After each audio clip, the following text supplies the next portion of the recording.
Welcome here to the Queen's Park Oval. A very sunny, bright day as per usual that we've been having over the last few weeks here in Trinidad and Tobago since the dry season has come in. And it's been just hot, it's been sunny, it's been dry, it's been that kind of dry season thus far. And even with the Trinidad and Tobago Football Premier League kicking off on March 10th, the grounds that the footballers have been playing on have been dry and bumpy, and dust flying up when they're running around and the ball is being kicked. Unfortunately, the cricketers don't have that problem. They want it dry and hot and sunny. Well, most of them would want it dry, hot, and sunny. So we have no problems with that. I think the footballers, and they would be hoping for some rain.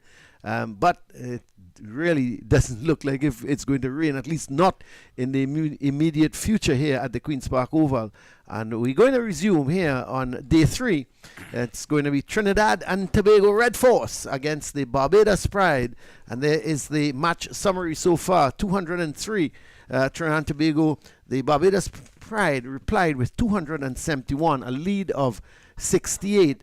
And when Trinidad and Tobago batted the second time, they lost 2 early wickets, that of Django for 2, Mohan for 3, and they were 8 for 2. Night watchman Brian Charles came in to join Darren Bravo. He is still there. He is on 5. Bravo is on 20. He started to look very nice at the back end of his innings yesterday afternoon. Started to be a little bit more assured, especially against the spinners. And we'll have to see how it goes this morning. 31 for 2 as Charles is about ready to resume. I'm Colin Murray alongside Joel Manning.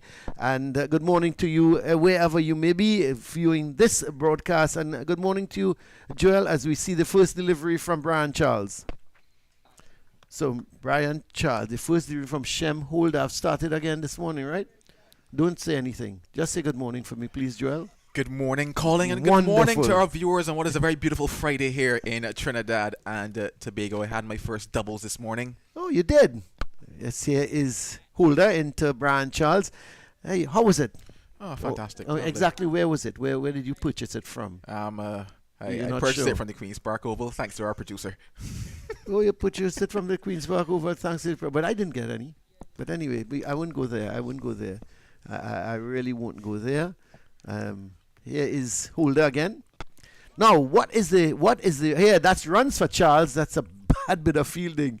Let's see who is that. It's McAllister.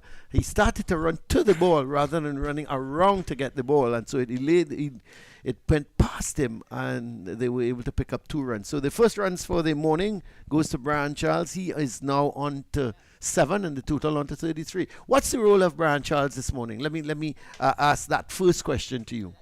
Well, good morning again, Colin. The role of Brian Charles is just about time here. I really hold up, well, not even hold up an end, but really just rotate that strike and see how long he could be out there.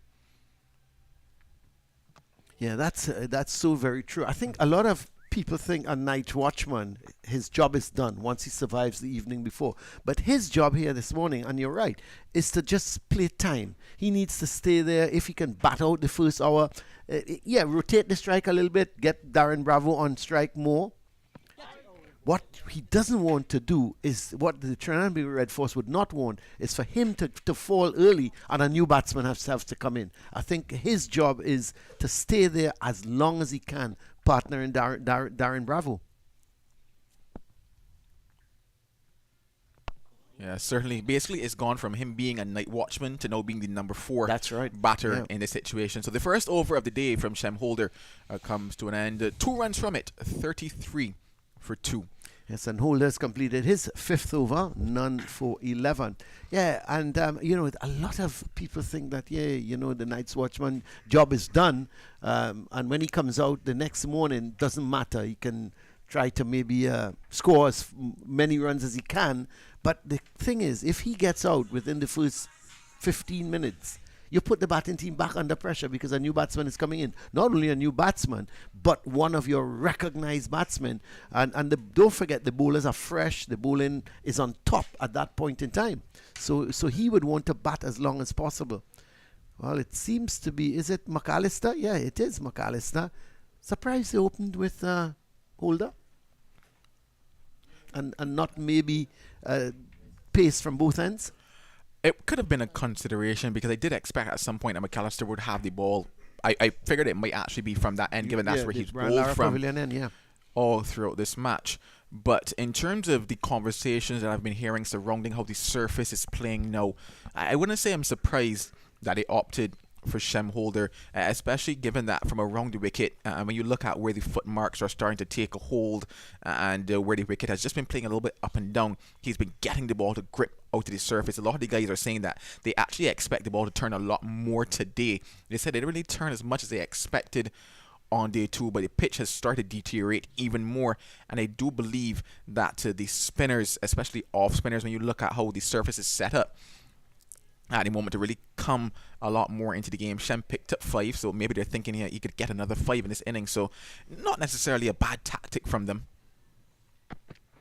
Well, McAllister is into the attack. I must admit, I thought he would have started from the Brian Lara Pavilion end, and maybe Akeem Jordan from the Willie Rodriguez end or the Jerry Gomez Media Center end. I thought there would have been an all-pace attack, just for maybe the first couple of overs, and if nothing happens, then you turn to Holder and maybe Warrican. But I think they deploy maybe just to use spin from one end and use the medium pacers, the medium fast stuff from the Willie Rodriguez end.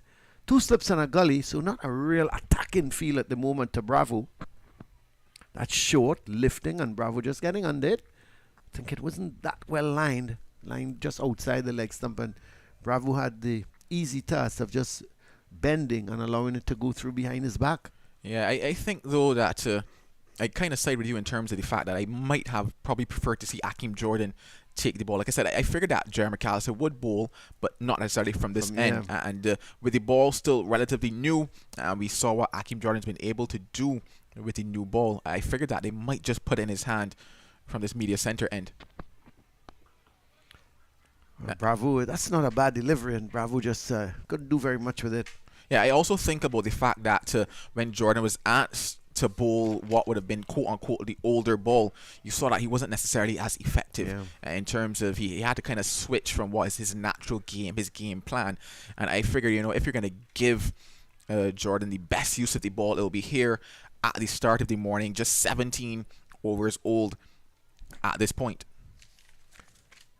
Yeah, 16.3 overs, and this is another short delivery, not well lined. Bravo has no problem just getting under that. He needs to just line it more middle stump. Get Darren Bravo having to either get out of the way or try to keep it down. But McAllister just warming to the task, just these first 4 deliveries thus far. And Darren Bravo, much will depend on him, and I'm going to come to Joel with that in a minute. This is too wide off. The signal are wide by the umpire, and Dorridge taking it somewhere between first and second slip. So much too wide. He went for the fuller delivery, trying to angle it across the left-hander, but started towards where first slip would be and ended up between first and second slip. So 1 more to the total, 34 for 2. So you're in the Trinidad and Tobago dressing room before the start of play, Joel, and what would you have said to them in terms of a score? Here is McAllister again, and Bravo opening the face of the bat. That's well timed indeed, because there is a man square at cover point right out on the ropes, and Bravo, he just opened the face of that. He used the pace of the delivery, and it was timed so beautifully that even the man way out on that square cover, he was running, I think it must have been just about 10 meters or so to his right, and he couldn't get around in time. It was hit so wonderfully well by Darren Bravo. The timing of that was superb. Simply fantastic there on the part of Darren Bravo, and you almost think about the perfect balance there in terms of playing that shot, a pet shot of his as well. But timing, as you mentioned, was the key on that particular occasion. No force at all in that shot. Perfect execution in terms of opening those wrists as well, and a lovely way to start the morning for him. Well, he's on to 24. Oh, that one kept a little low. He was looking to work it again through the offside pass point. and didn't seem to get up as he anticipated, and went through to be taken by Dorich. The end of the over from McAllister, 38 for 2. So yeah, what would you have been saying to them as coach, that type of thing? In addition to obviously saying, look, don't give your wicket away, bat, bat, bat. But at the end of the day, what would you have said maybe a comfortable total to give Barbados to chase? It's funny because I don't think I would have told them totals, because I think that in itself applies even more pressure than is required in this type of a situation. I think the real conversation I will have with them is that I've picked you for a reason. You're in my squad for a reason. I trust you to stand up and bat here today. You know, I expect that you would justify your selection and really just go out there and apply yourself, because yesterday we were talking about that word application. You know, how long can they apply themselves? Here is Holder again. Runs for Charles. It seemed to have come off the bat. It's going to run down to the boundary for 4, and we'll just have to wait and see if there is there's a signal in terms of just runs. So he did get a little bit of an inside edge onto that. Now there is a man at a leg, I would say more of a leg gully, and he was diving to his right. That's Warwick, and couldn't. Now we see him just marking a spot where maybe the ball landed. So he's probably going to come a little straighter. But so there's that forward short leg, the leg gully and slip. And Warwick may have taken a step to his right. It's well played by Charles. He's into double figures actually. He's on 11. Yeah, and no, I agree with you, because when you talk totals, because if you even say to them, look, we need to get 275, you're putting pressure on them. And the idea is for everybody has a responsibility. Loud appeal goes up. Seemed to have hit him on the full, but may have been just outside the line of the leg stump. Yeah, and everybody, and you're right, everybody has that responsibility to bat. Let's just have a look at that delivery from Holder. Yeah, coming around the wicket there, you definitely expect that more than likely was striking outside of the leg stump, and yes, indeed, on that occasion. And I talked about that turn factor, that spin factor, especially from around the wicket for Shem Holder, and we're seeing it here very early on day 3. And funny enough, at the end of this over, I'll then speak total wise. Yes, I was having when I left the booth yesterday, I went across to the pavilion, and that's all the conversation, you know, how much Trinidad needs to maybe try to defend, and how much you're going to give the Barbados pride. That's not a bad idea from Brian Charles. Give him something outside the off stump, and he was trying to hit it square on the offside. Unfortunately for him, he missed it. So at the end of the over from Holder, just the 4 runs coming from it. So he's completed 6 overs, none for 15, and it's 42 for 2.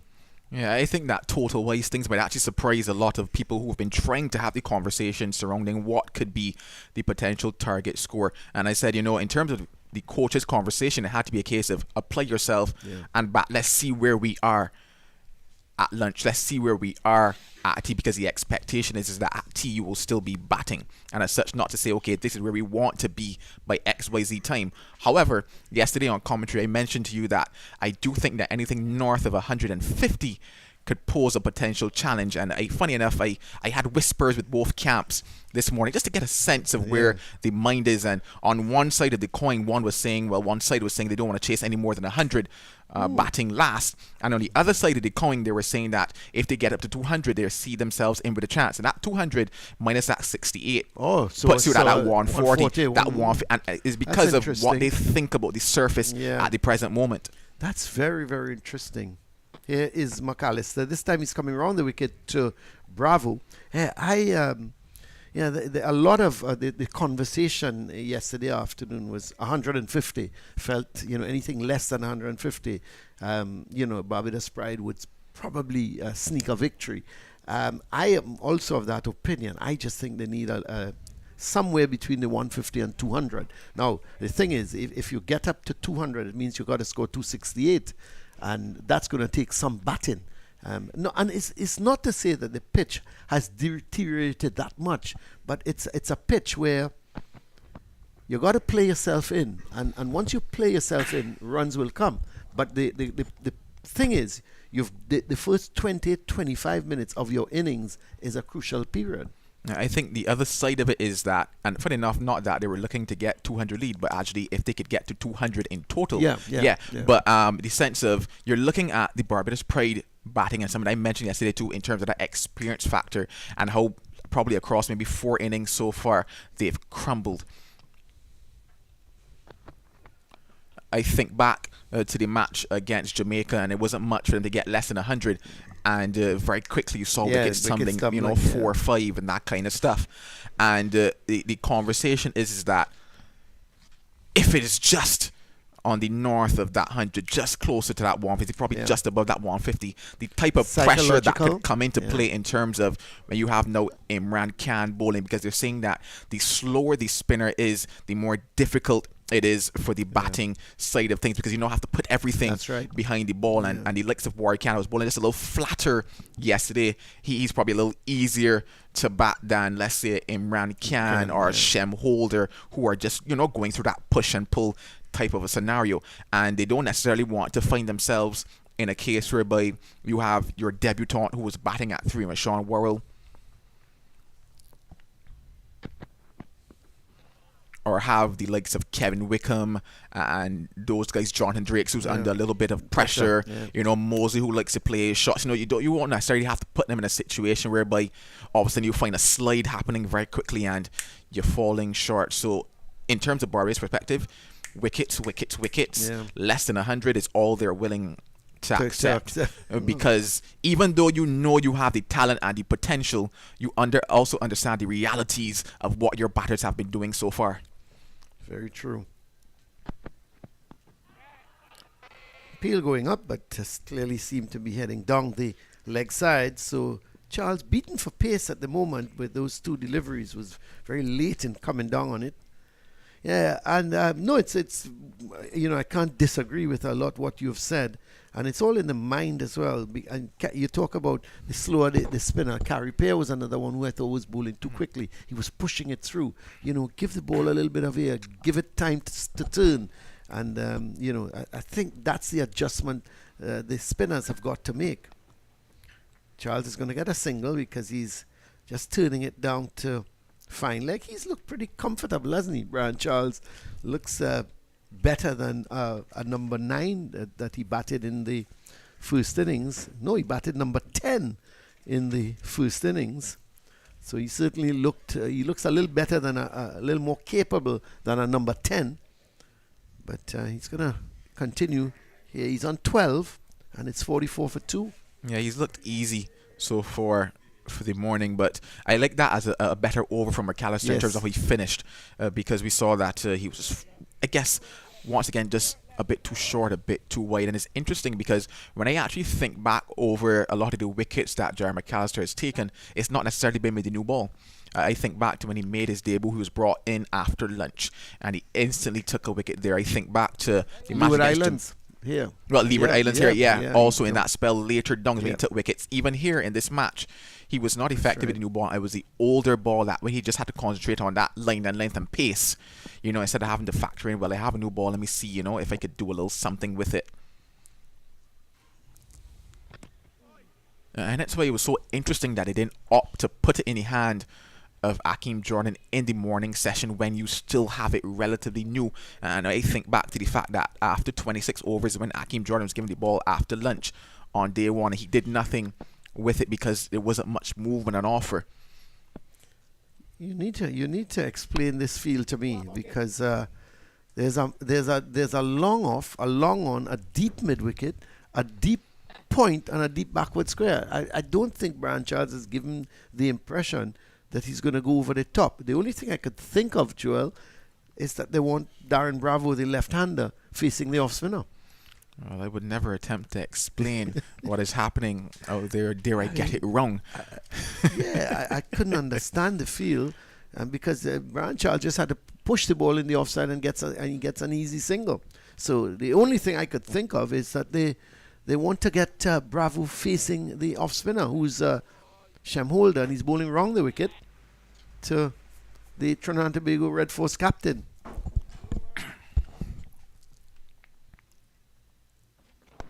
Well, runs here for him because there's no one at a deep backward square.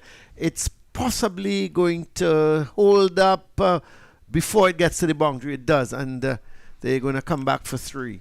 Brilliant work there by Kevin Wickham. I thought that would have been a foot race between him and Akeem Jordan. Akeem Jordan gave it up within 5 meters though.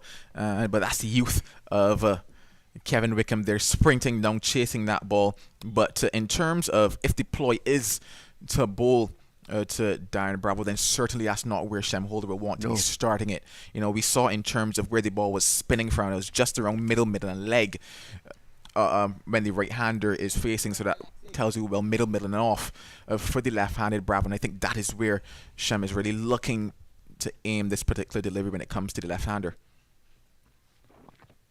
Well, they're going to get an easy single because, again, no pressure is being put on. There is the forward short leg and the leg gully and the slip. But other than on a short mid-wicket, other than that, everybody is out on the boundary. The square cover point, the long off, the long on, the deep mid-wicket and the deep backward square. So all Charles has to do is get bat onto ball and he's going to get an easy single. I'm not too sure of that sort of idea. But I suppose if they want to bowl to Bravo, they want the off-spinner to bowl to Bravo, and if he gets him, well, then you'll have to say, well done. He does get the edge. It's going to get a run, may come back for no. They're not going to come back for the second because there was Drakes giving chase and limited the scoring to a single. So one more to Bravo. The total now goes up to 50 for 2. So this has been a pretty good partnership. 42 runs coming so far between the night watchman, Brian Charles, and the skipper, Darren Bravo, as Holder's going to bowl his final delivery of this over.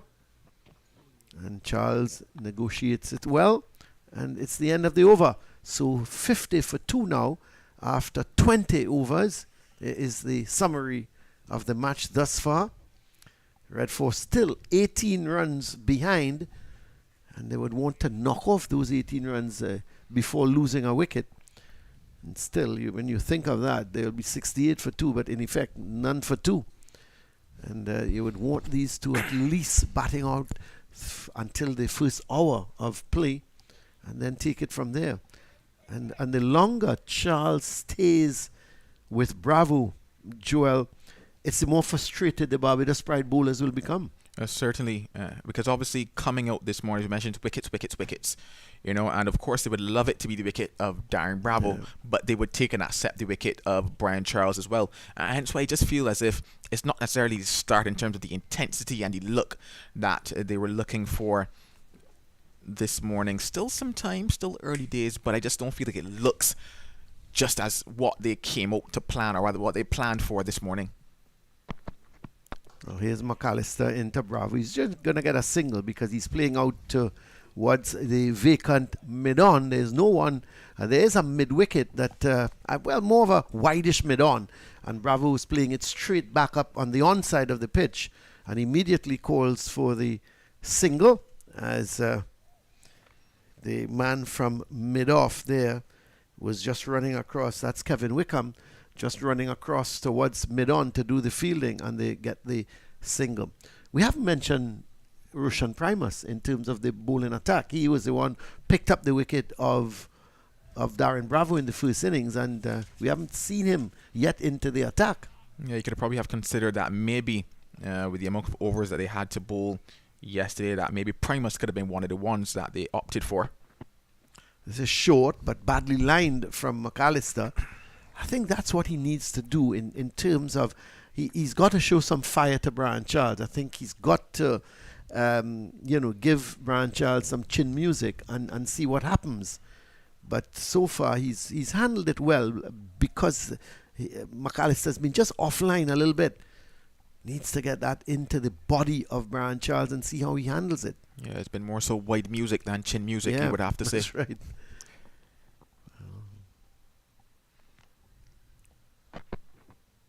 That's wide of the leg stump.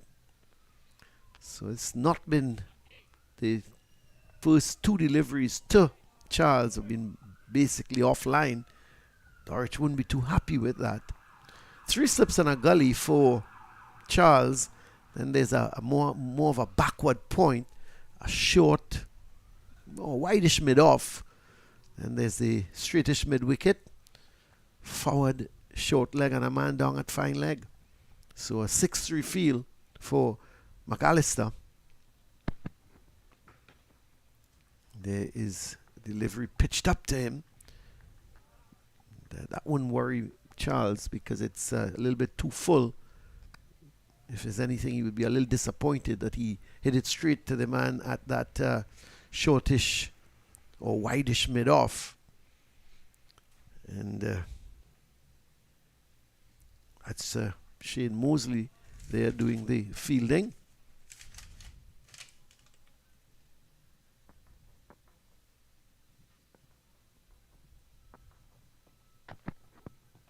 That's better. And again, well played by Brian Charles. He looks pretty comfortable at the moment. Yeah. Haven't seen many deliveries beat the bat. Got an inside edge to one that just passed to the right of the man at leg gully. But outside of that, he's been he looks pretty comfortable. Yeah, certainly. And I think it's because he had some time to settle. Yeah. And I think that is where Barbados Pride have missed the trick somewhat. There he goes forward and looks correct in that defensive push. So the end of the over from McAllister, just a one run coming from it. The very first delivery when Darren Bravo played just towards the onside, towards a straightish mid-on and picked up the single. Other than that, Brian Charles looked very comfortable in defense against McAllister. So the end of the over, 51 for 2. Question is Holder going to continue? Or are we going to see a change from the Brian Lara Pavilion end? Well, we certainly won't see a change because Shem Holder is standing tall there. But I just wonder if that could have been McAllister's last. Because obviously, yes, you're looking at it and say, okay, you can rotate your bowlers well because you're saying, well, I have an entire day. Not that you really want to bowl the full day at Trinidad and Tobago Red Force. However, just from the factor of they have not gotten past erasing the deficit just yet, you know, I might have said, well, maybe just a quicker rotation, maybe, or well, a quick rotation of your bowlers just to see if you could prize out that one, you know, and just peg them back a little bit in the morning session while the deficit is still there. So I'd be curious to see if they allow McAllister to continue for another one.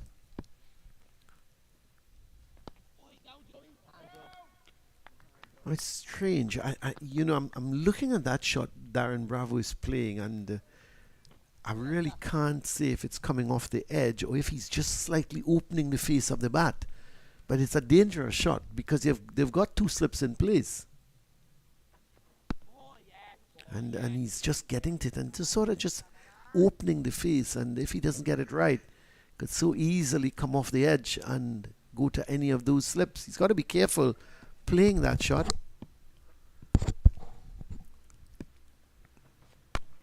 That's better. Didn't find the gap, but it was short, and Bravo just rocking back. Looks very comfortable against spinners. Darren Bravo, probably one of the better players of spin bowling in the region. Yeah, one day better, if not the best. Yeah. Because I always look especially at his foot movement. That's a good delivery. Pitched and just spun away from Bravo. Couldn't do very much with that. Yeah, asking a couple questions from over the wicket here is Shem Holder. There's that slight adjustment and presenting just a different challenge to Bravo here. Yeah, coming over the wicket from around. There's again pushing forward and that ball running off the face of the bat. Yeah, but in terms of Bravo, like what I always like to see is I look instantly at his feet and how quickly he commits to whether or not he's coming forward or going backward. I think that is really a lot of what contributes to how well he plays spin, because I think a lot of guys ask too many questions in their head before they make the decision in terms of, you know, coming forward or going back. 51 for 2 though at the end of 22. But yeah, for me, I don't watch anything other than Bravo's feet when he's batting spin, because I'm always just like, okay, committed very quickly, rocked back, balanced, plays it. or uses the feet, comes forward, Yeah. plays it, or just gets that little chip forward and just kills it dead in front of him. It's when you talk about regional players and playing up spin, there were no better exponents of that than Brian Charles Lara and Carl Hooper. Remember in one test match a few years ago against Shane Warne, they actually tore him apart in a session before lunch, and he didn't know where to bowl. They were using their feet to him. They were, and of course those two guys, you don't get better timers of the ball. And since they have gone, I think Darren Bravo is one of the best in terms of playing spin bowling. Because you look at a lot of West Indian players now, as we look at McAllister, the child doing the right thing, just getting under it and allowing it to go through. Yeah, you look at some of the West Indian players now, and quite a few of them seem at sea when it comes to playing the spin bowling. I think the first reason is they don't trust their defense. Oh. That's just my unprofessional opinion, but I think that could be it. Just not sure of, okay, this is one shot that I guarantee myself that I will not get out playing. That's well played again from Charles. Was starting to line it up and realize it was climbing on him, and just swayed out of the way. So this has been good batting so far from him. I think the first thing is he wants to bat for an hour at least, and if within that hour they can erase that deficit of 68, I think the Toronto Red Force camp would be pretty happy. Because there is some batting left for this Trinidad and Tobago Red Force team. That's runs for Charles. That's a good shot. They're probably going to pick up 2. Yes, they will. A bad shot from him, getting the on drive as it was pitched up. And Shem Holder giving chase, because there's no mid-on. There's that forward short leg, and Holder is more of a, I would say, at a mid-wicket than anything else. So there's that huge gap between mid-on. He's almost at a square mid-wicket, almost a forward square leg rather than mid-wicket. So there was a long chase for him towards mid-on. Again, short, really not troubling Charles. There are 3 slips in place. You just have to think that McAllister needs to take it up to him, and he's not getting any swing at the moment. But if he can take it up to Charles and get that ball to move away, because Charles, if it's pitched up to him, he gives me the impression that he's going to look to drive. He's played it once it's pitched up. He's looking to get into the drive. Short of a length, he's in defense, and even shorter, he seems to be just getting out of the way, not looking to play that hook shot. Runs again. Probably gonna get 2 more, because this time it's a longer chase for Holder. You think that they need to plug that gap somehow now. I'm not sure, Joel, that 3 slips are needed. 3 slips in a gully. I think, went into my brain there, Colin, because that's exactly what I was about to mention. I'm going to say, when I look at 3 slips in a gully, I'm not thinking Jerry McAllister.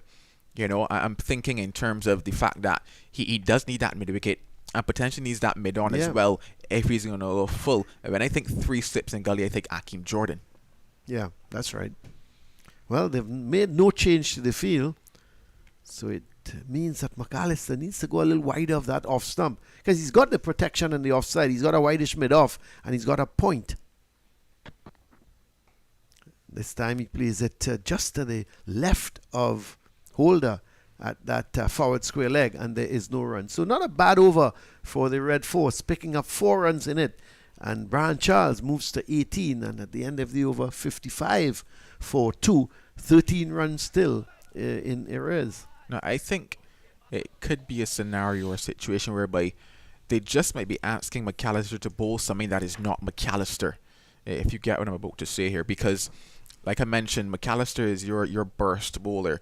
He's your energy, he's your fast, he's your pace, and as such, I tell myself, okay, you have your man at your whitish fine leg, but then you just have your short leg, you have your short mid wicket. So I'm not going to tell myself he's relatively going to bowl too short in this spell either. You're asking him to work with the 3 slips and the gullies. You're asking him to hold a line and probably just fractionally take it away from the right-handed batter. And unfortunately, that's just not McAllister.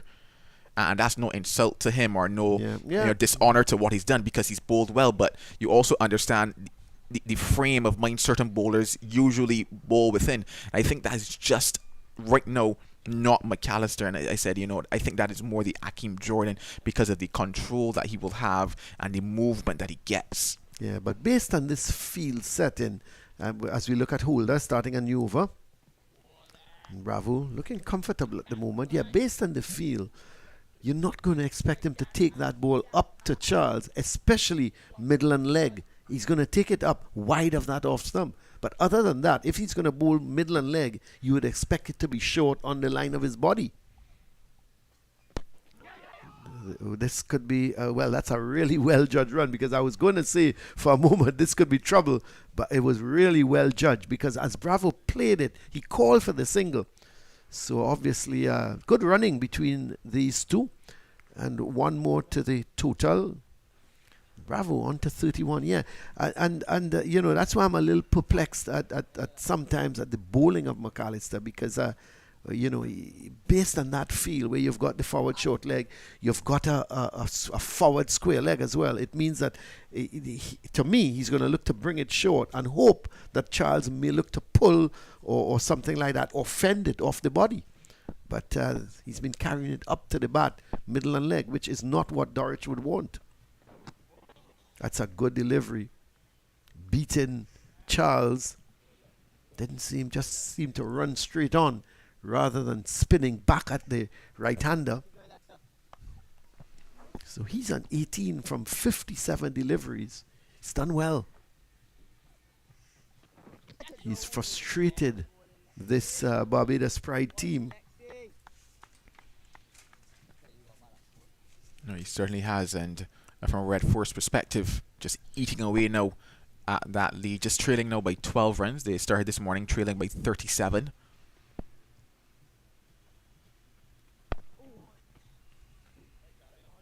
Yes, they did. They started the morning at 31-4-2, and we've been playing for just about over half an hour. So they haven't done badly when you think about it. They've added 25 runs. Full toss, and Charles, now the field is back in, because there's the man at backward square leg. Before he was right out on the boundary. The end of the over from Holder, end of over number 24. And the Red Force, they are 56 for 2. And we see, let's see, McAllister seems to be walking away from that bowling area, and he seems to be going across to where maybe a mid-on would be. So it means that Akeem Jordan is going to take up the attack.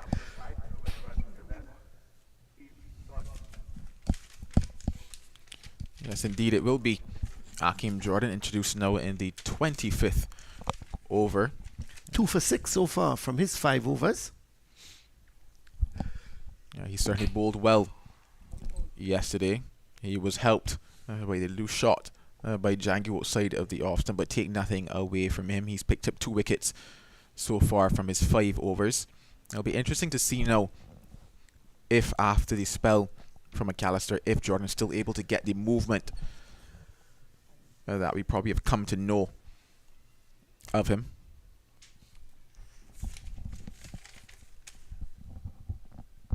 I mentioned the fact that when he came back after lunch on day number 2, or rather, sorry, day number 1, there really wasn't much on offer for him, and by that stage the ball was just maybe about 28 overs old or so. Well, he's wrong the wicket to Bravo.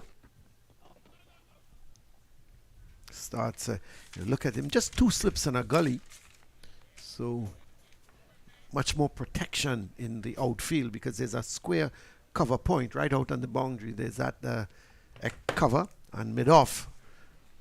And there's a mid-on, a mid-wicket, or I would more say a forward square leg. So a mid-on, a forward square leg, and a man at fine leg. So a 6-3 field And you would expect Akim Jordan is going to take the ball up to Bravo, trying to get it just to move away from the left-hander. It's a good delivery. They're going to go through for a quick single. Charles has to hurry. Oh, well, that was very, very close. I thought it went just to the right of... Is that Wickham? Yeah, Kevin Wickham. Went just to his right. Called for the single. Let's have a look at this. Bravo immediately called for the single. Look at Wickham getting to the ball quickly. Charles may have just got in, but he seemed to be coasting at the end. He seemed comfortable that he would have made his ground, and he did, but the ball missed the stumps anyway. Looked quite confident there with that single. They have called well and run well. Oh yeah, they have so far for the morning. 3 slips and a gully no for Brian Charles.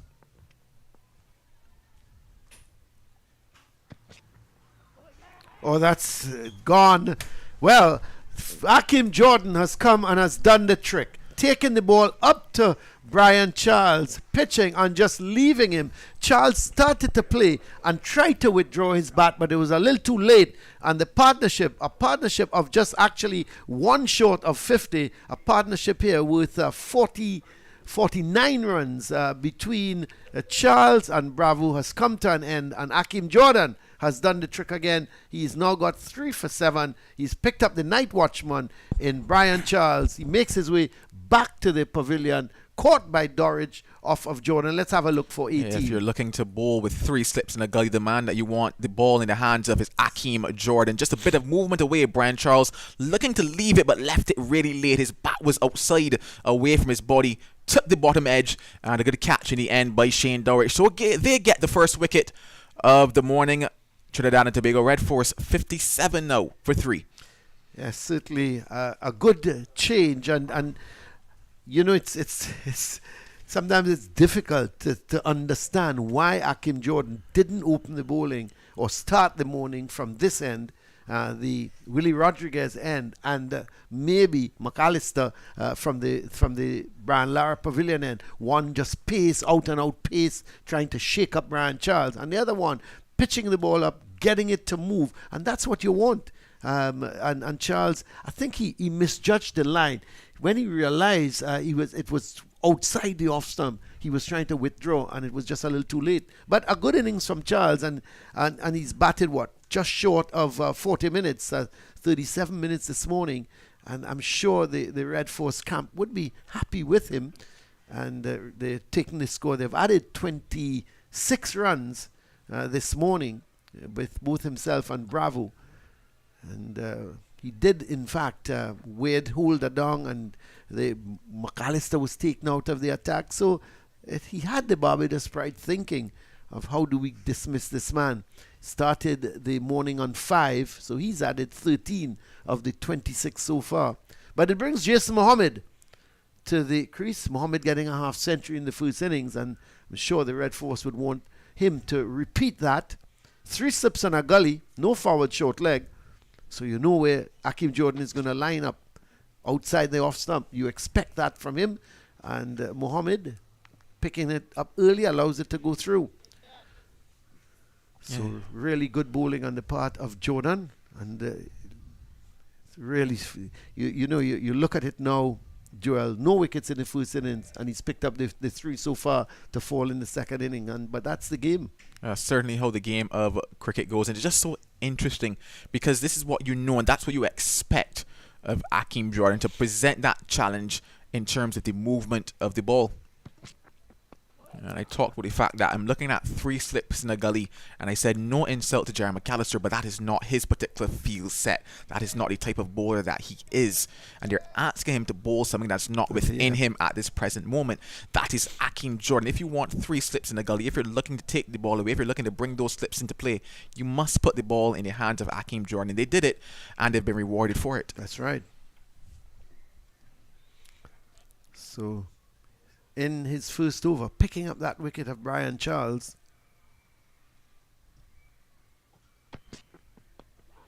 And Mohammed is off and running here. They're going to probably come back for 2. Yes, they will. and they'll get it comfortably. Akim Jordan just lining this one up on the pads of Mohammed, and he just worked it backward of square. There's a man at fine leg. He had to run about 10 meters or so to his left, and it enabled Mohammed to pick up the run. So he gets off the mark with that double, and it's 59 for 3 at the end of the over. Yeah, successful one there for Akeem Jordan and Barbados. I think Jordan probably just looking to take that one back in to Jason Mohammed on that particular occasion, but starting it too straight. It was worked away, but I think at one stage they thought that were in business because Mohammed kind of played around the front pad there, and it was a little uppish as well. But a good over for the Barbados Pride, and it just makes you wonder now, how did they keep going? They've picked up one. Trinidad and Tobago Red Force are still within the deficit, and of course that will lift their spirits, but still a lot of batting, as you mentioned, in the hut. The word of the day is application. That's right. So 59 for 3 at the moment, as Holder is going to continue and is going to be bowling to the Trinidad and Tobago Red Force skipper. 59 for 3. As Bravo is on that back foot, a delivery that was pushed through by Holder, and he was on the back foot just opening the face and guiding it out towards point. As Joel Manning has left us, as Holder is in just outside the line of the off stump, and the man who doesn't know yet if he's won the lotto is joining us, the man from Tobago, Marcus Daniel. Marcus, good morning. Did you check your ticket as yet? Yes, good morning to you, colleague. No, don't answer. Next thing, everybody will be calling you for a loan. But that ball was outside the line of the off stump. Bravo looking to cut, but nice start to the morning. Marcus. Brian Charles, unfortunately losing his wicket in the previous over to Akeem Jordan, but I thought he did well. Yeah, after yesterday's the fall of those openers, 2 wickets, early 2 wickets. He did his part yesterday afternoon, and he started well this morning. I would have forced a change by the captain Dorich, and a change that would have yielded that wicket. I think he was a bit indecisive whether to play or not to play. Well, yeah, I think he started to play at it, yes, and realizing probably it was just wide of the off stump. Tried to withdraw the bat, but it was too late. Took the under edge and went through to a good catch from Dorich. Had to be moving to his right. Yeah, good stuff there by Akeem Jordan, and I heard you guys mentioning the fact that he went wicketless, in fact, in the first innings, and he bowled some beauties. Yeah. And this time around, he is the guy leading the charger for the Pride with all 3 wickets. But I can understand why they started with McAllister this morning. And if you recall, in the first innings, he got Bravo out. Hooking Primus was the one, yeah. Primus, oh yes, sorry. Yes. You see, in terms of the pace, well, there's a quiet conversation around the Caribbean with fast bowlers and Darren Bravo. Yeah, I think I understood. Still, I would have started Akeem Jordan from the end he's bowling now, from the Willie Rodriguez end, and I would have put a McAllister actually from the Brian Lara Pavilion end, because in my view, you've got the night watchman is in, you've got Bravo. Jordan is going to swing the ball. There's no doubt. You have your 3 slips and your gully. He's going to take it up to the bat, trying to move it away from the right-hander and sort of going across the body of Bravo, whereas McAllister would be out-and-out pace. And I thought they just got that wrong this morning by not starting with Jordan. But they've brought him into the attack, and he's picked up that wicket of Brian Charles. He's into Mohammed now. And of course, Trinidad and Tobago will still be happy, and the captain Darren Bravo is out there on 32. They still trail by 9 runs, so Marcus. Still trail by 9 runs. So I think that is the first thing they need to do. They got to free up themselves from the shackles of that deficit. Yeah. And once they get rid of that deficit, then they can bat a little more freely. Still, even though batting freely, application, we keep talking that word, application.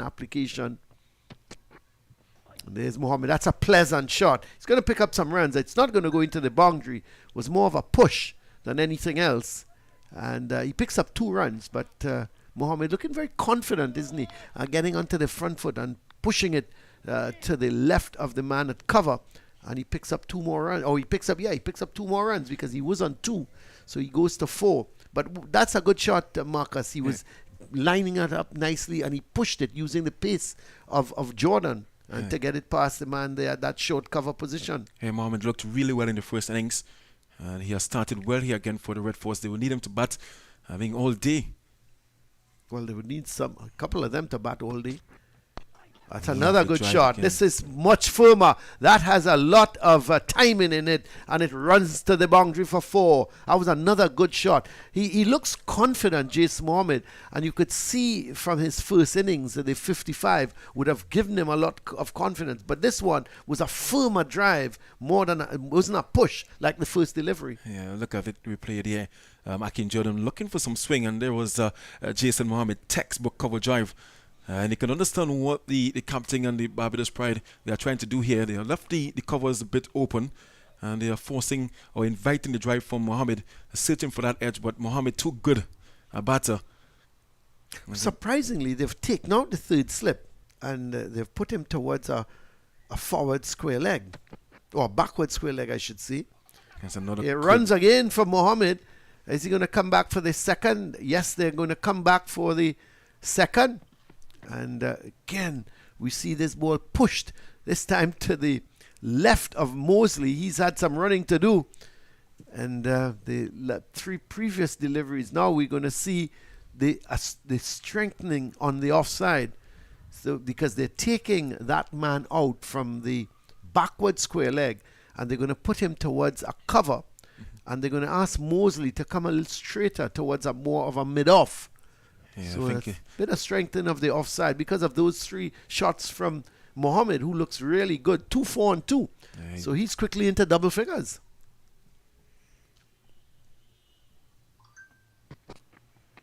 That one, a little bit more bonks from Jordan. And again, Mohammed played it very well. We see him withdrawing that bottom hand. Really good delivery. Seemed to be a little quicker from Jordan. Had some bounce in it as well, Marcus. But again, very well played by Mohammed. Yeah, and from this particular end, yesterday I saw T.N. Webster. He got the ball to misbehave in that particular length. There was Akeem Jordan finding that area, but Mohammed with Hawkeyes, and he played that one really well.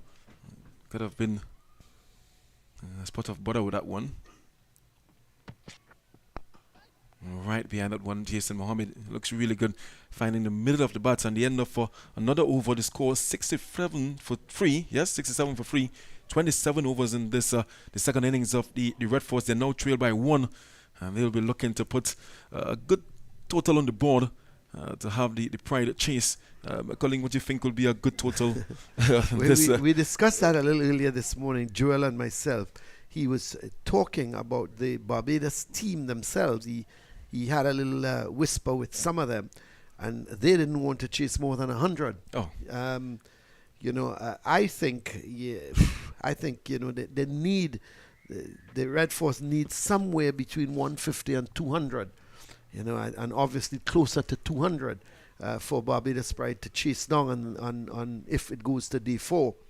But I think anything less than 150, even though the pitch, let's face facts, it's not misbehaving. But there is some turn in it, and if in fact, and obviously on a day 4 pitch, you're going to look at the footmarks from the bowlers. So there's a lot of things to take into consideration. Yeah. And what I've liked with how Bravo and Charles, before he got dismissed, I liked how they started. They were looking for the singles, dropping the ball into the gaps, and they look very intent in scoring and not just occupying the crease. And I think you need that today from the batters. It's all about batting, but yes, you have to score. And Bravo has looked very assured, both against the spin and the pace. Yeah, he's looked comfortable, hasn't he? 1 or 2 deliveries from Holder beat him. Shem Holder, when he's come over the wicket to Bravo. He started wrong the wicket. He's opted now to go back over. Well, that was a close one. Dropping just in front of the man at first slip in Jordan. So Bravo, all of a sudden, is having some issues with the off spin of Holder. Looking at it again on the replay. Bravo opting to play back to that one, and just short of the guy in first slip. Good delivery. I think that was a little quicker. Pitching on leg, but spinning across Bravo. Always a good play off spin, Darren Bravo.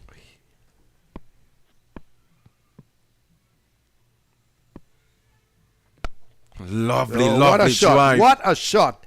That's probably the shot for me. That could be the shot of the match so far. What a shot. Given a little bit of air by Holder, and Bravo, it was sweetly timed. Not only was it sweetly timed, Marcus, it found the gap. That was a tremendous shot. Actually now gives Trinidad and Tobago the lead by 3 runs. What a response here by Darren Bravo. You take that. He says, trademark Darren Bravo. He loves that cover drive. Look how he pierced that gap. I always love to see the left-handers, they drive and, keep the ball on the ground. That's a lovely shot there by Darren Bravo. And Trinidad and Tobago now in the lead. And Bravo up to 36.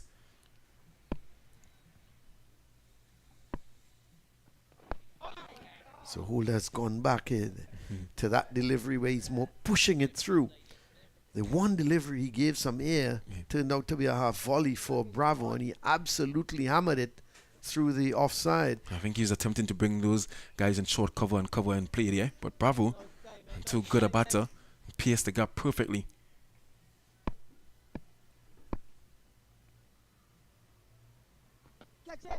Good delivery, fantastic, is gone. This is an excellent bit of bowling by Holder, and Darren Bravo has fallen for the trap. Holder pushed it through, and Bravo just stood there, and really and truly the bat was just hanging, and it took the outside edge, goes into the hands of Hakeem Jordan. Darren Bravo stays there on bended knees, realizing the mistake he has made. Holder pumps his fist because they've picked up the prize wicket of Darren Bravo. He makes his way back to the pavilion after that sweet cover drive. Let's have a look at it.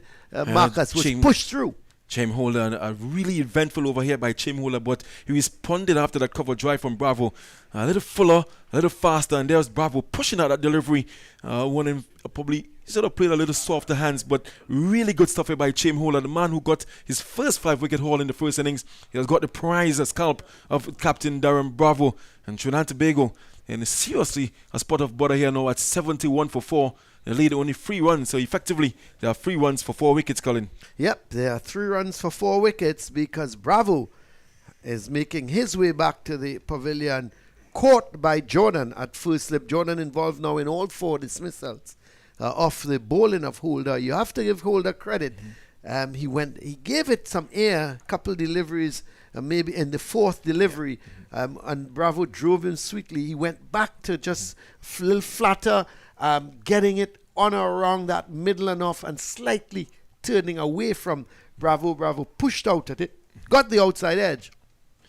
Yeah, well, I think the ball went into the hands of the safe hands, you would say, of Hakeem Jordan. Yeah, what I like about Chaim Holder is using his height to his advantage. He's extracting some nice bonk, some good turn, and he's picking the ball, pushing the ball in the right areas, and he's forcing the batters to play. Ever so often, he gets it wrong, and of course he's punished, but he's in and about the right areas. I think 5 out of 6 deliveries in every over, and there he was getting that wicket of Darren Bravo. I think you'll remember that. So Jed Gooley has come to the crease, but he's at the non-striker's end, and it's going to be Hakeem Jordan is going to continue. Hakeem Jordan is 3 for 17s thus far, bowling to Jason Mohammed. Oh, that's a lovely shot too from Jason Mohammed. This man looks in really good, fine form. Delivery from Jordan pitched up, went into the cover drive, and he hit it sweetly to the left of the man at mid-off. It raced across this outfield and has gone to the boundary for 4. What a good shot. Hakeem Jordan just a little too full, half volley length.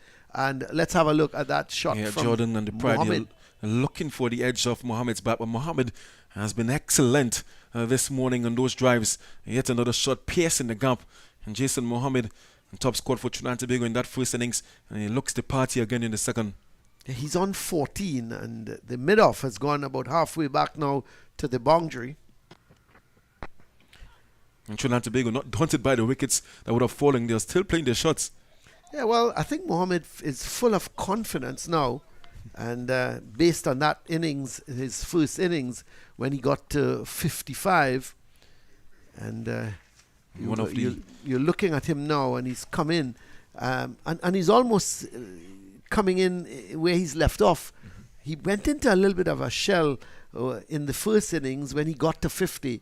I thought he stopped playing his shots, and he consolidated, trying not to lose his wicket. Oh, that's another great shot from Jason Mohammed. What a shot. And Akim Jordan suddenly lost his length because he's over pitching to Mohammed. And this is Jason Mohammed taking advantage of the loose bowling from Akim Jordan. He's hammered it again through the extra cover region for another 4. Yeah, identical deliveries again and identical shots by Jason Mohammed. Anything pitched up on wide, he's going to free his arms. And there he was again, piercing that gap. And 4 beautiful runs to Jason Mohammed, and takes him up to 18 from 12 balls. Wow, he's in a hurry, isn't he? Well, 18 from 12 deliveries, Jason Mohammed. And this time he's pulling a short delivery. Well, he's saying to Akim Jordan, come on, bring it on. Because this was short, and he just pulled it beautifully. Got up on one leg, and he pulled it past the square leg position. There's a man at fine leg, but this was hit square. He had no chance to get around to do the fielding. Well, 3-4 so far from this over, and Jason Mohammed is in a hurry. And as expected, Akim Jordan putting his length back, but a bit too short. And that one sat up on. Look at that, Lara-ish. Bang.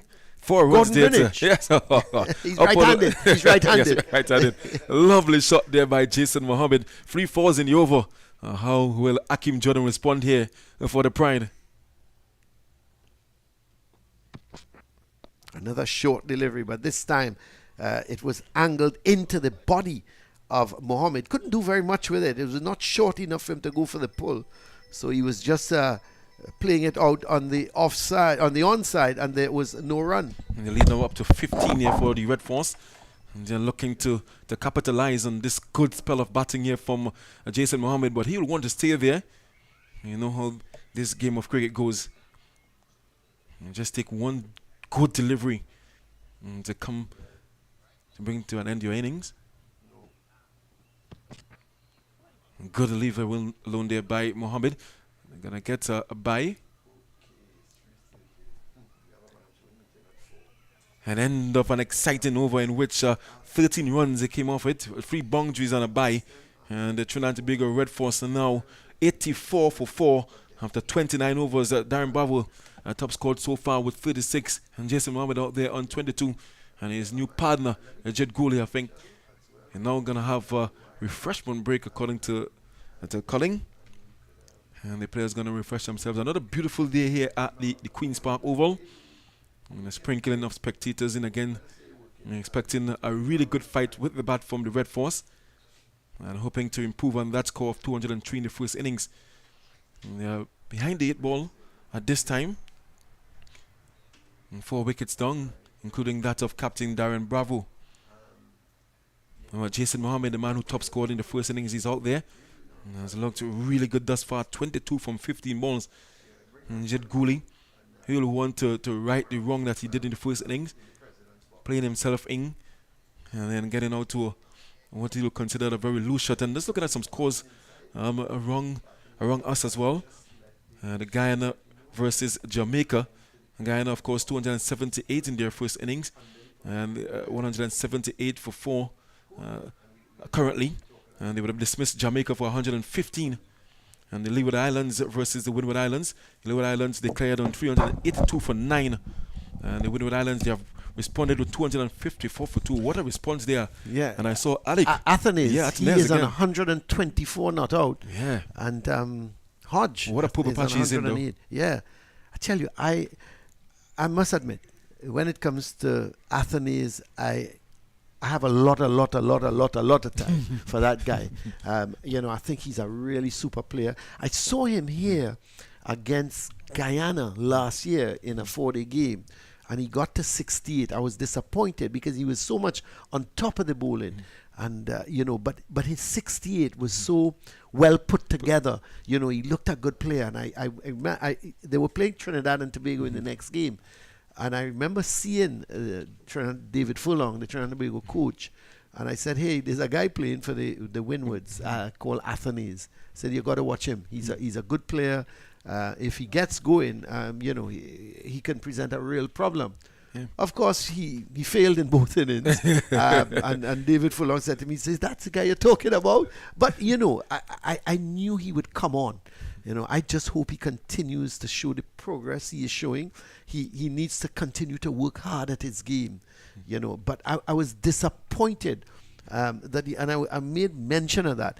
I was disappointed that he didn't get the opportunity to play in South Africa. 2 test matches only. That's the problem. Yeah. You go for 2 test matches, and once that happens, because it's difficult after the first test, even if a batsman fails to sort of drop them, But I was hoping that they made a change to the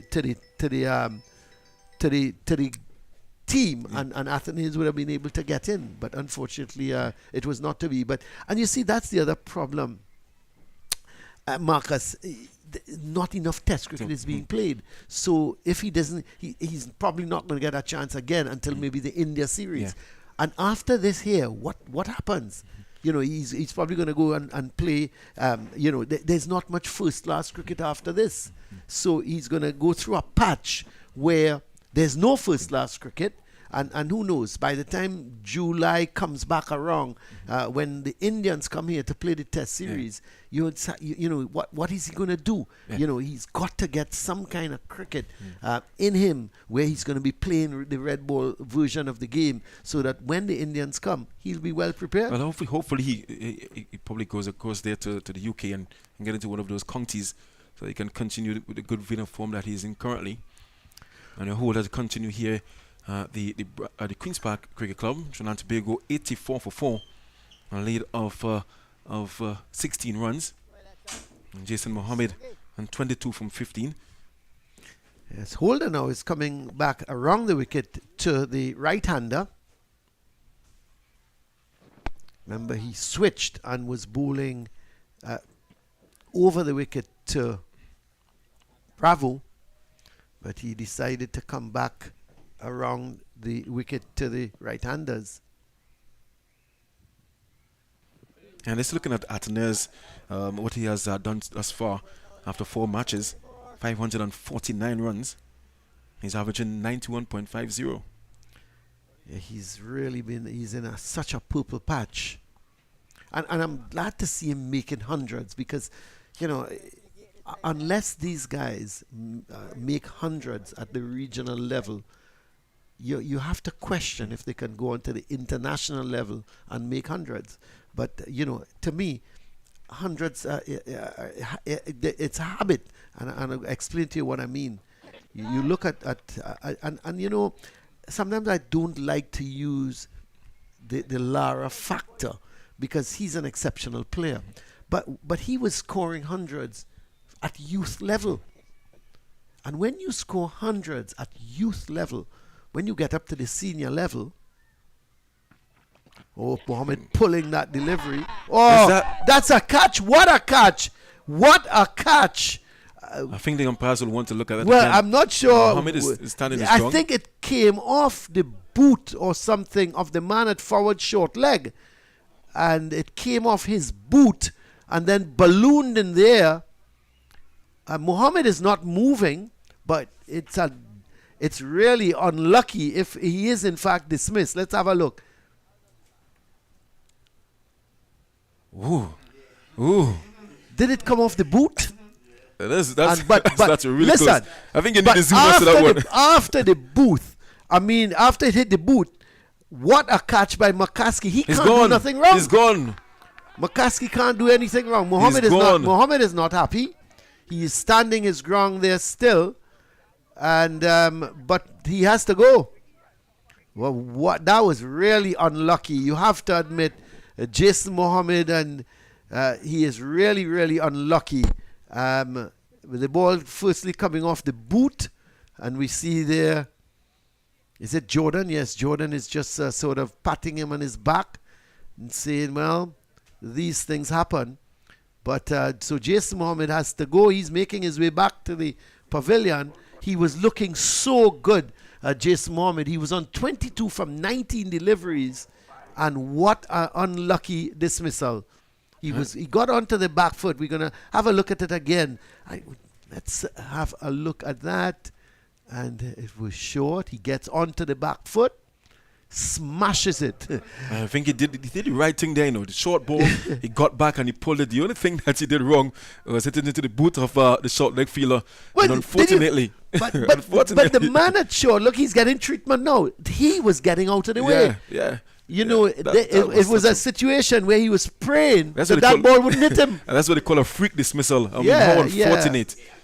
I mean, he hit that with some force, but what a catch from McCaskey. What a catch. Good alertness. I was about to say that. McCaskey realized that ball was in the air. It didn't come off the ground, and he died full length and took it to the right. Now, the man is being helped off. Who is that?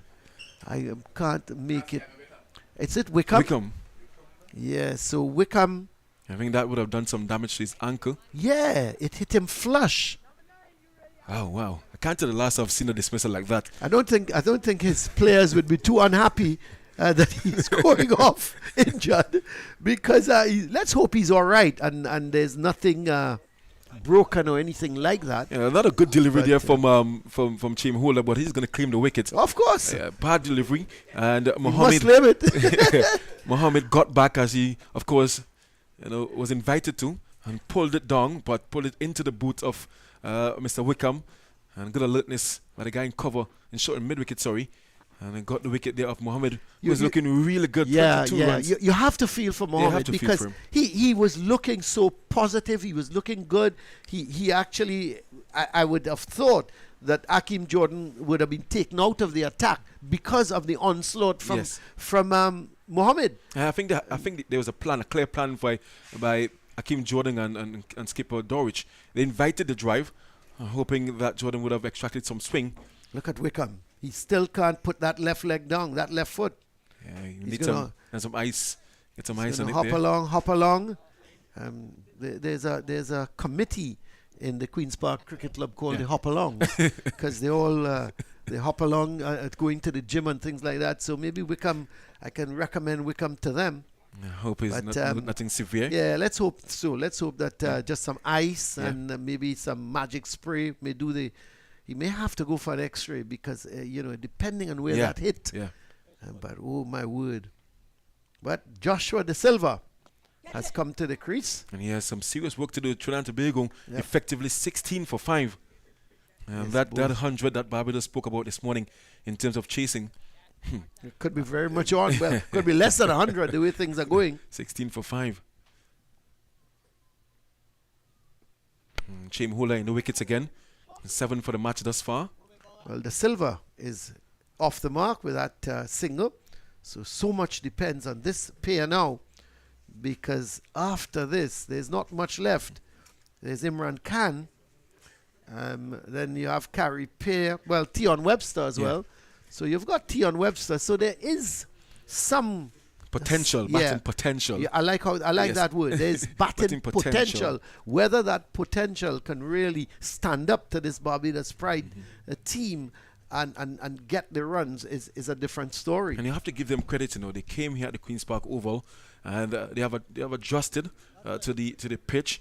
And they have been here for the last round. They are here now, and I think they're going to be here for the final round. And Jordan would have mentioned that this ground is basically like a home ground for them now. The Barbados Pride, and they're actually playing like they are the home team. Well, look at it. Akeem Jordan is back into the attack. I would have thought that they were thinking of withdrawing him because of the way Jason Mohammed was playing him. He seemed very comfortable, knocking the ball around. He seemed really, really at ease. And they are energized in this mid-morning heat here at the Queen's Park Oval. Beautiful weather throughout. Still have these spectators in. Jed Gooley is at the non-strikers end. He's yet to face a delivery. He's come in. He's so he actually put on 13 runs with Mohammed and didn't face a ball, and still yet to face a delivery. Well, that's a good delivery. An appeal going up, not out. Jordan didn't look very comfortable. He only appealed after Dorich and company appealed, and he turned around and asked umpire Gustav the question, but you could see that there was no real appeal coming from him. So let's have a look at that delivery again from Akeem Jordan.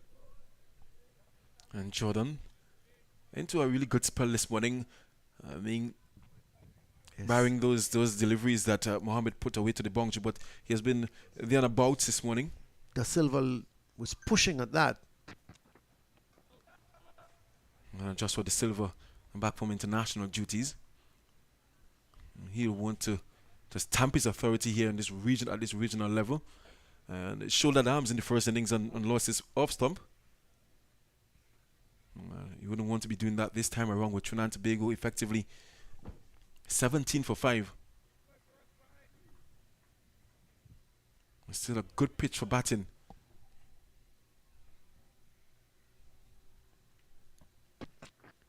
A good delivery, a good full delivery there by Jordan. Mixing up his lengths and his lines. And that one was a bit fuller. And Da Silva equal to the task. And Shane Dorich, skipper Shane Dorich, still maintaining an aggressive feel here, and as he should. With the pride fully on top in this fourth-round affair between the pride and, of course, the Red Force. A lot of pride on show here by the Barbados team.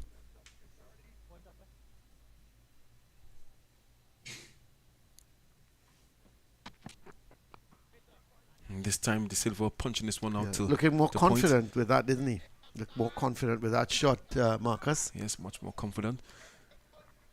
Just, when you not come to the crease, you want to get the feet moving, you want to get the adrenaline pumping. And Da Silva, not too sure what is in his mind at this time, but he'll want to bat and bat and bat. Like, sometimes you think about having a net and then put the score behind you.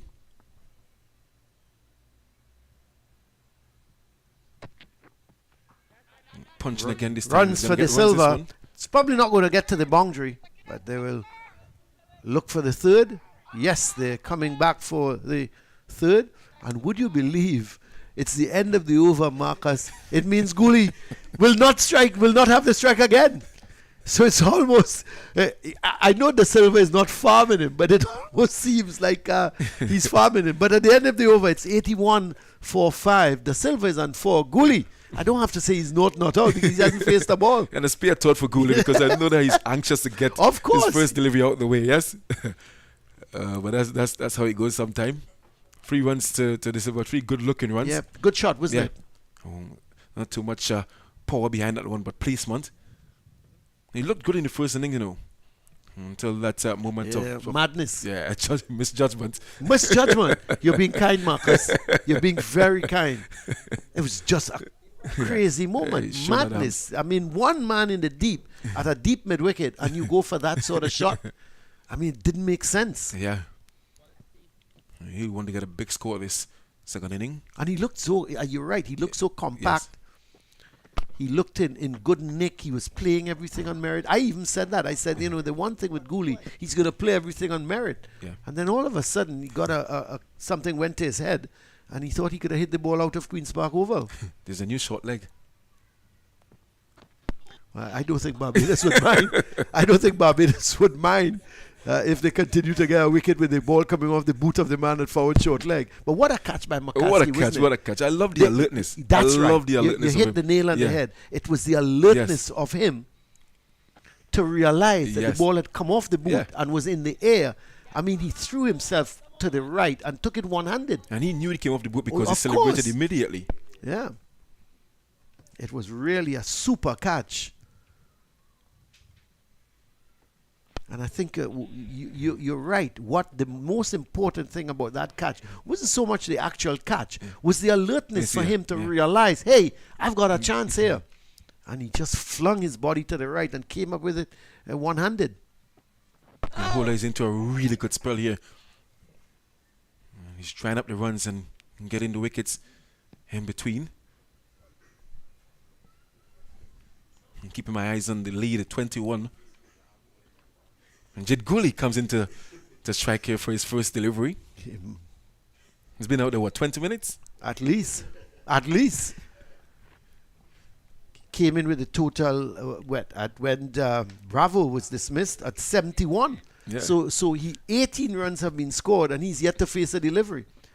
Well, he's going to face his first delivery now from Holder. Holder will be licking his lips to bowl to the left-handed Gooley. And the end of the over there, 89 for 5, 32 overs bowled. And Gooley and De Silva, the batters out there for the Red Force. And Hakeem Jordan is going to continue from the media center end. And yeah, in search of wickets, they are looking for an early day here at the Queen's Park Oval. I'm not too sure what they will do with the time available to them if it materializes this afternoon. Well, they're accustomed of 3 days because it happened against the Leewards, so it's nothing new to them.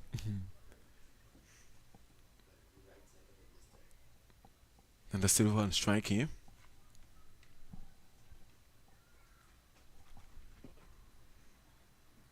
Free for 32 from 9 overs, Hakeem Jordan.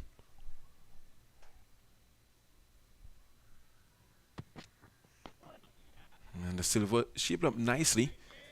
And what I've realized so far, Hakeem Jordan has decided to hit that length, that back of a length to Joshua De Silva.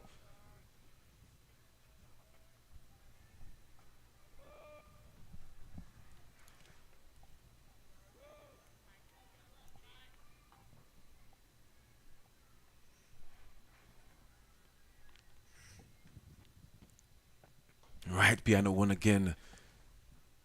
Hakeem Jordan has been on the money this morning, replacing McAllister from this end. McAllister started proceedings this morning with Chaim Holder, and they went wicketless in that opening burst. And Bravo and Brian Charles, they did well to defy those opening overs. And it was the first over by Hakeem Jordan got the breakthrough, and Brian Charles indecisive, and finding a leading edge taken by Dorwich.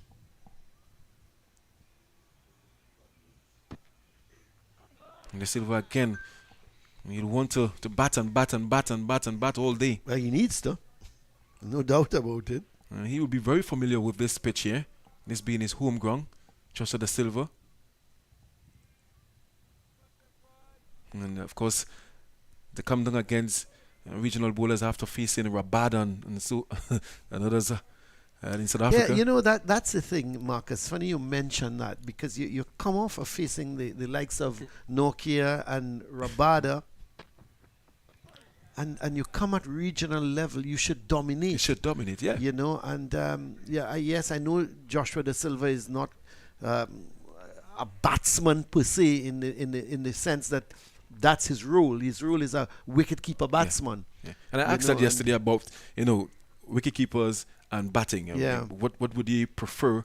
But he's no rabbit. He's no rabbit, of course. He has 100. Yeah, he's got 100 at test level. Yeah, at test level. So, it tells you that this man can bat. Yeah. And the first time I saw Joshua De Silva, he came to Tobago with the North team. We had a zonal trials, North versus Tobago at Roxborough, and he scored 151 in that game. I wasn't a player at that time. I was a manager of that team. And Joshua De Silva, I took a nice picture of him on that day. 151 aggressive runs, and he plundered the Tobago bowlers.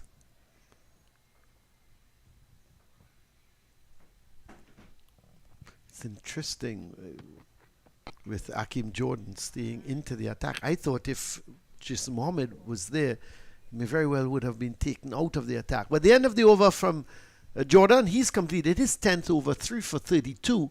And the Red Force, they are 89 for 5, which means that they lead at the moment by 21 runs. So in effect, they are 21 for 5. But we've seen teams recover from that kind of position before, Marcus. Yeah, and no devils in the pitch. I think it requires application, and most times, I mean, over the years, teams will found themselves in situations like this. The mindset would be just a bat. Don't look at the scoreboard. Let's have a bat and play each delivery on its merit. And Bravo and Charles did it this morning. And these two guys are very capable as well, Gooley and Silva, but they're up against Chain Holder. Into a really good spell, Chain Holder. I love the areas in which he has been pitching the ball, and I love the variation as well. He's not pushing all through. Some he's going to give it some air. Well, he gave it away for Bravo, and he was spanked through extra cover. And 2 balls later, he went back to that stock delivery where he's just pushing it through, and he caught Bravo. That's it there again. Yeah, he caught Bravo just pushing at it, and got the edge.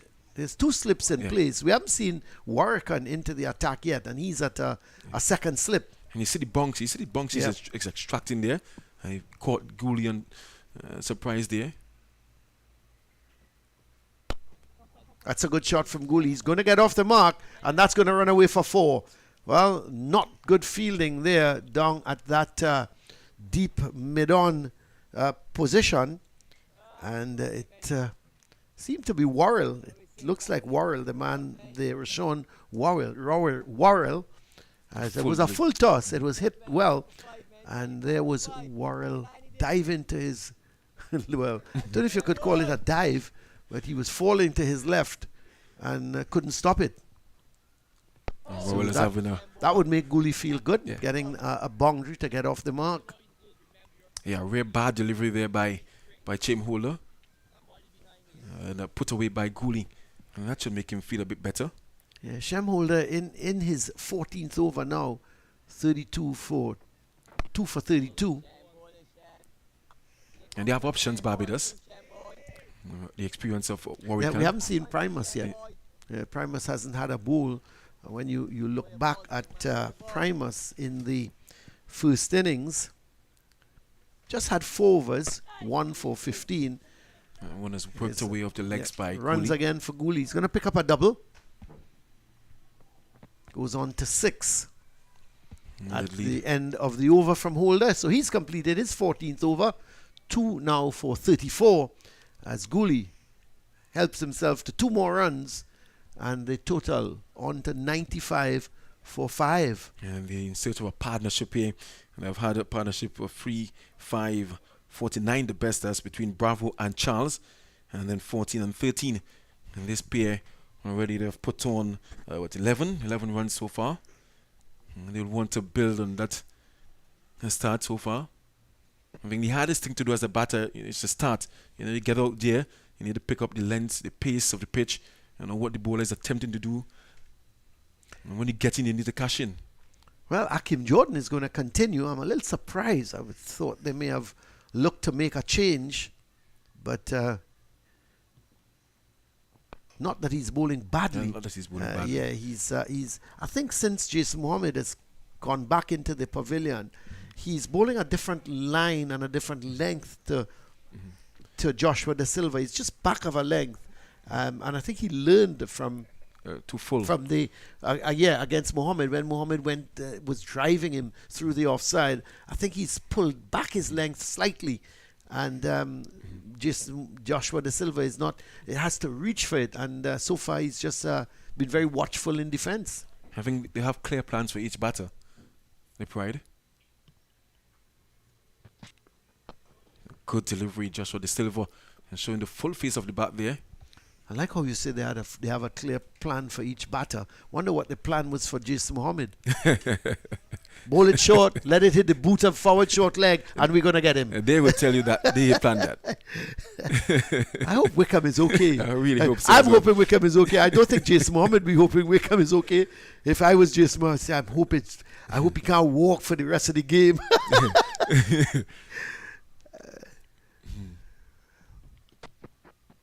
That's a good shot from De Silva. And it's one of those dismissals as a batter. You go to the dressing room and you're not going to take your pads off at all. You're going to sit there and they're going to say, why me? Don't know if he's going to even reach as far as the dressing room.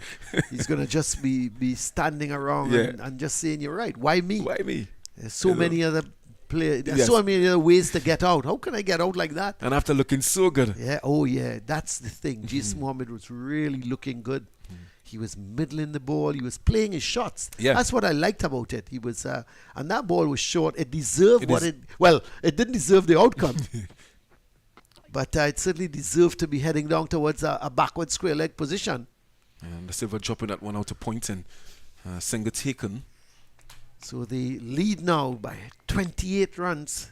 The Red Force, and you would have to think, Marcus, that these two, if the Red Force were to get close to a lead of 150, these two would have to be there at lunchtime. Yeah, and let's looking at the batting lineup.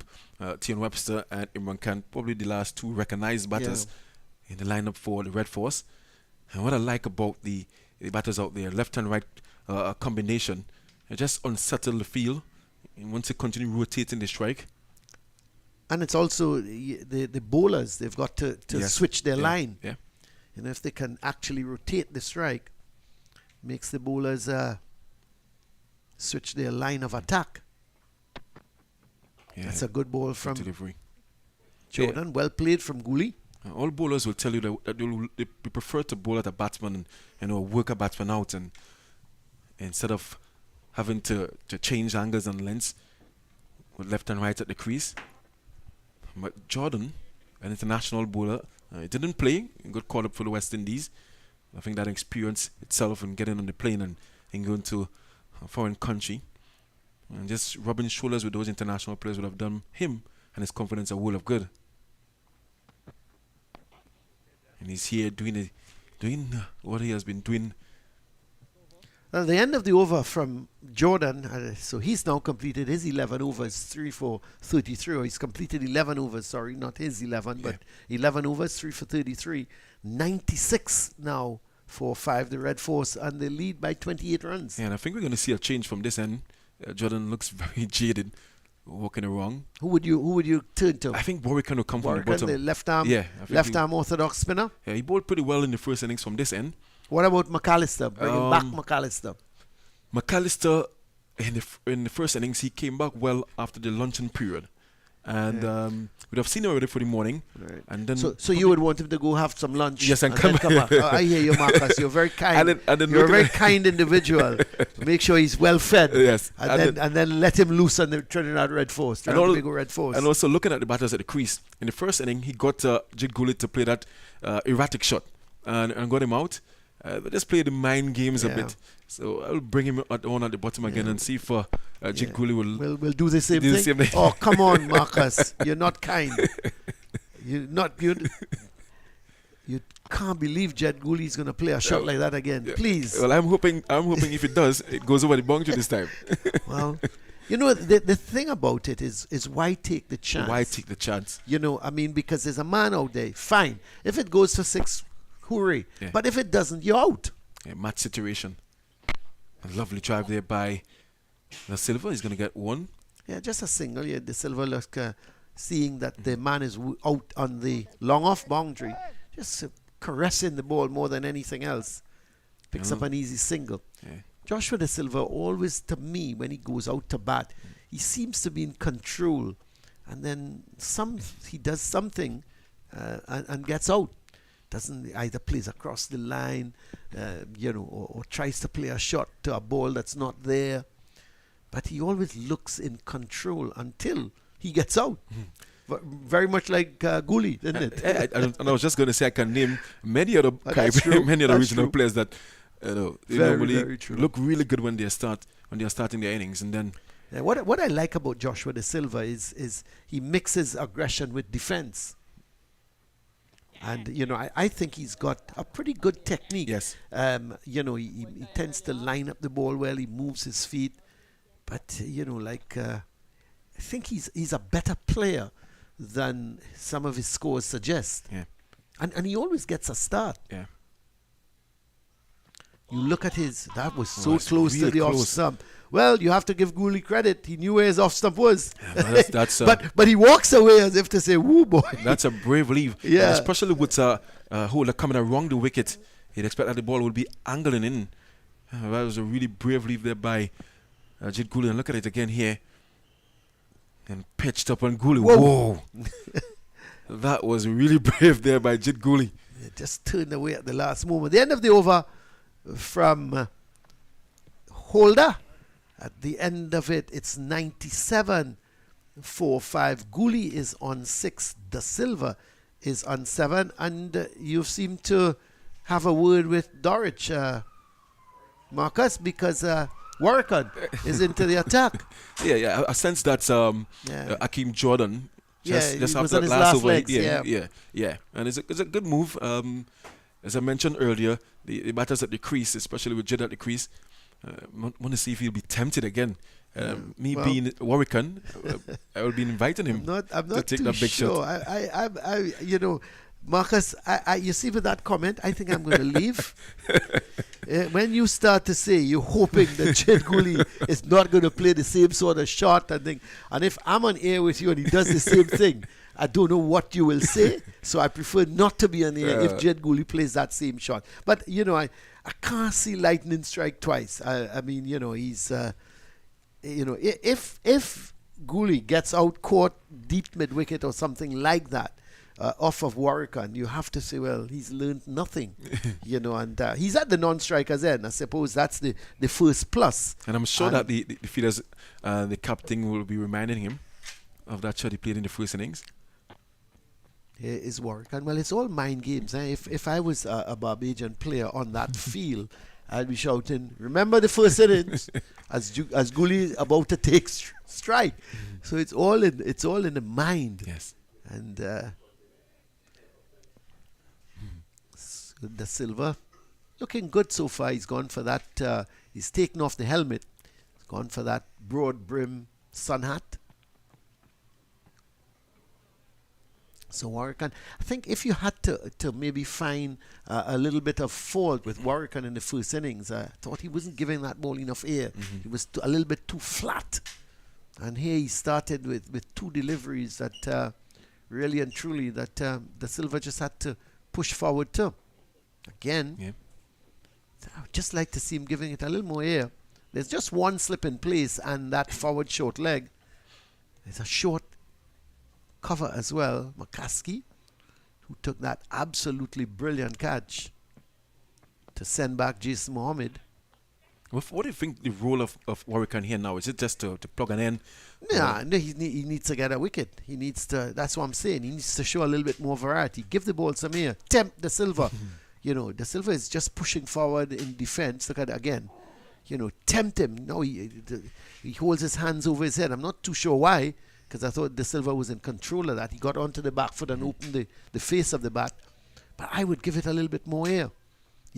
Let Da Silva think. Let him decide if he's going to use his feet. That's a little better. Okay. And Da Silva, you'd see Da Silva now a little bit thinking that maybe he should have gone after that one. And that's the idea. Warrican's got to get them thinking. The end of the over, a maiden over from him. It's 97-4-5. The TNT Red Force, they lead at the moment by 29 runs. And it's going to be Holder. And Marcus, I'm going to leave you in the hands of that man from Barbados. You know who it is, right? Yes, I don't have to say his name. Joel. Very delighted and happy, Joel, this morning. The Barbados Pride have picked up 3 wickets today. And following up on those 2 wickets they got yesterday afternoon. And they're willing to the batting lineup of the Trinidad and Tobago Red Force. 29 for 5 effectively. Jed Gooley and Da Silva. They are tasked with the responsibility now to repair the damage done this morning. Gooley driving to cover. A bit fuller there from a Chaim Holder. 2 wickets this morning. 2 for 35 into his 16th over. 7 wickets in the match for him. Long for the Jed Gooley. As I said, good morning to Jerome. Good morning, Marcus. Good day of cricket thus far. If you are a Pride supporter, things not looking so good. If you are a fan of the Red Force, but Shem Holder's been bowling well this morning. Gooley's back and cuts that one and cuts brilliantly, and that will have the legs to get into the boundary. A lovely looking stroke there by Gooley. Off the back foot this time, Jed Gooley. and hitting this one in front of point, and he'll be really happy with that shot. And the Red Force, looking at the replay there again, a bit short and given some width there by Team Holder, and yeah, it was Jit Gooley, a better shot off the back foot, and 4 runs, 4 lovely looking runs to score.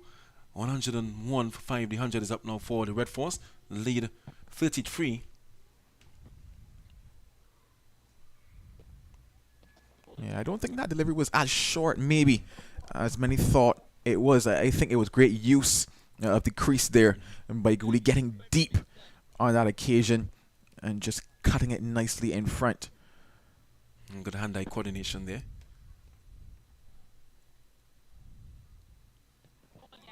It's been good stuff, though, from Shem Holder. I don't think you should feel too bad about, like I said, that particular cut shot. It was probably a better shot than maybe giving it credit for. But I do think that the manner in which, and I'll get back to it probably at the end of this over.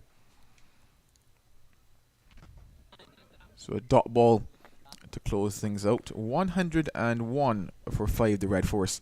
Yeah, I liked how Jason Mohammed was going about things. I was off commentary at that stage, but I just felt that the approach needed to change a bit from the Red Force. In terms of when they started this morning, it was about that application, spending time at the crease, working on the ball, ensuring that wickets don't fall. However, wickets fell. And I did really feel that things needed to change to kind of just grab the match back in the favour of the Red Force. And he was very positive, and he really, helped things to tick along and put a bit of pressure on to Barbados, who were really fortunate with the dismissal that they got off of Jason Mohammed. That ball just popping off the foot of Kevin Wickham, who's not returned to the field just yet. So probably that ball doing a bit more damage than we've thought about. But yeah, I really like that approach. And I do think that the pair at the crease, now one of them has to be positive because it's just a situation whereby you're looking at the pitch and the way the guys are talking about it, you just get the impression that, you're saying cricket, one ball might have your name on it, whether or not it's a case of it keeps low or something, but one ball has your name on it. And as such, I just think that one batter needs to continue that positive approach and put some runs on the board for the Red Force, because it's no longer a case of, considering that time and batting it out and working out. Yes, that is still a factor of the game, but positive intent needs to be shown as well. As Warwick to continue. And I have to agree with you there, Joel. It's all well and good that you can occupy the crease, but let's say you occupy the crease and you get that one ball that has your name on it. It's another wicket down with no runs.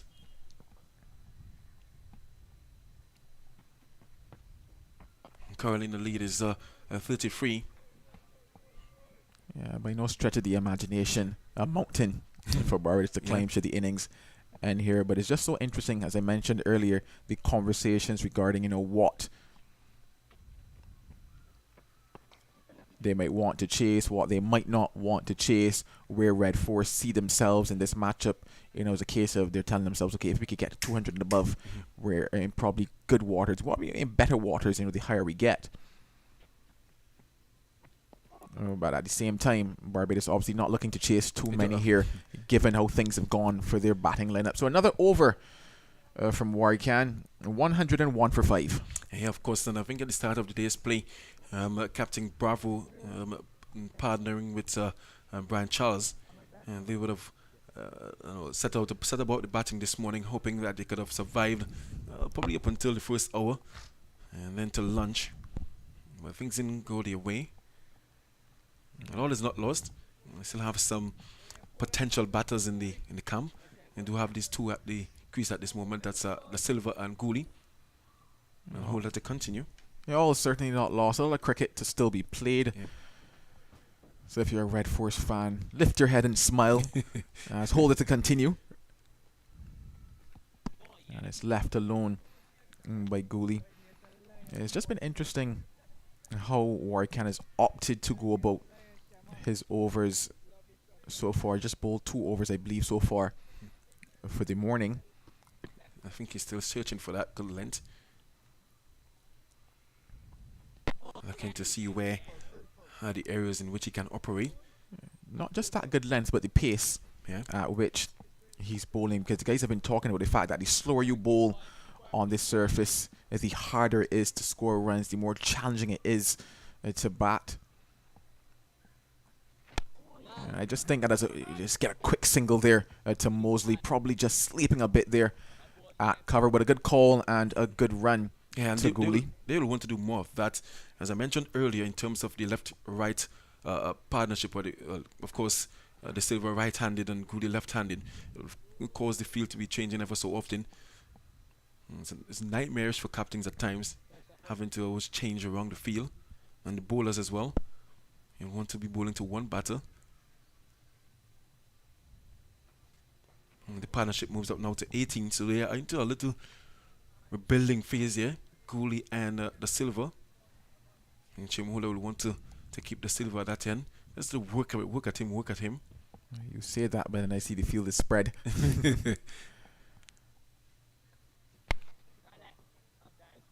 Using the boot on that particular occasion, but yeah, man at long off, long on, deep mid wicket. You agree with the field for the Silva? Do I agree? At 102 for 5. With the field, I guess it might be a case of they're probably saying that in terms of Shem Holder, they're looking maybe for a similar dismissal to what they would have got from Bravo. And as such, they might want to, I guess, bowl a couple more deliveries to Gooley. A single to close things out. 102 now for 5. They lead them up to 35, but let's keep my eyes on the lead. And the Red Force players as well. You can take out your eyes off the lead just for a little bit. It's moving along, but going nowhere fast. Not too fast. Yeah, but for Warri, can I continue here? I was in the back of the commentary box and hearing Colin say, give it a bit more air. I don't think it's necessarily the air that's required, but more so the length and the pace at which he's bowling. And if he could just, I guess, slow it down a bit and just pull that length back just a touch, because that flatter nature at which he's bowling is quite easy to navigate. You saw De Silva get back and just push one off the stumps, at which, Colin said, maybe not necessarily how we should have been gone about that particular one, but it's very easy, to play that type of shot from Warri Khan with the pace that he's bowling at. So if he could just, as they say, that push and pull. And I have a silly point in place here. Yeah, and just drag that length back just a fraction, but beyond that, just the pace at which he's bowling. I'm going to take it back to day number 1 when he was bowling to Jason Mohammed, and there were just, maybe I would say, 2 in an over at one point that he got Mohammed to come forward in the ball, just spun a bit and came off the gloves. Yes. There was no silly point at that particular occasion. Or he can vastly experience 77 matches at this first class level. He certainly experienced, had a chance at the higher level as well. Not played as much in recent times, obviously, given the introduction of Gudakesh Moti, who is now the choice spinner for the West Indies. But yeah, I just think he's maybe missing that particular trick right now on this surface. Yeah, for Trinidad and Tobago Red Force, it's just about batting and playing each delivery on its merit. And the Silva, no alarms thus far in terms of him trying to go over the top. Yeah, I don't think the Silva will be the one with the additional positive intent that I spoke about earlier, especially given how you normally see De Silva go about his innings. I do think that if you're going to see the additional positive nature, it will come from the bat of Gooley. Looks to work that one into the leg side. Can't get it past Rashawn Worrell, who's just behind square on the leg side. But yeah, De Silva, for sure, he's looking to be your anchor. Yeah. That is his role usually across all formats that he plays, across all teams that he plays. And he's that workaround, he's that craft runs type of a guy. And you don't think that he's going to move too far from that mold that he's developed for himself today. 103 for 5. And 15 minutes for lunch. The Red Force, they'll want to get to lunch without further loss. And they want to extend this match into the 4th day's play. And the fans would have paid to come in, paid for all 4 days. And then, of course, we have 50 today? I think 1, 2, 3, 4, 50 spectators in. And what is very obvious is the flags of Trinidad and Tobago. I'm looking into the stands, Marcus, and I'm questioning where you're seeing 50. Inclusive of the players in the member stand. Fair enough. But yeah, getting towards that little ticklish period that we call the lunch break, the interval break. And, quite often you say that players should be shutting down and, trying to reserve and preserve their wicket. And I asked someone a question about that this morning, someone who got up for an interval in this match, and he was telling me, quite often, they do say about that, but at the same time, sometimes your intensity drops and you kind of drop your guard almost and get ultra defensive, and just in that moment is how you also get out. So sometimes you would see them play a positive shot or see him play a positive shot, and it's not because his intention really is to, I guess, go for the maximum result at that point in time, but it's to keep his intensity up, and it's just a mistake that would have happened. The mind game cricket, and Jim Holder into his 18th over. He hasn't let go of the ball since the start of today's play. Oh, well, in the form that he's in, I wouldn't want to let it go either, to be very honest. That was a better delivery there. And he's extracting some bunks. He would have found that spot right in front of the batsman's eyes right there, in danger area. And Warwickon providing some tips there. Quite a bit of rough there outside of that left-hander's off stump. You would have to think, though, that if it is your conventional off break, that goalie can easily leave the ball should it pitch in that rough area that he's actually now just in and around, because they're going to tell yourself he's going to just turn wide of the off stump. The one that's in question is one that he left earlier, which is the one just coming back in on the arm. So as long as he pretty much covers the line of that off stump, to my mind, he should be in good stead here against the bowling of Shem Holder.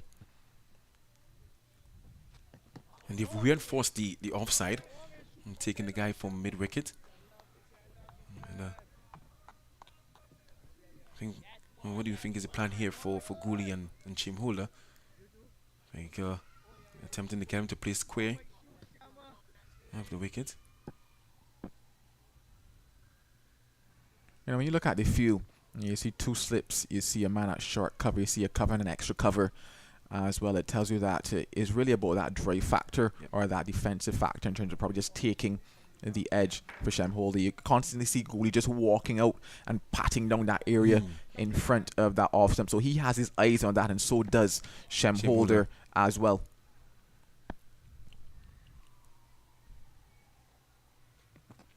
You see, I talked about the fact that if it's going to land there, and you look at the conventional off break, is one you can leave alone from Shem Holder because there's no threat of it coming back on to the off stump. So good awareness there by Jed Gooley. 4 deliveries gone so far in this over, 4 dots.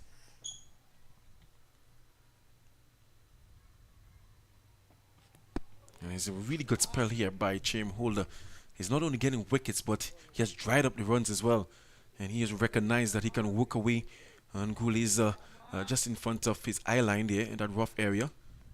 And his accuracy is immaculate. And Shem Holder. And Gooley equal to the task on that one. That one was a bit straighter and brings to an end yet another over. And Trinidad and Tobago Red Force 103 for 5 after 42 overs. And that's a lead of 35. I told you, Marcus, you can forget that lead for a little bit. I promise you can forget it just for a little bit. But like I mentioned there, once again, Gooley just covering that off stump, and that's all that needs to happen there in terms of Shem Holder. Obviously, as a left-hander, you would tell yourself that there are some balls that you would like to drive at. And once again, you come back to that balance of there's an interval coming. Do you stay in that positive mindset? As I mentioned, one of the players told me, they try to stay in that positive mindset because they find that coming up to break, if they drop that intensity, then all of a sudden something might happen and you're just a little bit too lapsed, and you find yourself, being dismissed. And sometimes they'd rather be dismissed playing a shot rather than, getting back and one spins and hits the pads type of a scenario. So Warwickon, to continue, he now opts to come over the wicket. It's Joshua Da Silva. And that's the nature of the game. I mean, you mentioned yesterday a guy who got a couple 26s. You gave him the advice: hey, sing a song when you get to the score. Sing a song. Now 10 minutes to lunch. What's going to be the mindset from Da Silva and Jid Cooley? Are they thinking about what the caterer provided for lunch today? I don't think food is on their mind at the moment. It is more so the idea Of surviving. not even that, because when I look at it in terms of the nature of the types of batters out there, they are top order batters. And not just that, but top skilled batters. And as such, I don't think that survival really comes into mind, as that one is swept away by Joshua Da Silva. A lovely positive shot that by him. A ball lined on the legs by Warwican. And good skill shown by Da Silva. Yeah, and there's Warwican opting to go over the wicket to Da Silva. I think he's looking to work at that, the rough, if there's rough outside there. And there was Da Silva playing really competently there. That sweep shot, it could be a dangerous ploy, because there's a guy employed out that is square leg boundary, and leg slip and a short leg as well. But that was well played there by Da Silva. And he's working at the legs of Joshua Da Silva. Not too sure if they spot a weakness there, and they're trying to exploit whatever rough there is outside Joshua Da Silva's leg stump. Yeah, I don't necessarily think it's a case of the weakness, but once you mention that rough, so the same way there's the rough just outside the off stump of the left-hander, the rough is on the leg stump, or rather, just outside of the leg stump of the right-handed batter. Another over comes to an end, 4 runs from it, 107 now for 5. But it is interesting because, funny enough, bowling into that rough for Da Silva is probably more so a mistake that will have to happen, because LBW is out of the equation instantly, and Da Silva can opt to pad it out if he so chooses. And then I don't think the sweep shot is a bad option either, given how Warwican has been bowling throughout the day. So yeah, overall I would say a relatively safe shot, because he kept it down, he was in control. But yeah, I don't think that much of a challenge might be posed to Da Silva coming over the wicket and bowling into that rough on that particular occasion. Probably a bigger challenge to the likes of Gooley with that ball coming back in now to his off stump with this with Warwican there, the left hand spinner. But what will also matter then too is the pace at which Warwican bowls it, because at that fast, flatter nature, the ball just slide on, and Gooley can easily leave that outside the off stump as well. It all comes down to the skill of the bowler. Talking about skill, Shem Holder's opting to use all of his bag of tricks and going back over the wicket. Is it a matter of the bowlers being impatient? I felt he was into a really good spell around the wicket to Jid Cooley, but this time he has changed the angle. I wouldn't necessarily say impatience, just a case of trying. Minutes before lunch, yeah. Oh.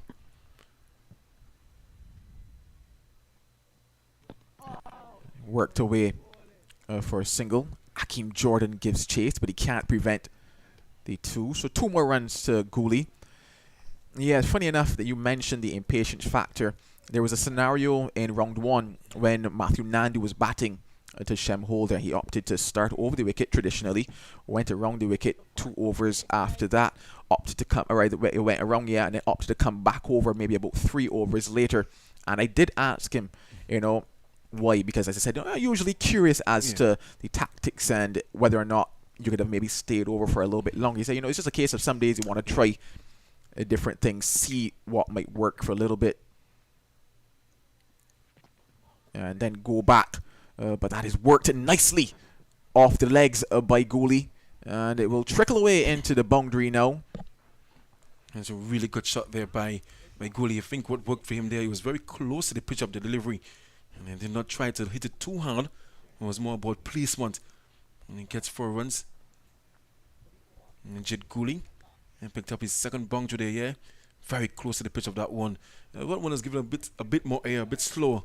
And there was Jid Cooley using the wrist there and getting 4 lovely runs. Moved the score to 113 for 5. And that lead up to 45. You're back to that lead, Marcus. You're back to that lead, Marcus. You can mention the lead again, Marcus, once it's over 100, okay? Okay.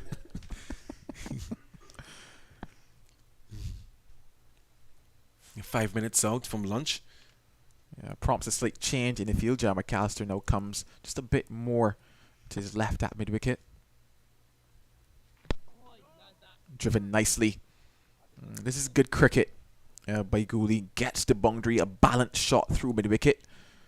And now goes towards mid-off. And Primus, that partnership now goes up to 30. So a decent partnership building between them of 86 deliveries. Now brings De Silva into strike. De Silva actually hasn't faced Shem Holder for a little bit.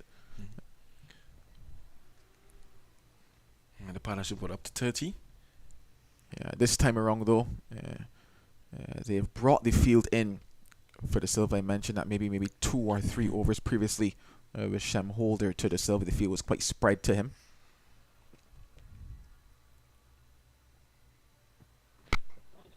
This is a recovery of some sort here for the Red Force, De Silva and Gooley. And that's at the end of yet another over. The 44th in this innings of the Red Force, 114 for 5. And they are scoring at a 2.59 runs per over. Much better than they did in the first innings. And it looks like Warwick is going to continue. There's about 3 minutes before the luncheon interval. We're probably getting 2 overs given how Warwick has in bowling, unless you find yourself having 3 boundaries in this over. But given how quickly he's getting through, we'll probably have 1 more from that member's end. And then we may see change of gloves in this over. Touching of gloves. And just a delay to ensure that this is a final over before lunch. I talked about how things might potentially look with Warwick bowling to Gooley and that rough outside of the off stump. And they've brought the man from point to cover, which really tells you about that ball coming back in into Gooley and the risk of having to try to get that ball behind point.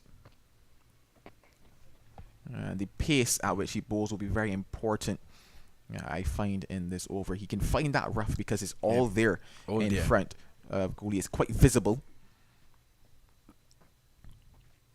And that's a good pace bowled by Warwick. They are answering a question of the umpire, Patrick Gustav. Probably struck him just outside off stump, but that is the pace that I've been talking about, and that's the length as well that you're looking for from Warwick. Just Warwick is load this one right up, and Jervis Gooley searching for it. The bunks antenna, I think it just outside it, just in front of that rough area. And Gooley not out, says umpire Gustav. I think it's probably going over the stump.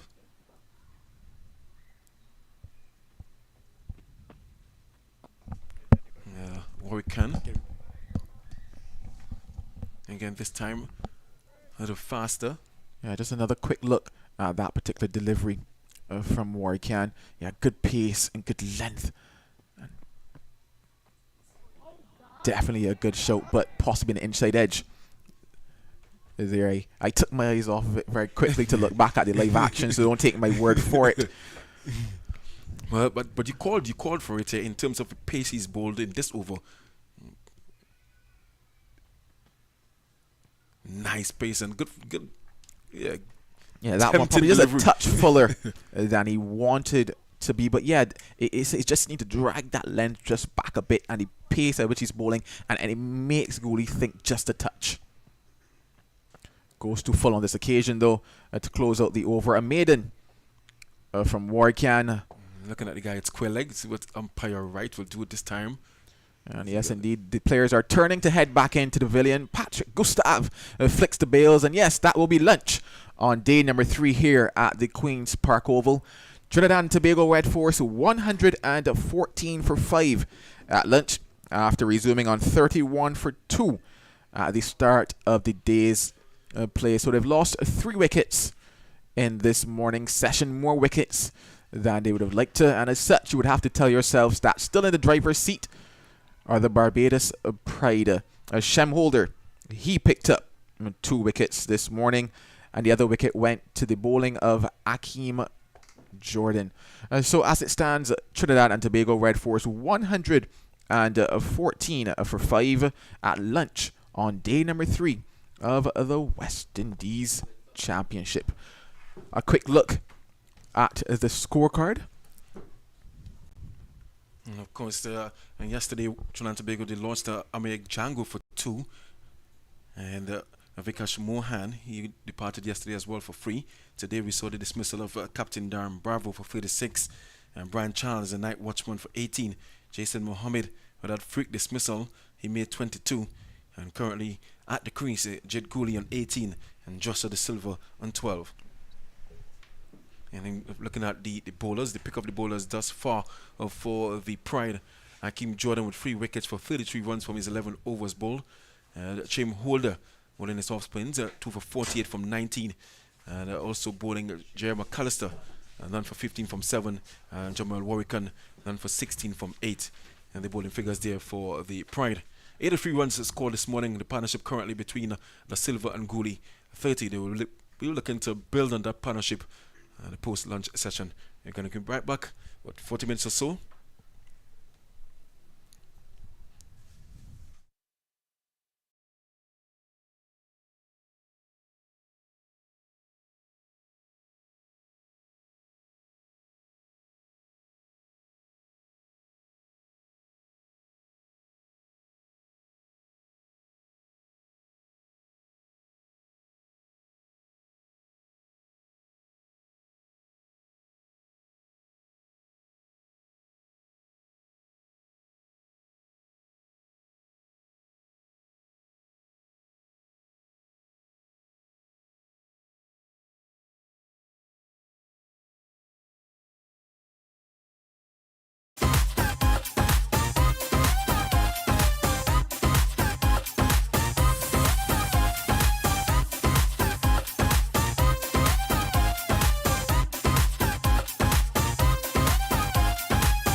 Good afternoon, wherever you're watching us around the Caribbean and around the world.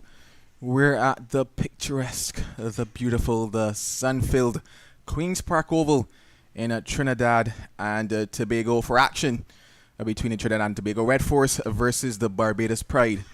Well, if you're now joining us, you're looking at the score 114 for 5 in Trinidad and Tobago Red Force. They lost 3 wickets this morning. Shem Holder, he picked up 2. And Akeem Jordan, he picked up 1. They lead by 46 runs now at the crease. Joshua Da Silva and Jed Gooley. And it looks to be Jerry McAllister who will pick up things after lunch for the Barbados Pride from that Brian Lara Pavilion end.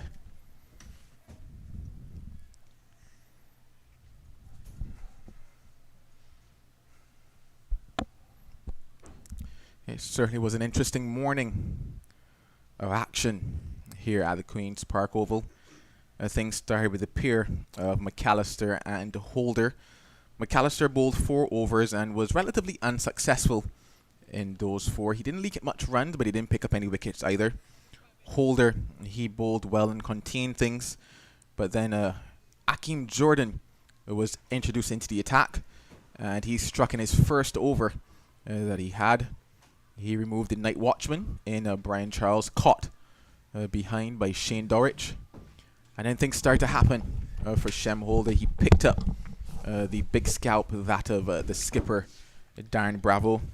And then he went on to remove Jason Mohammed in what was a very fortunate manner. The ball coming off of the foot of Kevin Wickham and popping up to Zachary McCaskey at mid-wicket. And it was indeed a fantastic catch. A one-handed grab taken by McCaskey. I haven't seen Kevin Wickham return to the field, which tells me that left foot of his is probably still injured from that blow of the bowling of Jason Mohammed. And I see the umpires now signalling that there's been a change of ball. And that's very interesting because before play got started, I could hear the Barbados Pride players just slightly complaining about the ball that was being used. So the umpires now deem it fit to change it. As I say good afternoon to Marcus Daniel. Yes, good afternoon, Joel. Post-lunch session. And I get the feeling that this session will determine which direction this match will head. The Red Force 114 for 5, and Joshua Da Silva 12 and Jed Gooley on 18. McAllister is going to get things going for the Pride. We saw him yesterday around the same time doing really good work from that particular end. Let's start with a short and wide one. So starts in the same manner that he finished this morning. Yeah, it's interesting because I think just back to day number 1, McAllister to Da Silva, and he got it relatively full and straight. And Da Silva, to his demise, opted to play no shot and had his off stump rocked back. An interesting matchup here. McAllister, the fastest of the bowlers for the Pride. Much better length. Just getting rid of that, that lazy feet just after the luncheon period. I think it was a really good break, a timely break for the Red Force, just to reassess their position. And Pride, I'm very delighted with how things went for them in that morning session, in which they picked up 3 wickets, and the Red Force only added 83.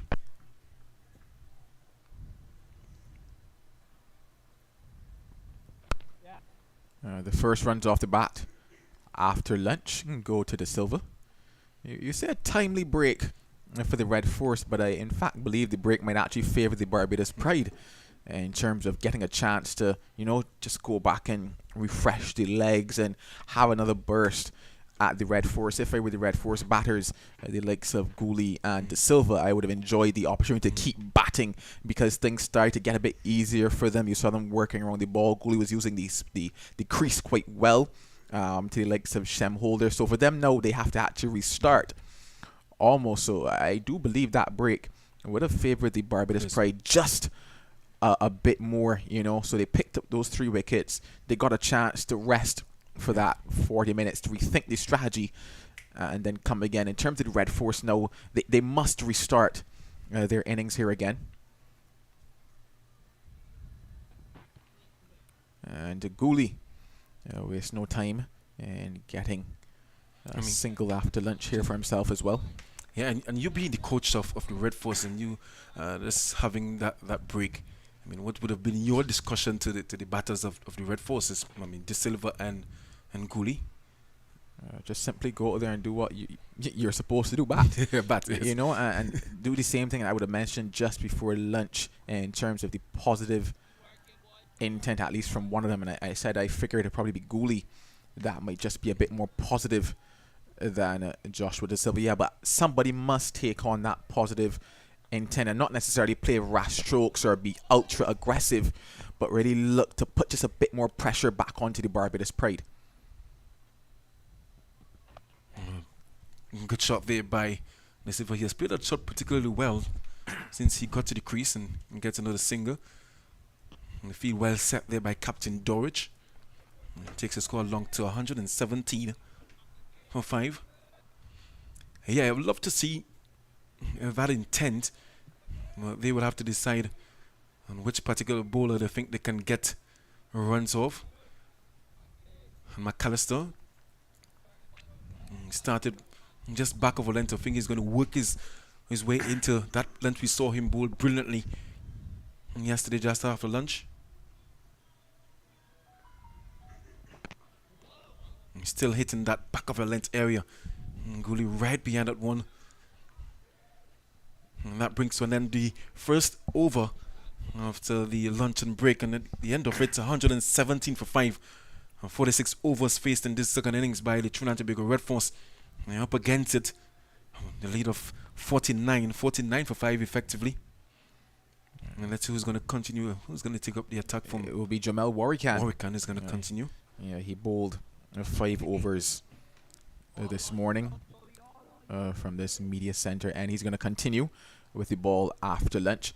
And I just felt like the last 2 deliveries that he bowled before we went to break were the ideal in terms of the pace that he should have been bowling on this surface and the length that he should have been bowling on this surface as well. So it'll be interesting to see how he goes about it. Obviously, I said, in terms of coming over the wicket to Jade Gooley is where I really thought that he posed the greatest threat. He's now bowling around the wicket to Joshua De Silva. Sniper backward point, short cover. Short cover, mid on, mid wicket, and a guy on the 45. Short leg. And De Silva's easily behind it. Yeah, I do know that bowlers tend to want to get a couple deliveries in first, be bang on, and then vary it. So it'll be interesting to see how long it takes Warrican to get back to that length as they get a single. As I mentioned, Kevin Wickham still not on the field. The fielding just being done by Kamari Boyce, who spent just a little bit of time out there. Kamari Boyce got 2 games so far for this first class season. He played his first one for the season against Jamaica. Played last week versus Leeward Islands Hurricanes. He picked up some wickets, obviously with Warrican coming back into the fold and Warrican being your first choice left arm spinner. Kamari Boyce has been asked to sit down. He has a Tobago name, Boyce. That is the pace there that I've been talking about from Warrican, but he's around the wicket here. So it's interesting. He finished over the wicket to Jed Gooley, and he got that close LBW shout. Staying around the wicket. But if we realize he's bowling a bit slower to Jed Gooley. I think he's inviting that shot that Jed Gooley played in that first innings. And they have the man set there again, this boys, on the mid-wicket boundary. So he's inviting Jed Gooley to just go with his natural game. But Jed Gooley will be better advised if he's going to do that this time around. Need to get closer to the ball and probably stroke it on the ground. He's going to put another attacking fielder in there. The leg slip, Russian Primus.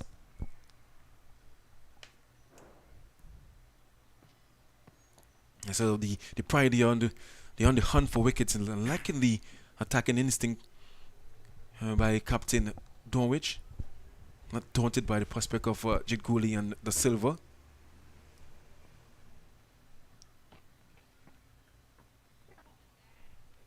Silver trying to work his way into a really long innings here for the Red Force. At the end of that over by Warwican, Trinidad and Tobago, Red Force 118 for 5. Yeah, a little bit earlier, Marcus, you were talking about the possibility of who might they look to target and that kind of stuff in terms of the possibility of a positive intent. I wouldn't necessarily, I guess from my instance, look at it from a bowler perspective, but some people might think I'm mad for saying this, but if there was to be one bowler that I would say that I would definitely look to be positive against, is Shem Holder. Yes, he's taken the majority of the wickets, but that is the head reason why I would look to be positive against him, because that is the trump card for the Barbados Pride at the moment, and the person that they're going to look to pretty much wrap up the innings at some stage. And if I can just take him almost out of the attack, maybe, you know, it might become just a tad bit easier for me. But is it a case if I shut up shop again to Shem Holder, then you know he gets into that rhythm, and then you get that one that bites and takes the edge or spins and keeps low and hits the pads. McAllister to continue. Short and wide, and some work to be done out on that boundary by the same Shem Holder. They come back for 2. But yeah, that's just the kind of thinking that I have when it comes to situations and scenarios like this. If I can take out your trump card, then I force you to go to your plan B. If I let you keep sticking to that plan A, whereby Shem Holder is to plug an end and work away and grind away in the same manner that he bowled all morning long, you know. I think that was the ploy in the first innings for some of the Red Force batters. Tian Webster went after him.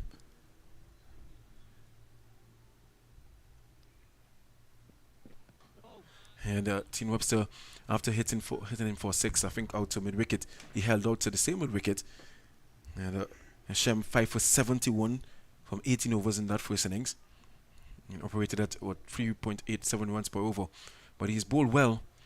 And that's a brave ploy in terms of trying to counter his good lengths and good lines. I think it will take a lot of bravery from the batters of the Red Force. Not necessarily bravery, but skill. Skill, yes. These are 2 skilled batters at the crease. I give them credit for that. But yeah, just going not necessarily on the offensive, but just looking to take him off that good line, good length. Played away nicely by Josh De Silva, but Shem Holder will do some nice work out there. They can't stop the 2 runs though. Safely in. It's good aggressive running by De Silva and Jed Gooley. And McAllister, they started on the shorter, wider side of things, and just after lunch here. Not the same McAllister I saw yesterday. It is the same McAllister you saw yesterday, but the McAllister you saw in the morning. In the morning, yes. Yes. Oh, this first day's play. Yes, of the first day's play. But yeah, he did find his way and find his rhythm coming on towards lunch, and just after lunch when he picked up those wickets. And it's just a case of can he find that back here today. And there we see it. And that, funny enough, is kind of similar to the delivery that De Silva left in the first innings. Probably a fraction straighter, you would have to say, that one coming down the line of maybe the middle stump on that occasion. But it's the length that De Silva left on the first day. And that is where I think that McAllister can begin to operate from. He already has the pace. Yes. And if he could just keep there and thereabouts. It's similar to Anderson Phillip. And you mentioned something on the first day of commentary, and when you interviewed the assistant coach there, or the standing coach at Riyadh Emirates, and he told you that with these two teams, whoever keeps the patience, they're gonna be successful in this match. And thus far, we've seen both teams in terms of their batting. A lot of batters have got in and got out. Outside of Makassi, yes. The other batters not really carrying on after some good starts. Comes off the outer edge of the bat. A single to complete the 48th over. 123 for 5. I mean, it's not just about the batting, but the bowling as well. Have to apply a lot of patience in terms of trying to work a batter out, especially skilled batsmen like Gooley and the Silva. Work your way into your bowling spell. Hit those areas that your captain would have probably applied a feel to. And McAllister not started brightly after this post-lunch session. Has been on the shorter side of things and wide, and giving the Silva the opportunity to work himself into this innings here. 193 for 5 with the Silva on 17. The Silva on 17 and Gooley on 22. Important partnership here for the Red Force. And they came together with a score on 84 for 5. So Warwick can't continue now to De Silva. And De Silva is forward. And if you're getting that close to him, it certainly won't challenge him. They're the only option, obviously, is if he decides to stride out and drive it down the ground. Yes, I've observed that he's flattered to De Silva. He's given it a bit more air against Gooley.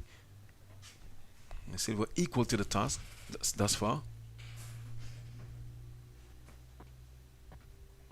Again, that's a shot I think he should take out of his armory at this time.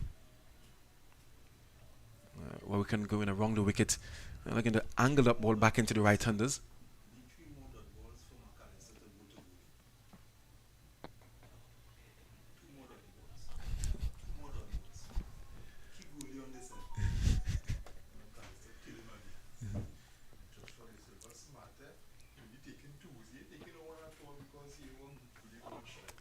That was almost a little bit slower, and the Silva was actually feeling for it. Brilliant sunshine here at the Queen's Park Oval.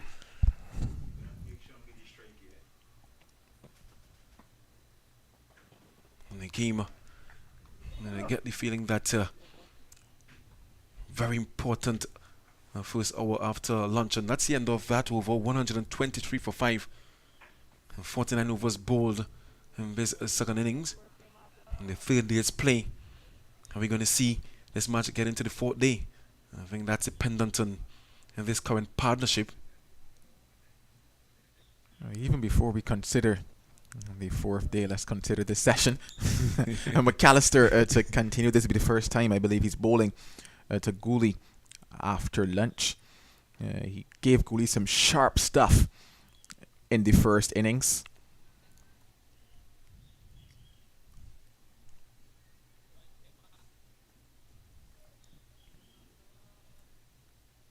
Somewhat of a regulation field, you would have to say here for McAllister. 2 slips of gully, a man walking back towards the boundary at point.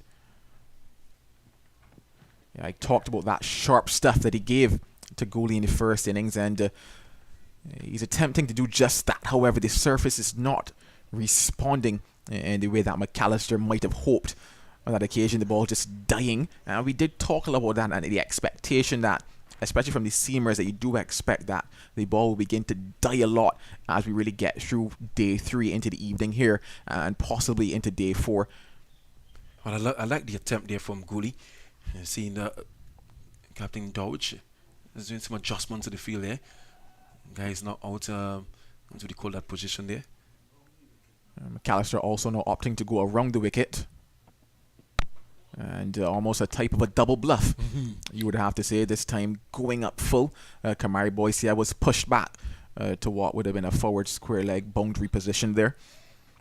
So some considerations in terms of the possibility of another short delivery, especially on that angle as well. Shane Mosley is down at a fine leg. I might have to think, though, that on the angle he might just be a bit too fine. I'm sure that Urjit Guli understands the ploy here by the Pride. And let's see how he goes about this delivery. He's right behind that one, very compact. He showed that same compactness in the first innings until that delivery in which he will want to forget. And depositing a Warwick delivery out to deep mid wicket. I'm very disappointed in the way he got out in the first innings. And here he has a start. Another start, 20. He's on from 7-1 deliveries. So 19 from 48.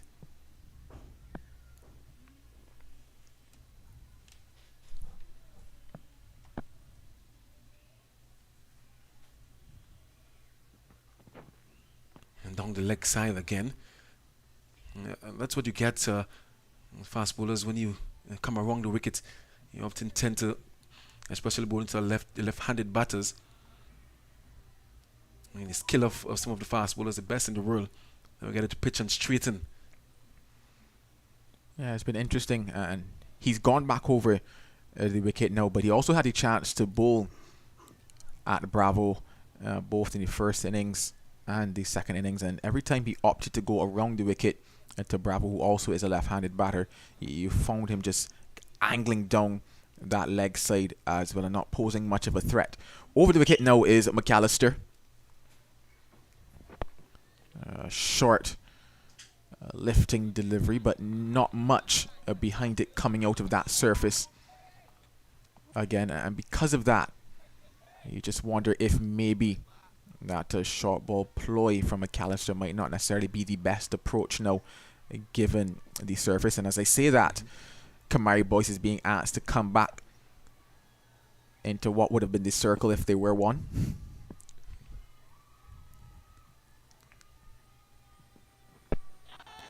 Comes off the pad. So a leg bye. That will be signalled from umpire Chris Wright to end the over. 124 now for 5. And the leader would have stretched now to 56. So these are the West Indies Cricket Board AGM on tomorrow, Joel. It's going to be a new president of the West Indies Cricket Board, Cricket West Indies, and Dr. Shallow. Dr. Shallow met Dr. Shallow when a Tobago team toured St. Vincent in 2019. And I must say, a decent young man. I think lots of potential. I'm looking forward to see what sort of plans he will have to take West Indies cricket forward. And we also have our very own president here of the Trinidad Cricket Board, Mr. Azim Bazarat. He's going to assume the role of a vice president, unopposed. So interesting times in West Indies cricket. Certainly interesting times. As the Warrican now opting to go back over the wicket to Jed Gooley. I think this is a better option for him.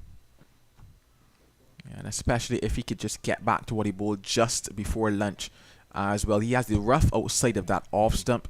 He has that slow turn as well that will assist him out of the surface. Man at forward short leg in waiting. Nice tease in Jed Gooley.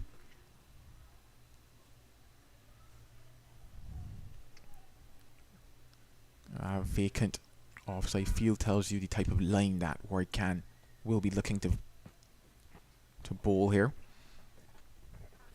Just in and around that off stump, probably just a touch maybe outside of that off stump, because you also think about the fact that, you know, there could be that false drive whereby the ball now passes between bat and pad. Worked till long on this time. It was a bit fuller, allowing Gooley to use his long levers and stroking that nicely down the ground. Opting for the safer route this time around. Yeah, it's certainly been a composed innings, you would have to say, so far from Jed Gooley, and this is what I think all of those who've watched Jed Gooley over the years, you know, we would like to see from him. Occupation of the crease, turning over of the strike batting in partnership. Just be cricket smarts, understanding the situation of the game and batsmanship, and we want to see that more from our West Indian players. And it starts here.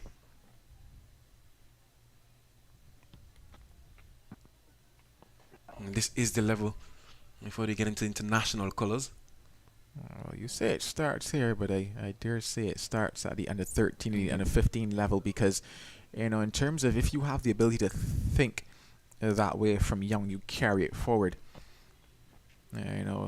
Not that I would be calling these guys old dogs, but they say you can't teach an old dog new tricks type of a scenario. But yeah, I just think that if we can foster that type of thinking coming through the levels,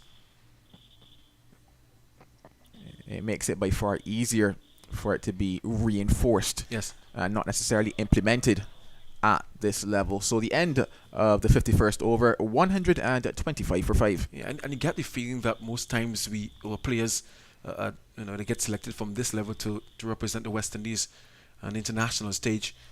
It's like OJT for most of the players, on the job training, because of, as you mentioned, the under 13s, the under 15s at that junior level. They want to expose the public some of the better coaches around the Caribbean. So they get to this stage, and because the level isn't as high as it should be, some of their faults aren't exposed. And when they get to the international stage, where some of these guys have played a number of games, they are exposed at the international level, and then they have to come back here and try to remedy their techniques and sometimes their fitness as well. Marcus, I'm very happy, because when you said OJT, I'm happy that you went on to explain what OJT was, because I'm like, orange juice, what? I was a little confused there. On the job training, Marcus. Thank you very much. McAllister to continue. And this ball is left alone outside the off stump by Jed Gooley. That ball also died as well. Dorich having to take it quite low. Yeah, you know that these days you find a lot of acronyms Yes. going around, a lot of abbreviations, and I'll be honest, I'm not the youngest and I'm not the oldest, but I do get confused very often, when I'm reading the things online. I'm like, I need to go Google what these letters mean together, because I might want to, maybe retweet this. Yes, and it might not be something I want to retweet, When I see OJT, I might not want to retweet it because I have no clue what that is.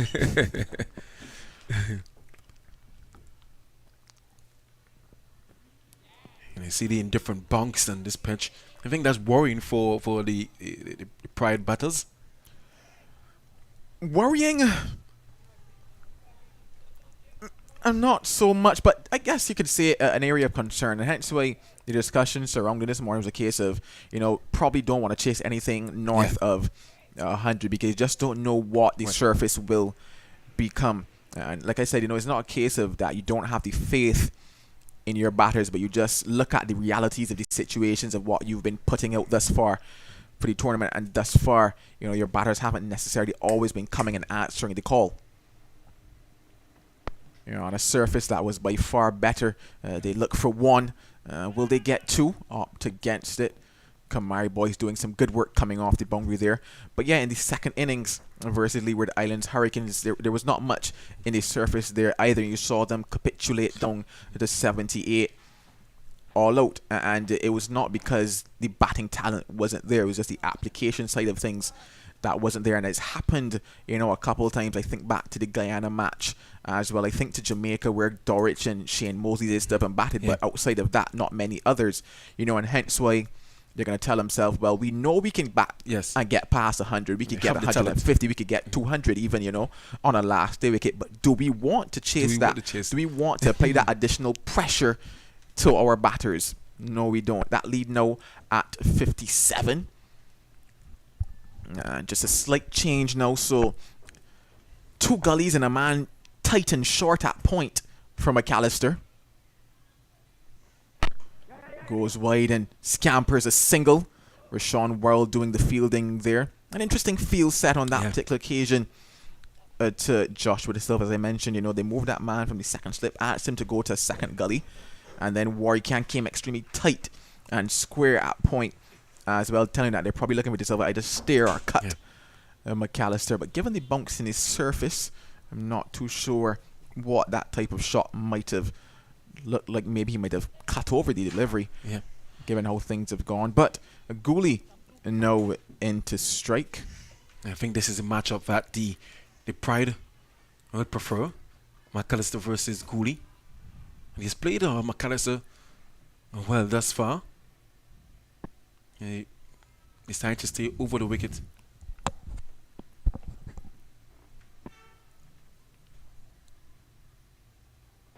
Oh, that was a really good one, well directed. And that could have gone anywhere there. Jid Gooley, I think he did well to keep it down. But that was well directed there by McAllister. A bit more energy in that one. Yeah, he definitely bent his back on that particular occasion, did McAllister. And you talked about the direction of it, and indeed it was well directed, probably coming off the shoulder there, the upper forearm of Gooley. There was no real pace in it in terms of coming out to the surface, but the accuracy is what was the real factor on that particular occasion. A very good bouncer from J.R. McAllister. One delivery left now in his over. Ooh, and it's where did that come from? loosener almost, and it's signalled a wide as expected by the arm. Rather, sorry, not a wide, a no ball from the arm of umpire Chris Wright. He's searching for that extra pace of McAllister. I think he's nearing the end of this spell after lunch. You can see the extra effort. No after lunch, yeah. Yeah. You can see the extra effort being given there. I mean, that's what you want from your fast bowlers. Those short bursts and the energy needed. And Jid Gooley, he's taking his mark there. Yeah, seems to be taking a leg stump guard now. McAllister, one legal delivery remaining in this over.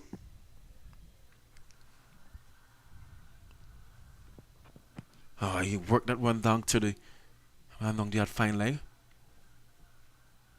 So Shane Mosley doing the fielding. The end of McAllister's 11th over, 129 for 5. An indifferent over there by McAllister.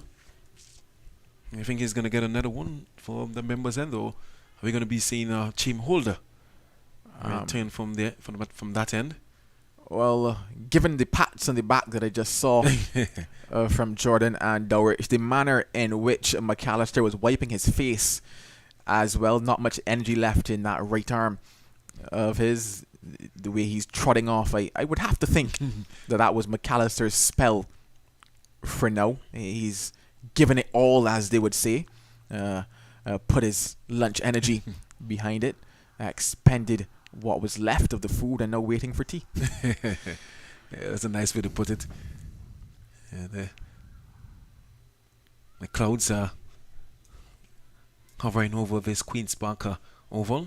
I think the players and fielders will love a bit of a cloud cover. You say that, but I'm looking towards the flags, and they're not fluttering as much as we've seen them do here. Yeah. So without that wind, I'm pretty sure that is a bit sticky out there as well. I found that things tend to just get a bit hotter here at the Queen's Park Oval. Obviously, the stand's quite high and blocking some of the wind on occasion. Warri Khan to continue to Jid Gooley. Worked away nicely, taking that one probably from around middle and off, so tucking it into the leg side was Gooley for a comfortable single. And keep maintaining his composure. Not about to give away the start in this second innings, Jid Gooley. The hardest part of the batting is getting that start.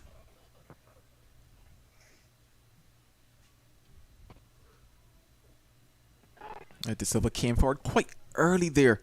I almost thought he might be looking to use the feet on that particular occasion when I looked at the trigger movement from that left leg, and in a way almost got him caught in between strides and shot pattern play. That ball just bubbling into the air, but left of Jonathan Drakes. He's gone! The silver goes. That's a beauty by Warwican. That one bounce and turn. And I think that took the shoulder of the Silver's bat. And it was taken on the second attempt there by wicketkeeper St. Dorwich.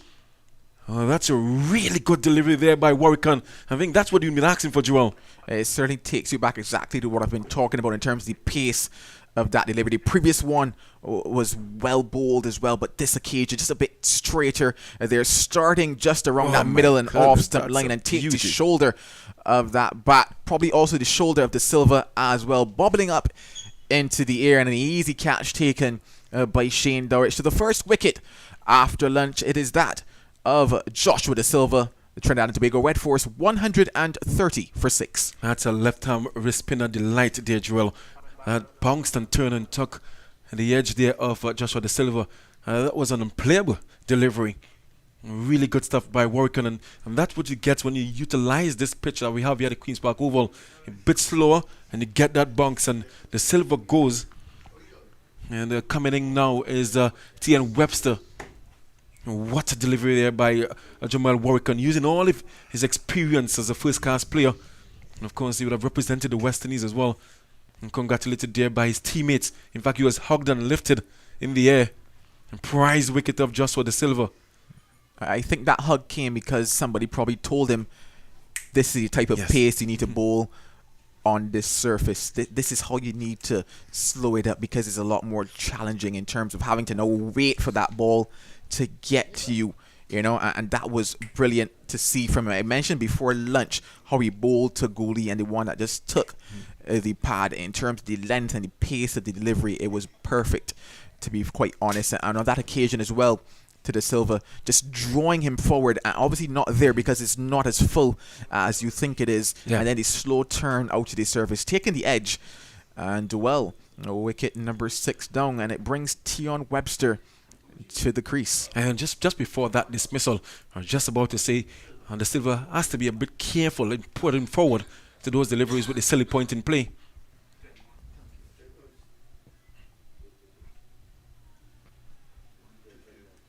Yeah, there is that pace that Warwican is finally getting in to the rhythm, and you like that from bowlers when they begin to say, okay, I tried this before, this is what I am accustomed maybe to bowling, because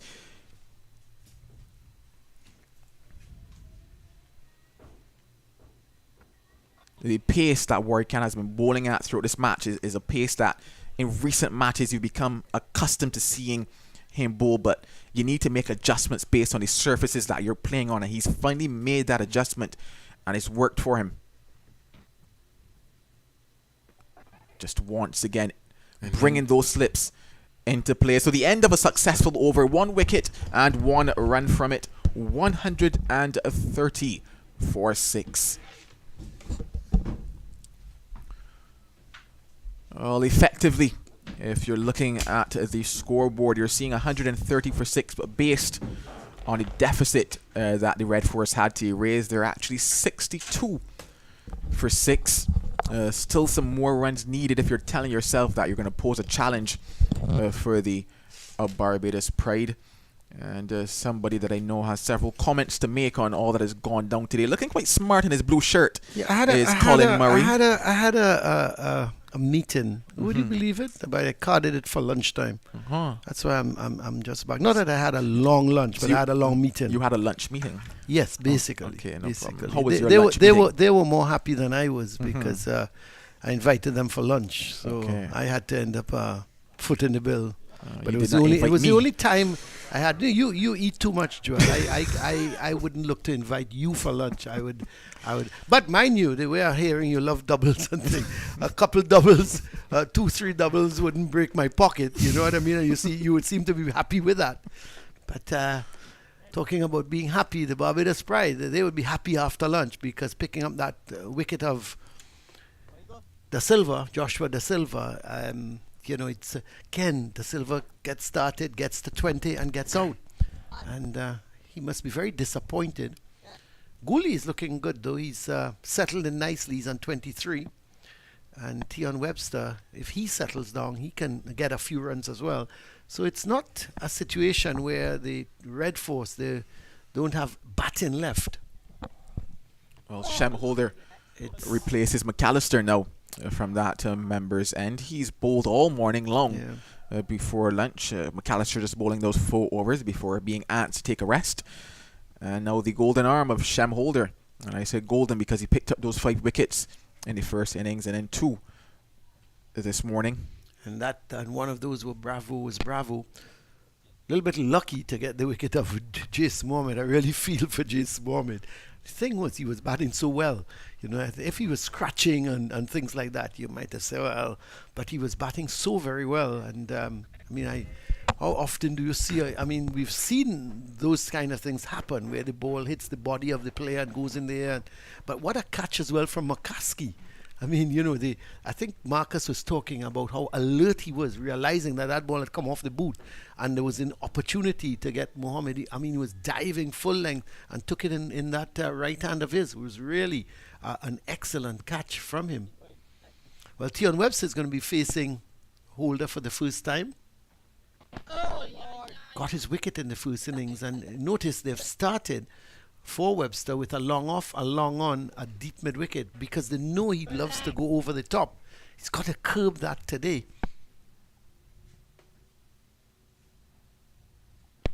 Yeah, I think he's a clean hitter of the ball is Webster, but and he's opened already. He's opened for Trinidad and Tobago. He opens for his club team. So it's not to say that he doesn't have a good technique and he's a number 8 batsman. He's far better than that. No, man. There's another one. Several men hit in that position. First, thankfully, it went on the ground. First, it hit him. It was Wickham. Wickham, yes. Is Wickham back out in the field? Nope, he isn't. I was to ask when I went down to the pavilion area what is the latest with him. But Jonathan Drake's now having to put his line in put his body in the firing line for his country. It's so interesting that there are no medals offered at the end of the day for being at that position. I tell you, when I was playing and the skipper said, we're looking for somebody at forward short leg, I used to turn and watch everywhere else. It's really forward short leg and silly point and silly mid off. It's called silly for a reason. Okay, you've got to have your full trust in the bowler. Yeah, they also say you need to make yourself small in that position. And maybe we could just have a look at it again, because I'm not sure where it struck him. Was it somewhere on the... I believe it hit the side of the helmet in terms of that grill area and probably forced the grill onto the face of Jonathan Drake's. That was my initial feeling with my 20/20 vision there. Yeah, well, I've got 4 eyes and I'm still not sure where it actually hit him. Maybe I don't know if we can probably try to bring it back up. But he probably saved 4 runs as well. Quite possibly. Because there's a man at short, fine leg, and the man deep. I think there is a deep backward square. There is a deep backward square. So it would have probably, unless he was able to find the gap. Yeah, probably would have taken some good sharp fielding down there as he heads through what we call those concussion protocols, to make sure that he's doing all right. The physio is out there. The medical team is out there as well. Just crashing there. We asked for the replay and we got a fast forward little scenario there. Yes, we got a little fast forward, but he took the helmet off one time, didn't he? Just threw it to the ground. Yeah, I just got the feeling that it maybe hit the grill, maybe then onto the neck. It maybe was the initial feeling that I got, especially in terms of where he put his hand instantly after that blow. But having to go through the concussion protocols definitely tells you that it took a piece of that helmet. Well, I think the Red Force philosophy here is if you can't beat them, bruise them. Because let's have a look at it again. No, that's... a good forward defensive from Webster. But the players are all going back to their respective positions. And Drake's, the good thing is he's standing up. He's gone back into that position. Yeah, I should have got word on what's happening with Wickham. You were too interested in your lunch. Yes, that's right. Dash that's meeting. Right. They're very, very true. But and it slipped me to find out about Wickham. Yeah, there we go. That short ball. Again, as he instantly took off. Took the helmet off. that helmet. But he's fine. The medics and physio casually strolling back towards the comfort of their seats. And the safety. Well, Holt is going to continue. Just one delivery left in his 20th over. And Webster yet to get off the mark.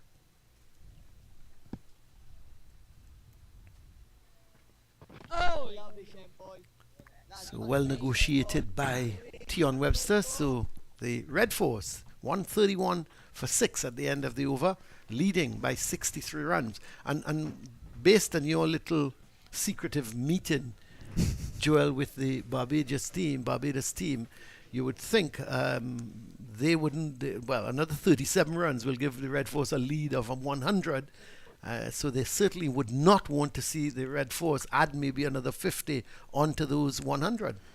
No, I don't want you having the public and our viewers feeling that I had a secret meeting with the What Barbados did side. you call it? I said I heard whispers from both sides. So whisper, when you whisper, isn't that a secretive? No, it is not necessarily. Okay, it just means that other people weren't meant to hear. But I was walking past certain guys and I just asked certain questions and they responded to me as such from both camps as well. So it was just a bit of by the way. Okay, all right, I hear you. Here's Warwickon. By the way, it's going to continue from the Jerry Gomez Media Center end, or the Willie Rodriguez end. Both, of course, tremendous players. Willie Rodriguez, the former Trinidad and Tobago and West Indies leg spinner and batsman. And Jerry Gomez, a former West Indies all-rounder, bowling a bit of medium pace from what I understand. Never saw him in action. Yeah, this is the pace that I've been asking for from Jamel Warwick, and he's settled into it quite nicely now. A beautiful rhythm. This is what you like to see. This is now a contest on our hands here.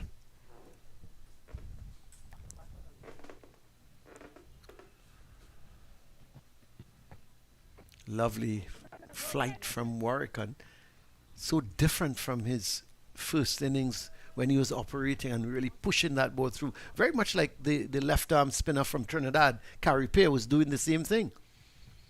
I only hope Carey Pear is looking on and seeing how Warwickon is bowling. He slowed it down, giving it a little bit more air. And this is how you have to operate on a pitch like this. Yeah, if I can offer just a quick point, I would like that short leg to come to silly mid-off. And here's the reason why. Because I'm going to tell myself with Warwick operating in the manner that he is into the rough outside the off stump, goalie has no choice but to play forward there. And I'm telling myself that I'm more likely to take the catch over on the offside. Loud appeal goes up, not out, says the umpire. Goalie was looking to work that ball through the onside, but again, seemingly going down the leg side. Let's have a look at that, Joel. Yeah, certainly with the turn on offer for Warwick and at the pace that he's bowling, it's going to be heading down. And you could see leg Dorridge. I'd always try to look at the keeper for an indication. And you could see Dorridge going outside of that leg stump to take it. And umpire Gustav certainly was not interested. The end of the over, a maiden over from Warwickon, 131 for 6, the Red Force. Yeah, Barbados pride into what is a very good bowling period here. Good passage of play for them. A testing passage of play for the Red Force batters. You weren't inside of the commentary box when I made this point earlier, but it was with regards to still having some positive intent and looking to score runs, and one bowler that I thought that he could maybe attempt to put off of his lines and lengths was Shem Holder. Marcus thought I was a little crazy for suggesting it, but yeah, I like Tion Webster being here right now at the crease because he's a very positive batter. But if he can be positive along the ground, as you mentioned, he's got to be a sensible batting from him. He has all the shots. There's no doubt about it. Tion Webster, he's got all the shots that you can want from a batsman. It's just tends to go aerial at times, and that's proven to be his downfall.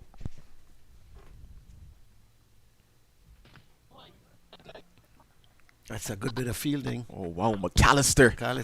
Wow. Putting his body on the line there. He's a big man. Big unit he is down indeed. there. Yeah. Did well. Gets down in gears, but he geared down quite nicely. I tell you what, as well, Joel, it's important because he keeps Webster on strike, and Webster not yet off the mark, and that could play on it. Could play on him. This time he's going to get off the mark, driving it past McAllister, much more positive shot, and getting it down to Worrell, who is down at that long off position. And that's the kind of cricket I want to see from Webster. You know, the men out deep, no point. Why get the singles? If you work the singles after a while, you're gonna have the opposing captain maybe thinking of shifting the field. Now it's the mid-off and mid-on. They're in for Gooley, giving the impression that they don't think Gooley is going to go over the top against Holder. 2 slips on that silly point, just waiting for the error.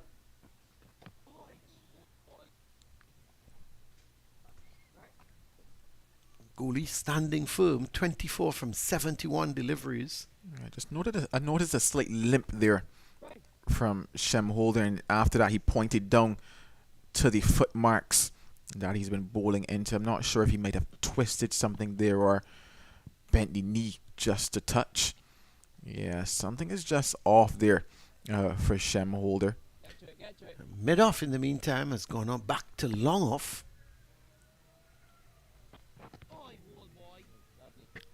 And Gooley seeing out the last 3 balls of the over from Holder. So he's now completed his 21st over, 2 for 50. And the TNT Red Force 132 for 6. Yeah, just making reference again to the last 2 balls delivered by Shem Holder. I now see the umpire and Chris Wright just asking a question.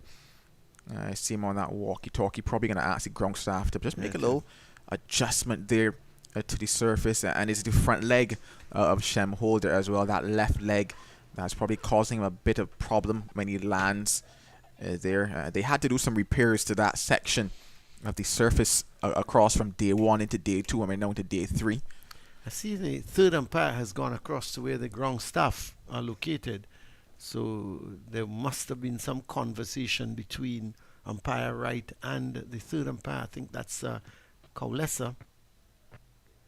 Kelman Cowlesser is the third umpire. So he's gone across to have a word with the ground staff.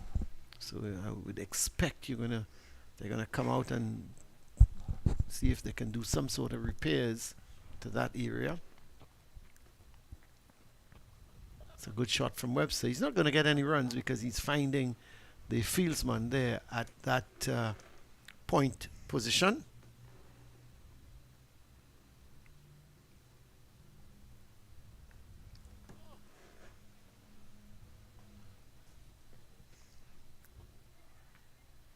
More bonks here. He's going to get a single. And, because that suddenly a lot of bonks from Warwickon with that delivery. And in the end, Webster was looking to play that through point. Let's have a look and see where it came off. Yeah, I think it comes back again to the pace that he's bowling at. And it's saying, you know, it forces you to think as a batter because it's turning slowly. And there's nothing there in terms of being able to really get back and cut it as well. Webster in 5 minds on that particular occasion if you really look at his feet. And just coming off the bottom edge of the bat, taking probably second slip just by a bit of surprise. Yeah, it was a chance. McCaskey, who took that fantastic catch off of Mohammed, thought he was getting up a little too early. And the ball had gone past him. Well, he got his hand to it. Yeah, that's the first one that really jumped out to the surface as well. And I guess hence why the conversation was surrounded, hey, if Red Force could get to that 200, the type of pressure that they could apply as long as their bowlers bowl correctly on the surface. That's not a good delivery. He gets away with it because it was outside the leg stump, and Gooley should have swung it around to the deep backward square boundary. There's no one in the deep. There is a short backward square, almost like a short fine leg. Gooley going long for... Well, it's the end of the over, but you know I was going to make the point. 133 for 6, the Red Fours. Joel, Gooley he doesn't want to get into a frame of mind too defensive, because he's going to bring pressure on himself. And to me, at this point in time, he is so concentrating on keeping his defense and keeping his wicket intact. Sometimes he gets the loose ball and he's not able to put it away. Yeah, Hencho was saying that, in the partnership that he had with the Silva, was saying that probably he might have been the one to be just a bit more positive. Yeah. Obviously, with Tion Webster at the crease, I'm telling myself Tion Webster might be that one with the positive intent. But funny enough, I was asking for Warwick to bowl this, but I didn't expect that he might get here so quickly. And Warwick is now into what is a very good spell, a very challenging spell. And no, I guess it is forcing Gooley to just go back into that mode almost. The Holder is going to continue, and Webster is one who doesn't like to be tied down. 14 deliveries for his 2.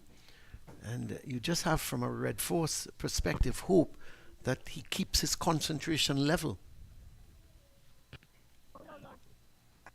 Yeah, I do think in terms of the bowling pair that we see here, Holder and Warwick, at this present moment, Warwick actually is posing the greater threat of the 2 bowlers.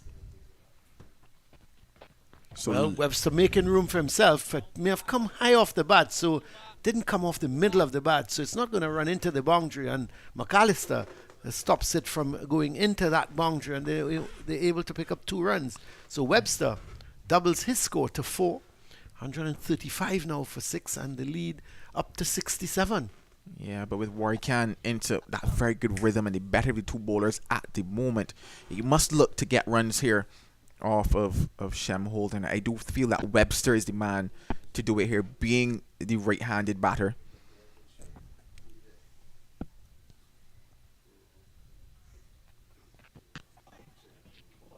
Just picking the right deliveries and opting to be positive but along the ground, because we have seen what happens when he goes in to the air.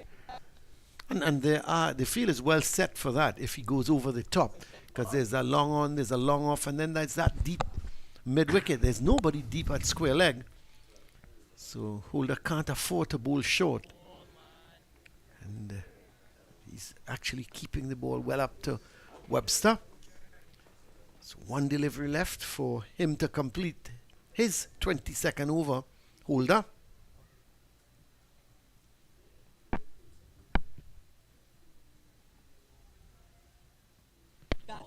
Webster long forward again.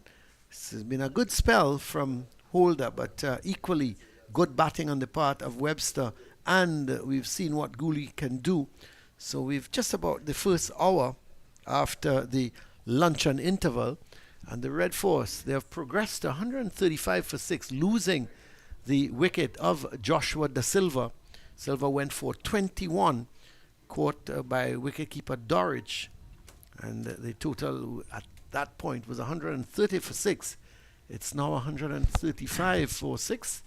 Actually, I thought there might have been a refreshment break, but I think Gooley just wanted some water and change of, I think he's given the helmet back and now has a sun hat, white floppy hat, so to speak.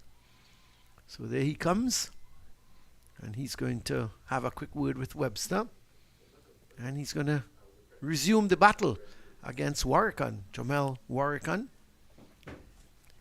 It's been very steady, Warrican, of course, with a lot of experience behind him. Yeah, that experience certainly showing here, as I mentioned, just making that adjustment to this surface, and it's looking a lot better for him. Almost every delivery, he's looking like something can happen. I would still like to see that man come to the other side in terms of the short leg coming around, or rather coming over. Well, here's Warrican. We're gonna just give you this. Well, I was about to give you the feel, but he's gonna pinch a single, playing that ball to the right of McAllister, and immediately call for it. He was short enough, and he was punching it. They're not really hitting it hard, but I think he was just trying to get it away from the man at mid-off, and in so doing, he picked up the single.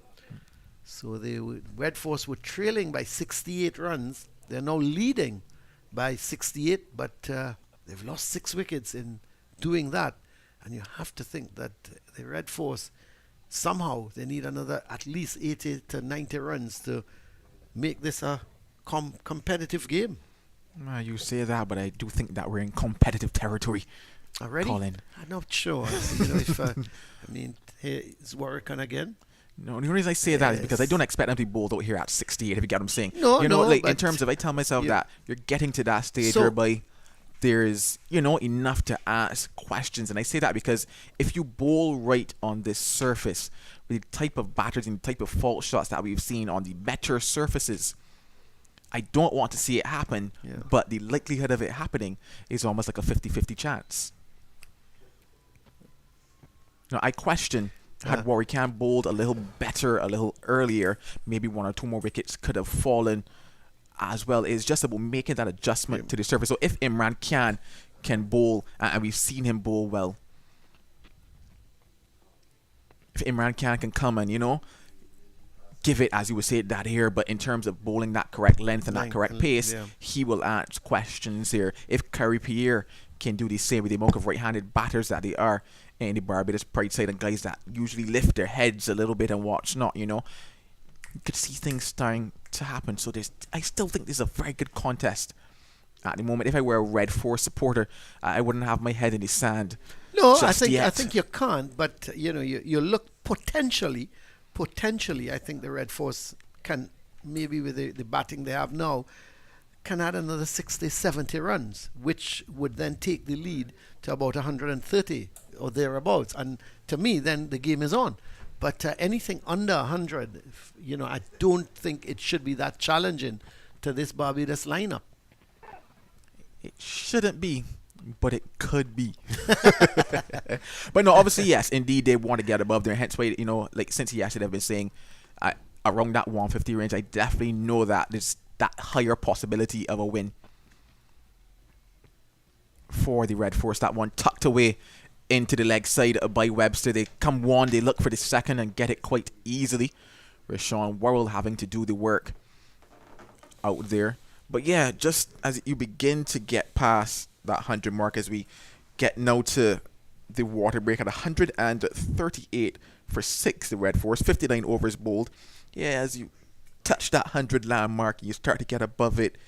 You start to bring that win predictor more in to your favor. At 100, you would say that the odds of winning are maybe 70% Barbados Pride, 30% to the Red Force. And the higher you go, and I think look at that 150, you're at that 50-50 mark in terms of what we've seen out there, and the batters and the experience levels as well. I mean, to get to the 150 mark, you would think the Red Force, they need another 80 runs.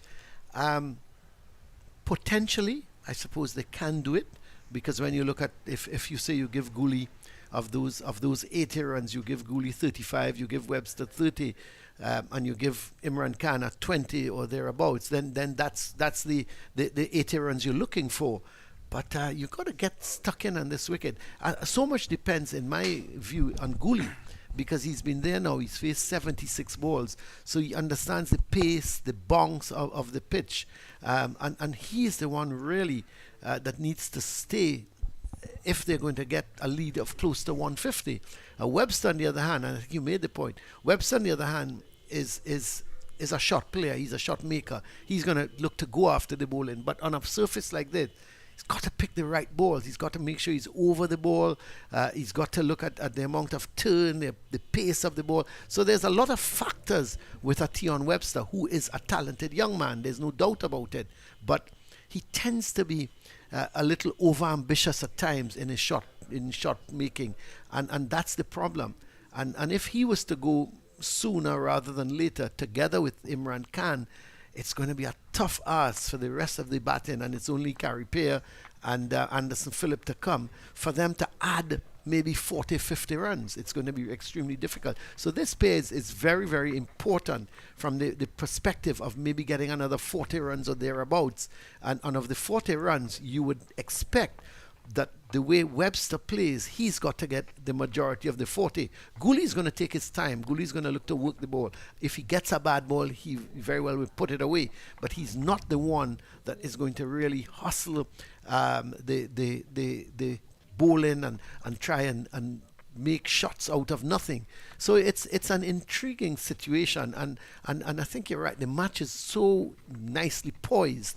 70% Barbados, 30% Red Force. And if you're a Red Force fan at this point in time, you definitely should not give up. Definitely not. And hence why I was going back to the point in terms of that positive intent, at least from at least one of the batters out there, because I know you came down. It's like not really came down on De Silva, but I don't really think there was something much different that he could have done on that particular occasion. I really give the props to Warrican in terms of the length that he bowled there, how he slowed it up. Because the only thing I told myself that De Silva could have done differently is probably go backwards, and then you bring into the factor, whether or not that ball could have been the arm ball, sliding down, could have been trapped on the pad. So I don't think that De Silva did anything too wrong there. And I go back to something I was saying earlier, whereby there's just on occasions where there's a ball that has your name on it in scenarios like this, and why you can't really go into that shell from both ends. If you have one person playing positively and almost putting at that stage the better bowler off their lines, you're able to milk the score along just a tad bit quicker, because you get to that stage whereby yes, you're occupying the crease, but you aren't really applying the pressure to the Barbados party because the score is going nowhere. Then all of a sudden, sure, you spent 45 minutes at the crease, near to an hour, but when you get out, you've probably only added 10, 12 to the score, because you got, quote unquote, that ball that had your name on it that you really couldn't have done much better. Because I look at Warrican, he's into an amazing spell at the moment. He's really figured out what he needs to bowl here, and at some point you're probably going to tell yourself that it's probably just one that takes you away. But if you can at least carve out some runs before you get to that ball that sends you back inside, then you've done the world of good. And hence why I go back to that Jason Mohammed innings as well, and the positive intent that he came at with. Obviously, yes, it was the seamers at that stage, but Akeem Jordan was also bowling quite well, and you might tell yourself, well, we haven't necessarily piled on too many runs yet, so maybe I need to be a bit circumspect to Akeem Jordan and just work him around. But no, he came out, and anything that was in his half, he drove. Fractionally short, he pulled. That carabine flare, you would say, almost foot in the air. And I really like that from him, and that needs to happen when you find yourself in scenarios like this, because you know that at some stage somebody must get runs. If not, then all of a sudden you're at 112 all over. People have batted time. Yeah, that's right. You're so very right. And certainly, the disappointment, and I hear you with sometimes you have a ball that your name is written on it, but I just think the disappointment with De Silva is getting into the 20s, and I think that was the most disappointing aspect.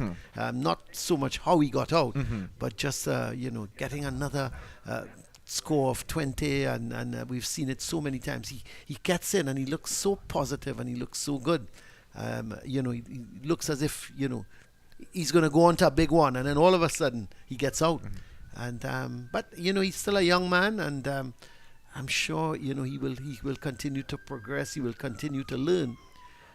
Is it McCaskey has gone to that forward short leg? Yes, indeed. The changing of the guard here. So Jonathan Drakes has abandoned the helmet. He's abandoned the post. So McCaskey is there at the forward short leg. 2 slips go down.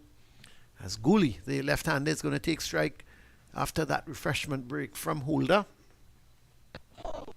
And Holder now opting to go around the wicket to the left-hander in Gooley. So he's changed it up quite nicely today as well. Holder a couple overs from over, a couple overs from around, just asking the batters to change their stance a bit, whether or not it's from opening up to closing up. It's a good shot from Gooley. He's going to pick up a single because there's the man down at long off. He's bowled around the wicket to quite a few of the right-handers, so I'll be interested to see if he stays there. In fact, no, he goes back over the wicket to Tion Webster. Just the one slip employed. Now Warrican comes out, and originally I thought he was going to point. Yes, indeed, he's going to that point position. Actually, in front of point, and now is Warrican. Oh, some dust there, just kicking up at the moment. What do you call that? What do I call that? No, because there's several names. Like I've seen that happen, like on a beach, for example, and somebody gave a name to it, some Yeah, quote unquote tornado type scenario. Well, yeah, like I know what you mean. There was I a know- specific name. Yeah. I'll have to find out, Joel, because I myself am not sure. I've seen it before. Dust kick up and sand on a beach and things like that. I think that's the first thing I've asked you, Colin, and you didn't know the answer. That's good. I know everything. You're indeed human. 139 for 6. As Webster, he's on 6.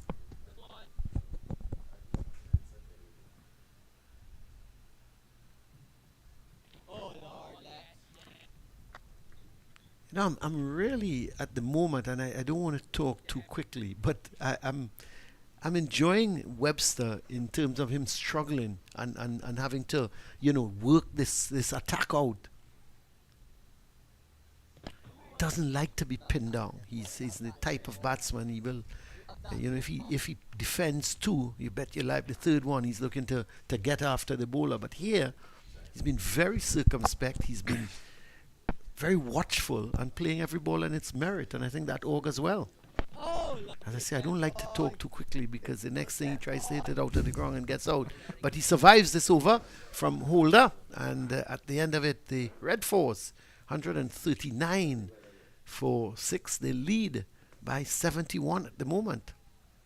Yeah, that lead creeping up slowly but surely for the Red Force. Obviously, this morning, having lost a couple early wickets, you wondered where they could get to. They've rebuilt somewhat and found themselves at 139 for 6. Jamal Warrican to begin his 16th over of this innings. Warrican is going to continue. And the man from Tobago, I don't know where Marcus is from in terms of Tobago. Have you found out, Joel? Joel, where are you from in Barbados? Christchurch? No, I'm from St. Michael. Oh, St. Michael. The St. Michael area. And what's the distance between there and Christchurch? I know everywhere in Barbados is they tell me it's 10 minutes, but yeah, pretty much. No, I love Barbados, I must tell you. One of the most I love Barbados, I love Antigua. Not that I don't like all the other Caribbean islands, but some of my favorites. I enjoy the beaches. Antigua is wonderful. St. Lucia, Barbados.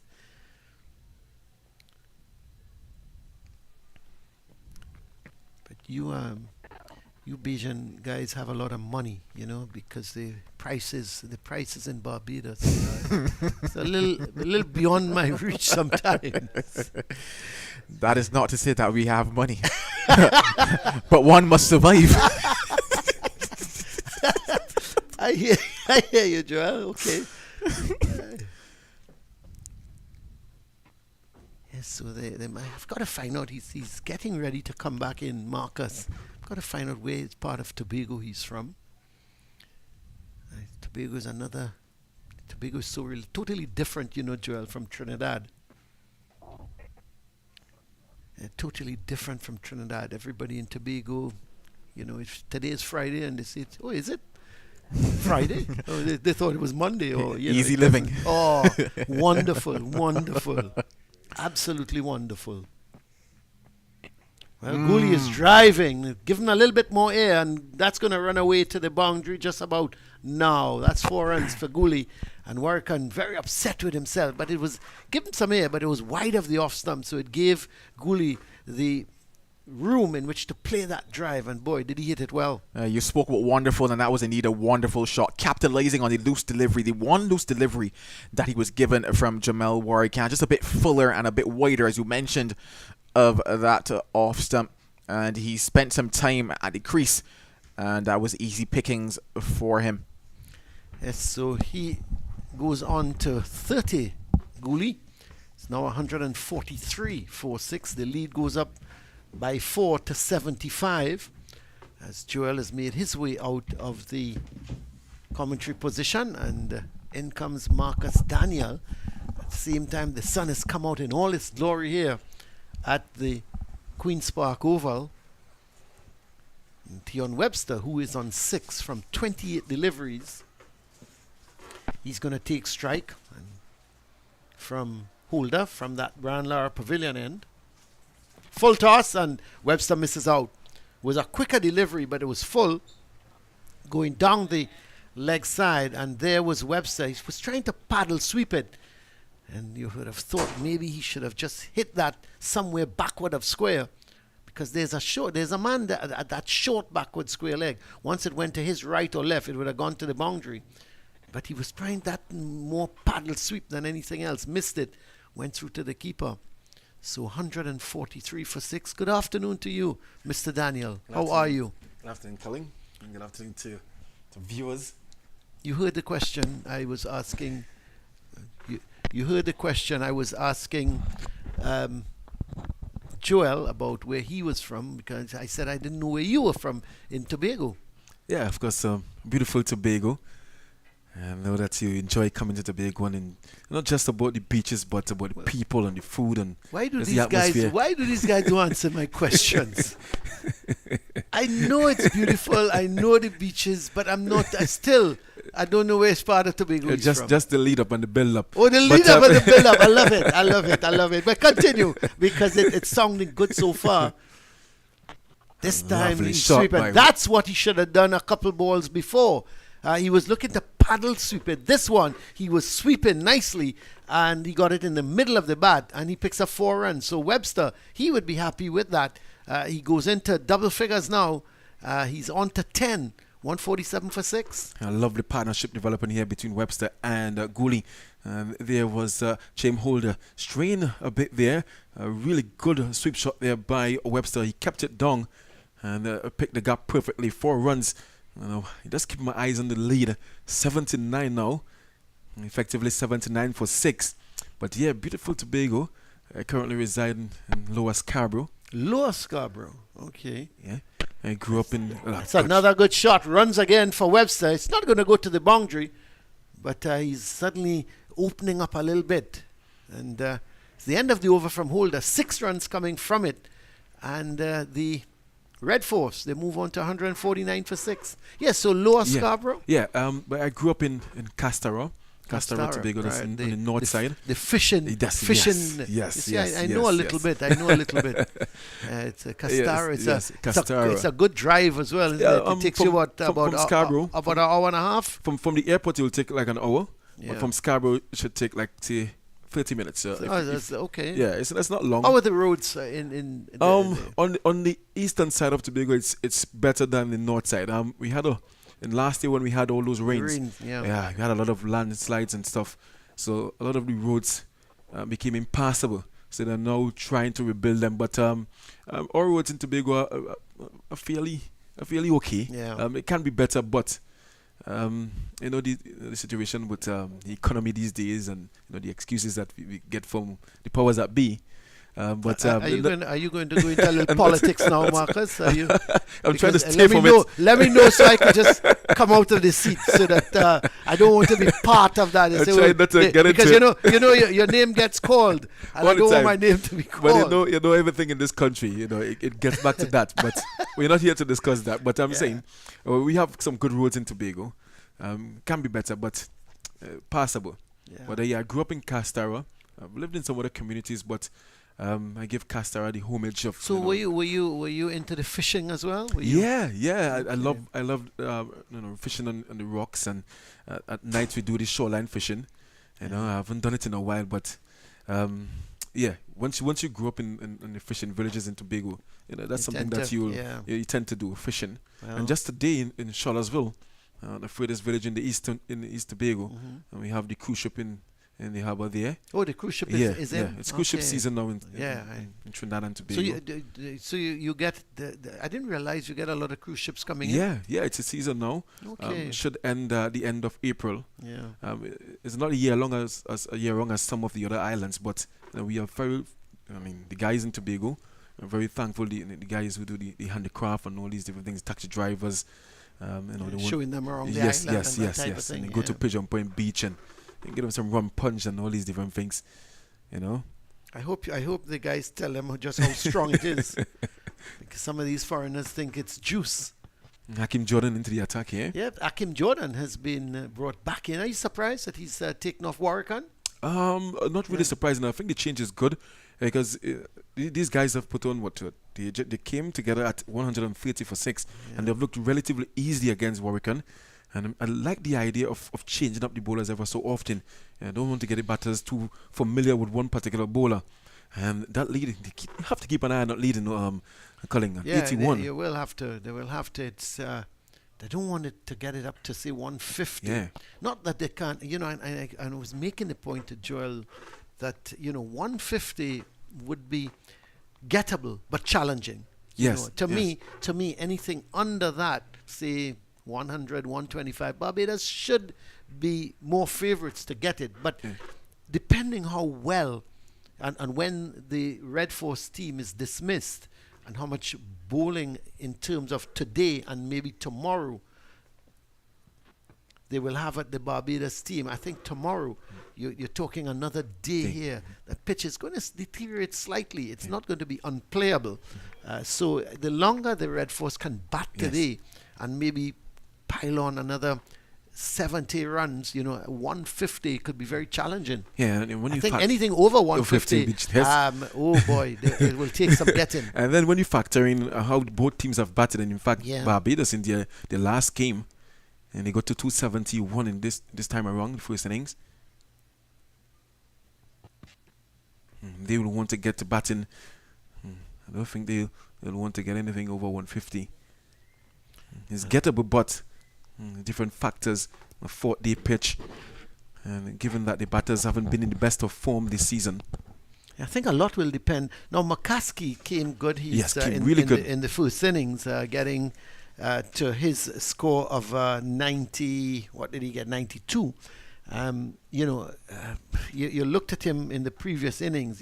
He's getting into the 20s but not carrying on. He was able to carry on in that first innings, but outside of him, Dorich a lot is going to be dependent on Dorich, how well he bats in the second innings.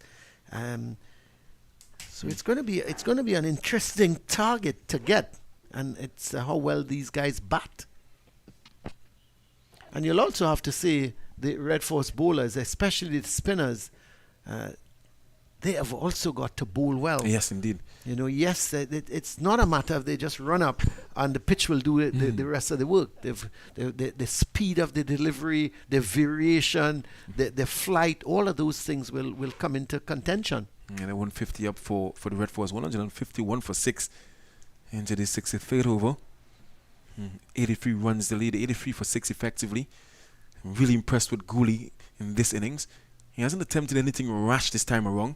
I think he recognizes the need for him to stay there as a senior guy out there in this particular partnership.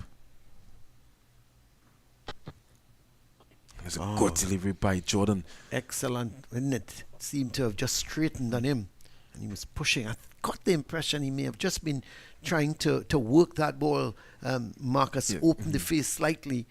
And he's got to be careful with that because there are two slips in place. You wonder that ball coming off the middle of the bat. But it's the end of the over from Jordan and the TNT Red Force, 151 for 6. Let's have a look at that delivery again from Jordan. That's what they call flirting with danger. More good length, just outside the off, and there was Gooley. Could have shouldered the arms with that one. But you saw the bat just opening. You could see he opening the face of the bat, Very looking to guide it. Yeah. Dangerous shot. Obviously, he's seen that huge gap, from a second slip, and there's that huge gap just trying to get that ball into that area. Well, Warwican has come on, taking over from Holder at the Brian Lara Pavilion end. That's an interesting move. So maybe we may see a chain holder from this end. Well, I'm not sure. I think they're going to, in my view, they're going to give Jordan a couple overs. Jordan has picked up 3 wickets so far for the day. And Warwick hasn't bowled badly at all. He got Joshua Da Silva with a beauty for delivery. And 1 for 27 from his 16 overs.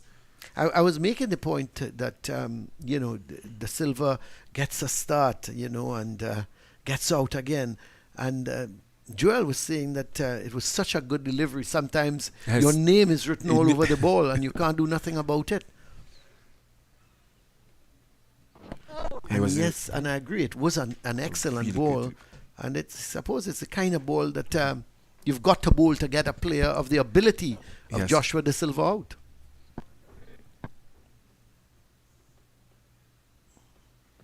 And Warwick on that occasion, he allowed the conditions to get that wicket. It slowed it up, Yeah. bunks and turning. And Joshua De Silva couldn't avoid getting an edge on that one.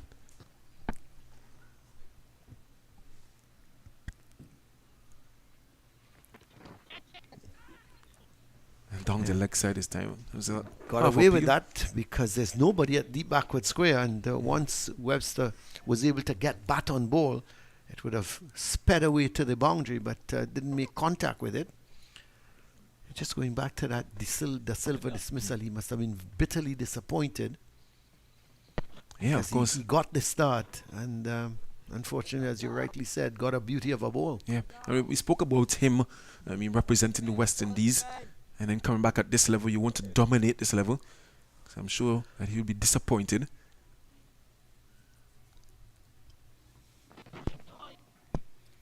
Webster looking to turn a delivery fine. Can't lose patience, Tion Webster. He just loves to see bat on ball. He's an aggressive type of player. And I tell you what, he's not enjoying being bogged down. And we saw him in the first innings, having slammed the six. At the end of that, Warwick and over from the members' end, 152 for 6. He got to 46 in the first inning and was easily batting as well, well. didn't Yeah. he? Yeah, an aggressive 46. And I think he allowed the ease in which he got to 46 to get to him, and held out that deep wicket. This is after you hit the previous ball for 6. And that's Tion Webster. Yeah. And that's the unfortunate thing. He's ultra aggressive. He's he when he gets going and strikes a 4 or a 6, he just wants to hit everything out of the park. But at this level, you've got to be patient. You're not going to get runs easy. Yes, you're going to get the bad ball. And of But course, you've got to be patient and- to wait on that bad ball to put it away. and understand the situation of the game as well.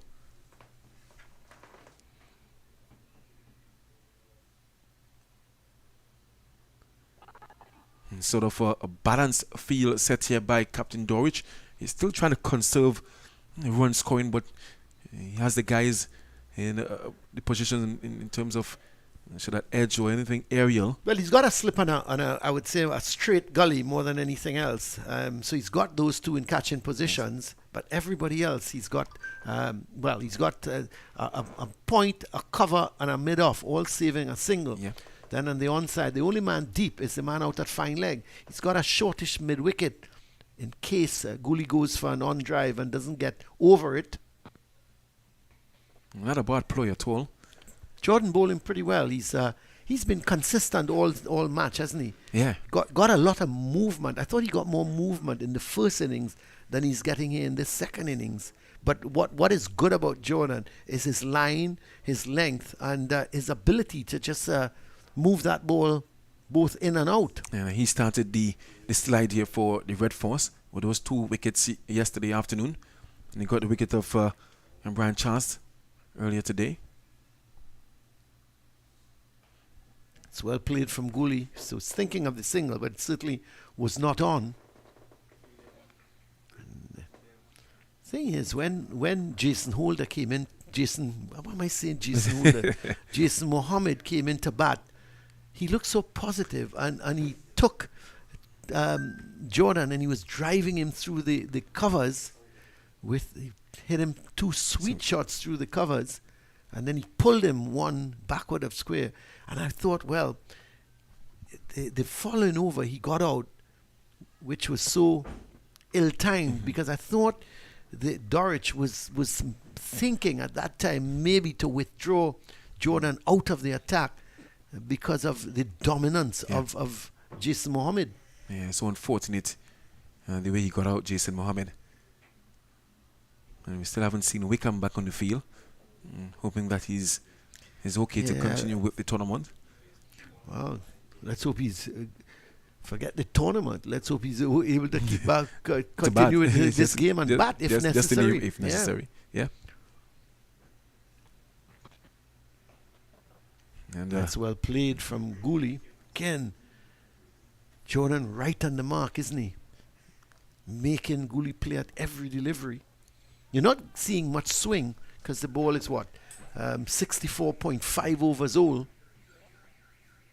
You would have thought he may have got some reverse swing, but he's just quite content to put that ball in front of Gooley, and says, "Well, if you need runs, you got to play a shot.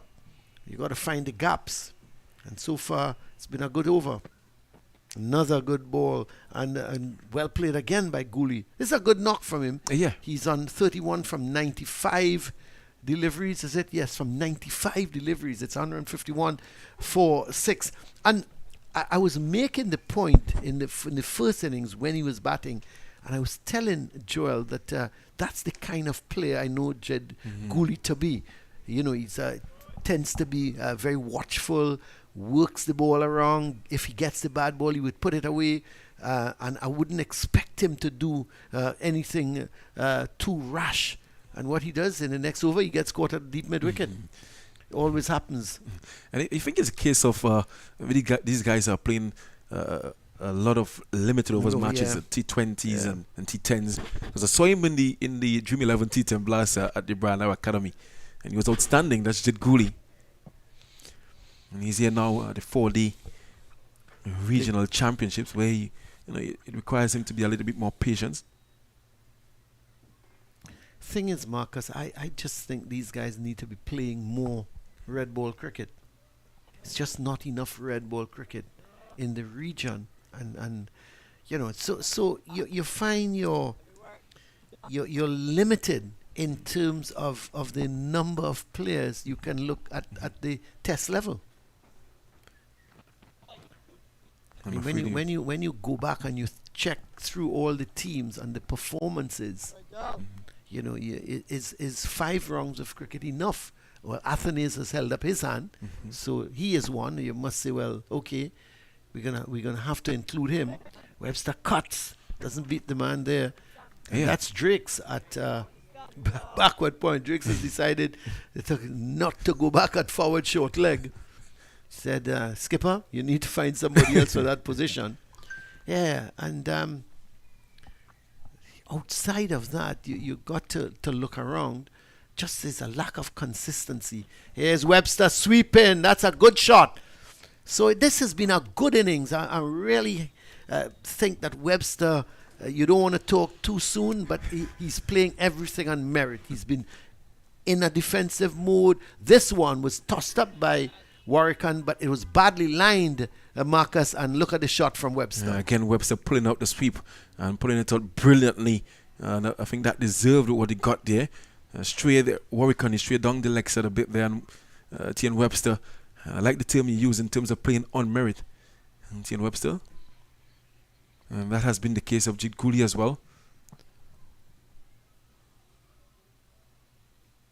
And that's it. That's it. You come back now, the next ball, you show the maker of the bat to the bowler. You need to respect the bowlers.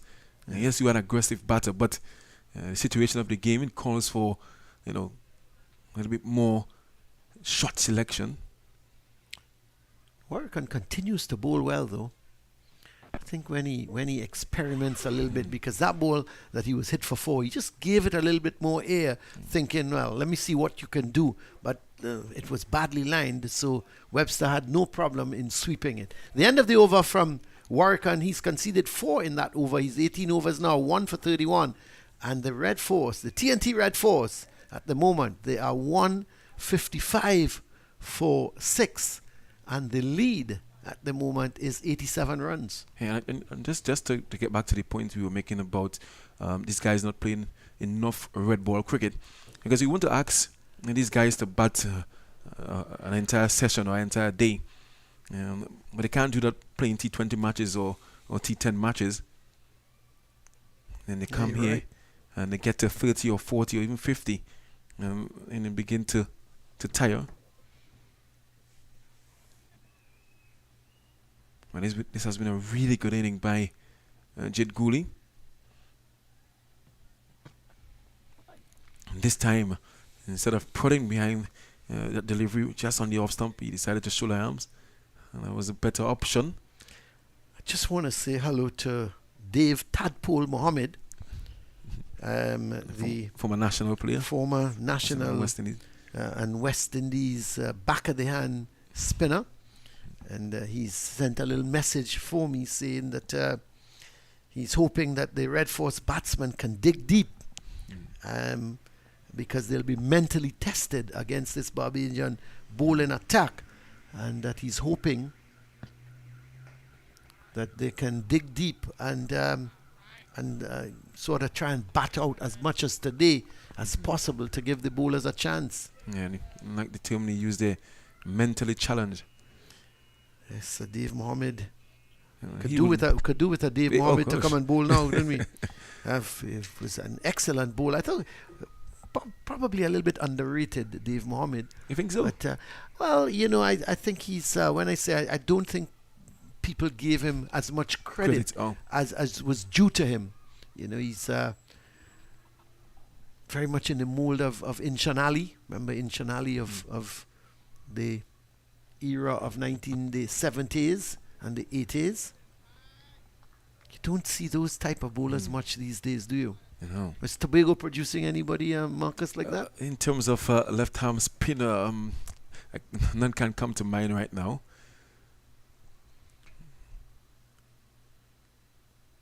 It takes a lot of skill to bowl those kind of deliveries that we'd have seen from Dave Mohammed.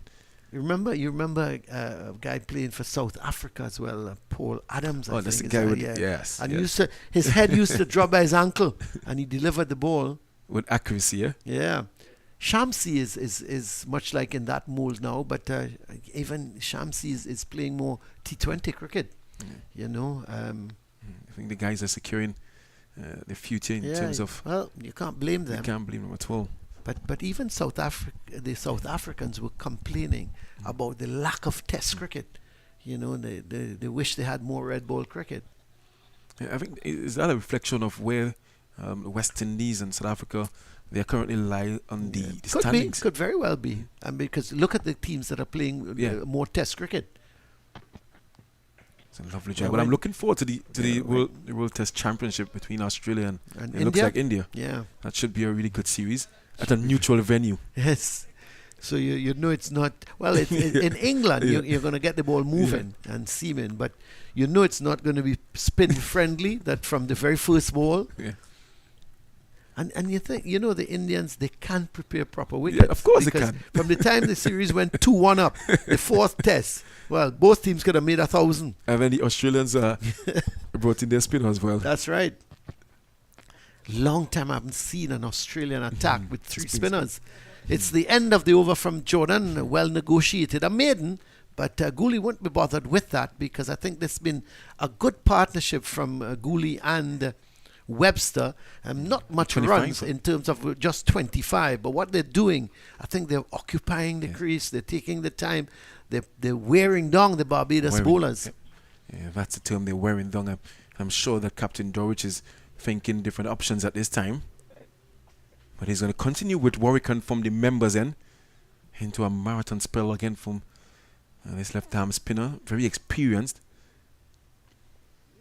And Tian Webster playing a very patient inning here today for the Red Force compared to what he would have produced in the first inning. He has faced 47 deliveries thus far and 17 runs. And he struck 2 nice boundaries of the sweep shot.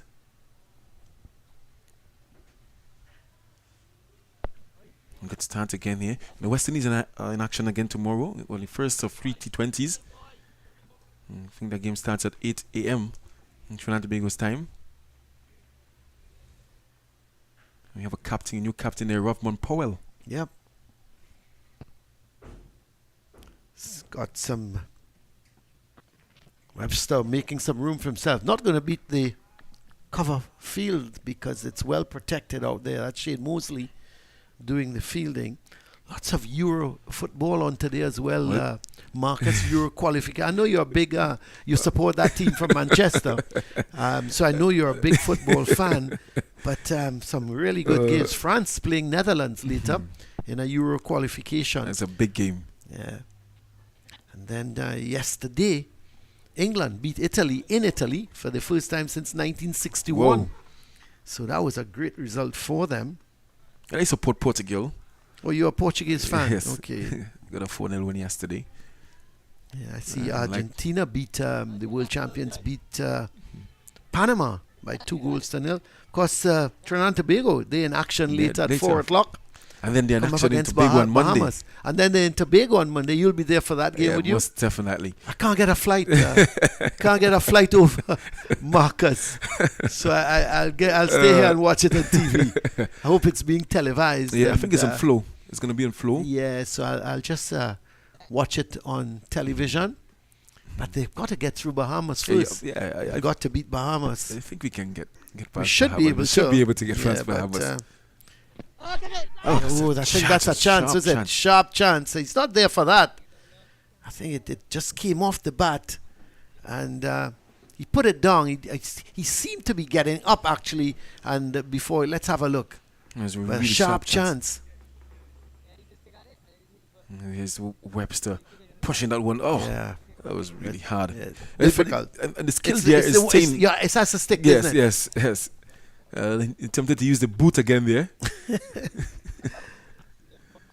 That was a half chance there by the Pride. And I'm happy to see that goalie would have gone down and had a discussion there with Webster just to refocus, forget that delivery. That's right. And let's go again. Warwick looked disappointed, and he must have been, but it was a difficult chance. Yeah, that was a really sharp difficult. chance. You need those to stick. Yeah. I think that's McCaskey who has gone there now. So they've gone from Wickham to Drakes to McCaskey. In the end of the over there, Trinidad and Tobago 155 for 6. Pedestrian pace. 87 lead. 87 run lead. Now they are stretching this game into this third day. And they started off today's play 34 for 2. Skipper Bravo, he was dismissed for 36. Disappointingly so. So far we've seen this partnership developing 25 runs. 17 of 53 balls for Tion Webster. Jid Gooley, he has crossed the 100 ball mark, and sure he'll be pleased with that, but he'll want to continue this start that he has gotten for the Red Force. 87 runs. Well, Jordan is going to continue, and Gooley is going to be back on strike. So just another 13 runs needed for the 100 lead. But I think the most important thing, we've got about 20 minutes to tea? I think just about 20 minutes to tea.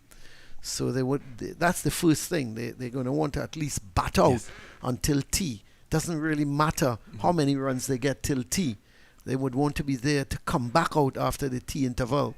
Yes, it would be nice if they do get the 13 runs, so they know they go in with a lead of at least 100. And it's about setting yourself small targets. Yeah. And I would think that the Red Force, they would be looking for between 150 and 175 lead. So it's going to take a lot of batting. You're talking at least another 80 to 90 runs. Yeah, I think with 150 set for Barbados, it gives the bowlers something to bowl at. Yeah, it's a challenge. It's a challenge. Yeah. It's a challenge. But you still have to think on a pitch like this, where it's still in good condition, that if the Barbados batsmen take their time, they should. And again, it depends on how soon the Trinidad and Tobago Red Force are bowled out.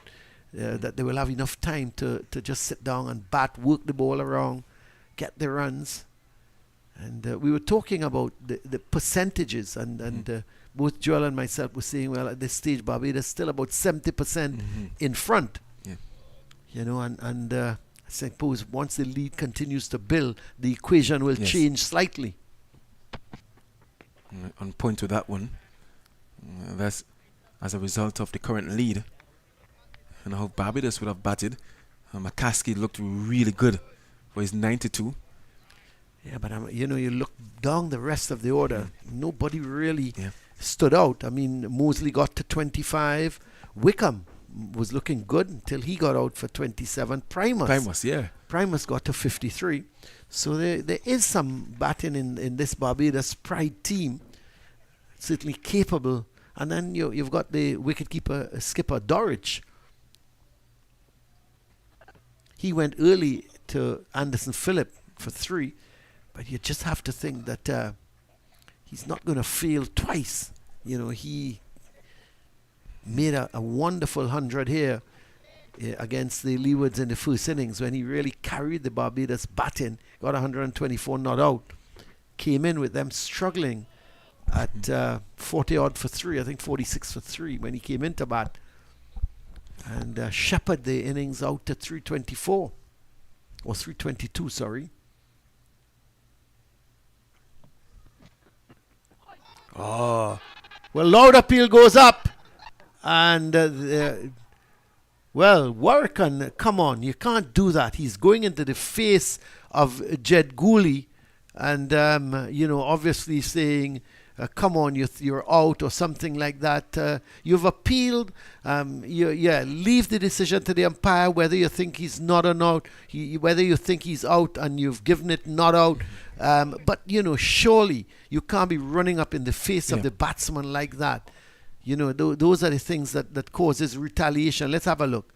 Well, he played at it. The bat was out there, but it's so difficult to say if he got a touch.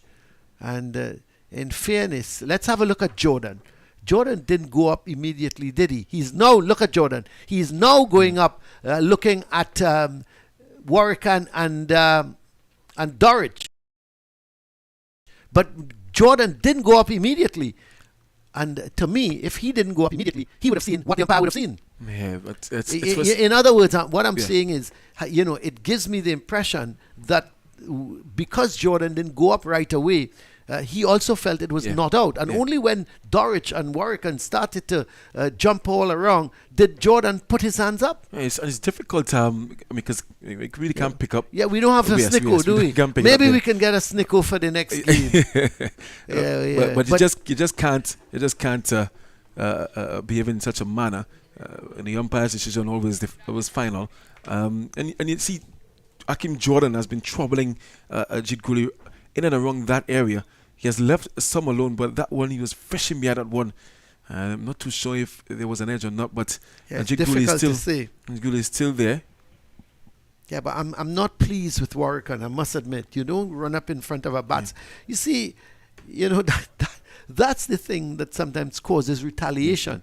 Had Guli picked up the bat over his head and said, "You're talking to me?" I mean, it's not done. Come on. Close call there for Jed Guli. Anyway, I'm going to ask Ronnie to ask Vinod Mamchan to see if he can get some kind of snicko for the next game. Ronnie has that sort of influence on Vinod, so who knows? We might be able to get snicko for the next game. I can assist the umpires. Yes, we can also assist. They can look up to the booth and Marcus, you can put up that thing next finger. Well, that was a really close call there for Guli. And Akim Jordan continues to bowl well, doesn't he? He's really in fine. He's not... What I like about Akim Jordan is he's bowling a good line, he's bowling a good length, he's doing a little bit with the ball, he's slipping through the quicker one. I think it's been a really good spell from him. I'm impressed with his the other thing, Marcus, is he seems to be able to bowl for long. Yes, he's not 4 or 5 overs and then come out of the attack. Yeah, I made a point the first day I saw him. He looks very fit.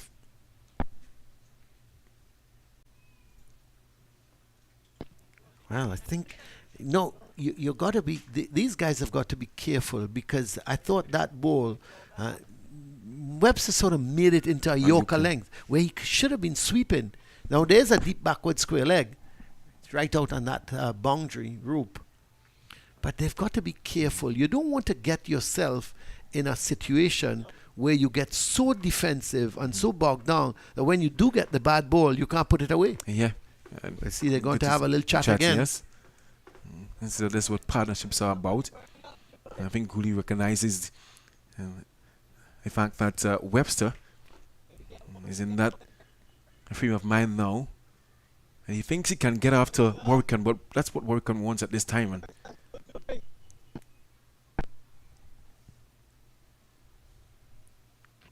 the situation of the game. Well, he's getting a signal, and I think that's good. Just change it up a little bit. Let Gooley come down to face Warwican. Because you want to change it. You want to put the bowler a little bit off his line. We're approaching another break, tea break. It's about 13 minutes. 13? Yeah.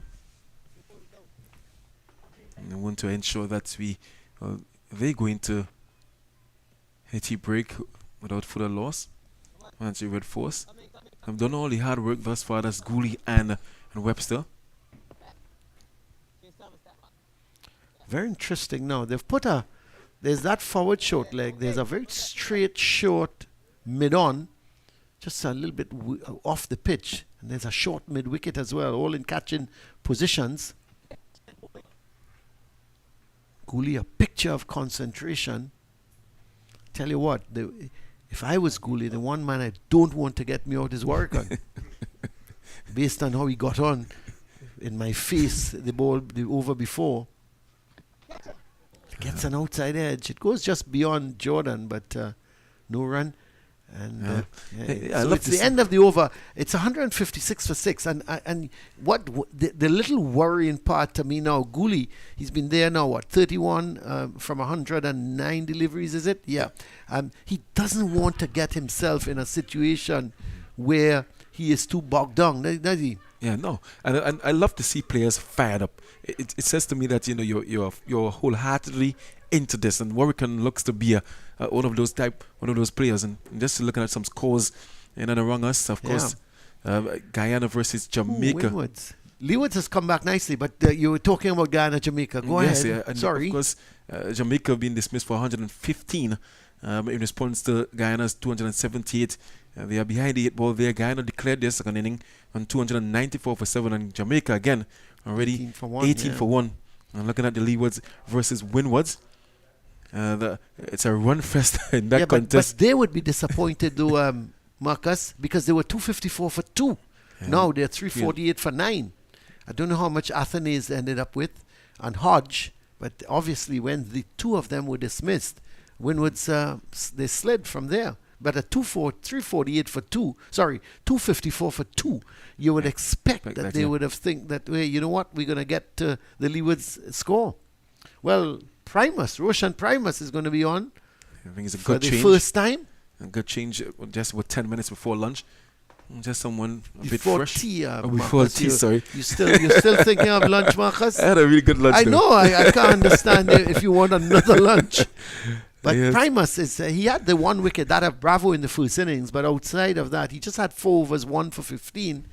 It's going to be interesting what he does Very in rapid.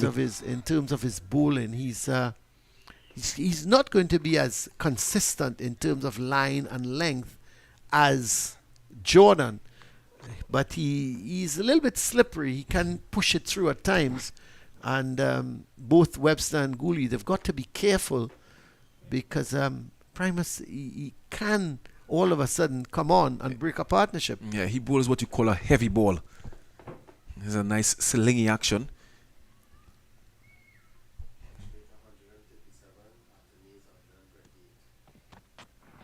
I understand Athens got 128, which is disappointing because we heard at one stage he was 124 not out, and Hodge got to 137. So they've done the bulk of the scoring, and unfortunately 2 of them are dismissed. Marcus, explain to everyone what do you mean by a heavy ball, because you look at the ball, it's red and it's wrong. What do you mean by a heavy ball? There's some bowlers who hits the bat harder than some. I just can't explain it, but I've faced that with, like, sometimes there's a bowler when you see him running, and I'm going to explain that after this delivery. I know what you mean. I will try and help you out here.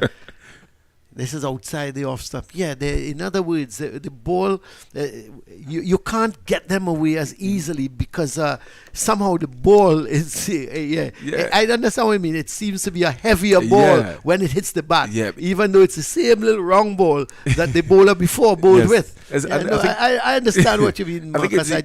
There are some people looking on and saying, what does he mean by a heavy ball? Yeah. So sometimes you just need to explain that to our viewers that that ball from Primus seems to come onto the bat a little heavier. And it seems that he's actually bowling with a different ball. Here they're gone for one. They're going to come back for the second. That's good running. They're throwing at Gooley's end. And Gooley's end, there's a little appeal from McAllister. But no ball as well from Primus. And when you look at the field, there was a man at fine leg position. There is a deep mid-wicket, and so Webster just played that ball gently into the onside and immediately called for two. That's excellent batting by Webster, and good running, good aggressive running by Gooley and Webster there. Yep. And they pushed the lead now to 91. Well, there's a change in the field because they've now put a man at that forward square leg position, so certainly they've taken him out from the deep mid-wicket. So anytime he strays in line or in length, he can be put away through the onside.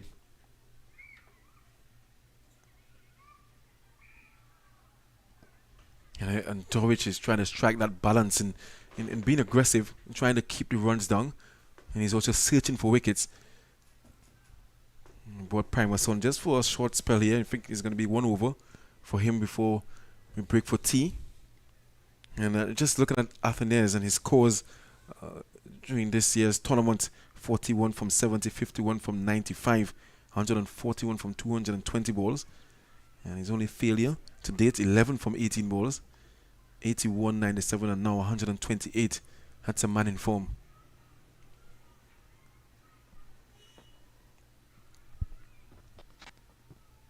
It's a good shot from Webster. It's not going to get to the boundary because there is protection in the deep.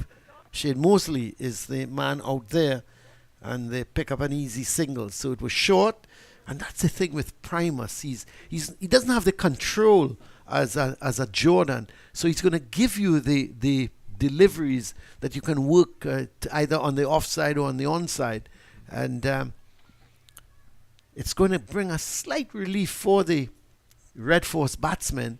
Of course, having said that, it does not mean that Primus is not capable of picking up a wicket. We saw and we saw in the first innings he got the Captain Bravo out. A short delivery and Bravo top edge in a hook. So he can induce a false shot from the batsman. But Gooley is back on strike.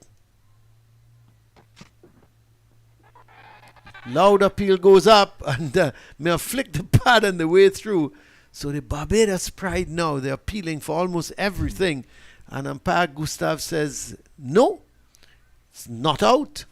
And the fieldsmen will have to go back to their respective positions. Let's have a look, Marcus. Where did this come off? Did it come off the bat? The ball pitched down in the leg side. They really attempting to heave it away. It looks like it came off the thigh pad. Yeah, came off the thigh pad. And a good decision. Good decision. By umpire Gustav. Who wants to be an umpire? Yeah, it's a tough job, isn't it? Really a tough job. And people like you sit here and criticize them. There we see the leaderboard. Athenaeus, 442 runs from 6 innings. Then Darren Bravo, Leon Johnson, Matthew Nandu, Jason Mohammed, Kevin Sinclair, Ambrose, Tion Webster is in that lineup. Melius is also there, but look at that. He's had 4 innings, 204 runs at the bottom, Melius. Oh, yes, 204 runs. And in 1 innings, he got 192. No, I mean, how do you work that out? Such as this beautiful game. Yeah, so it's Webster is also in that leaderboard, which is good. But and highest of 79, Tion Webster. I thought Hodge would have been there because he got 100, and I think he got a 50 somewhere along the line, or 80. But So the Red Force, they're leading by 92 as Warwick is going to continue. He's in his 21st over, 1 for 32. So he's picked up a wicket, but he's also been very economical. Yes, indeed. This could very well be the last over to T. Given that one a bit Yes, more air. yeah, and Webster is not being tempted. He's not buying today, Webster. Yes, he's got no money in that wallet of his I think because he's been very, very disciplined in his approach thus far. 21 from 65 balls. Tell you what, it must be very difficult for Webster because this is so out of character. His innings, he loves to play his shots, but he's been very restrained in his shot making. Look, give him there again. I don't know how long Webster can resist. There's no deep mid wicket and there's no long on.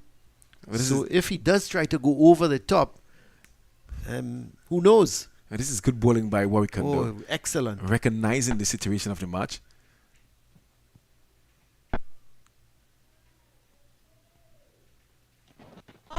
And there's Webster this time just trying to flick it around, doesn't make contact. Gooley is going to have a chat with him because it's quite obvious they realize it's close to tea time. Just 33 overs remaining in the day's play. Partnership of 30. A really decent partnership between these two players. And it has taken them a while. Yeah.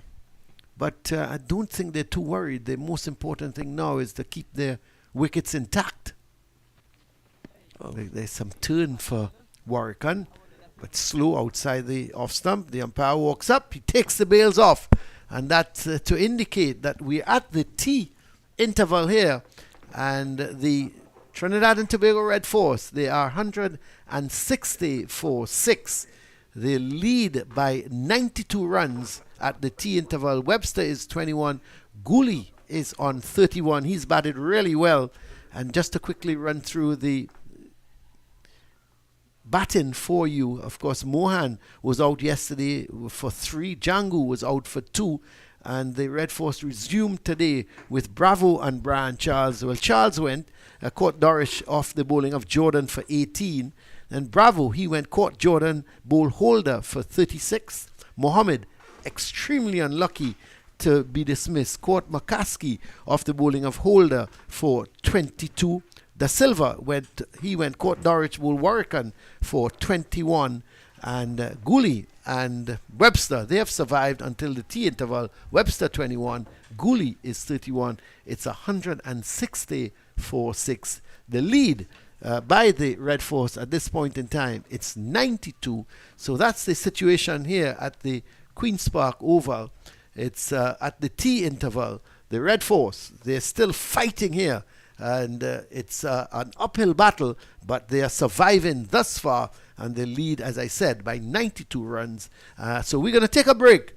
And then we're going to come back right after tea, or just before the tea interval is ended, so that we can bring you live commentary on this game, the Trinidad and Tobago Red Force against the Barbados Pride.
Welcome back to the final session of play here at the Queen's Park Oval. It's day 3 of round 4 of the West Indies Championship.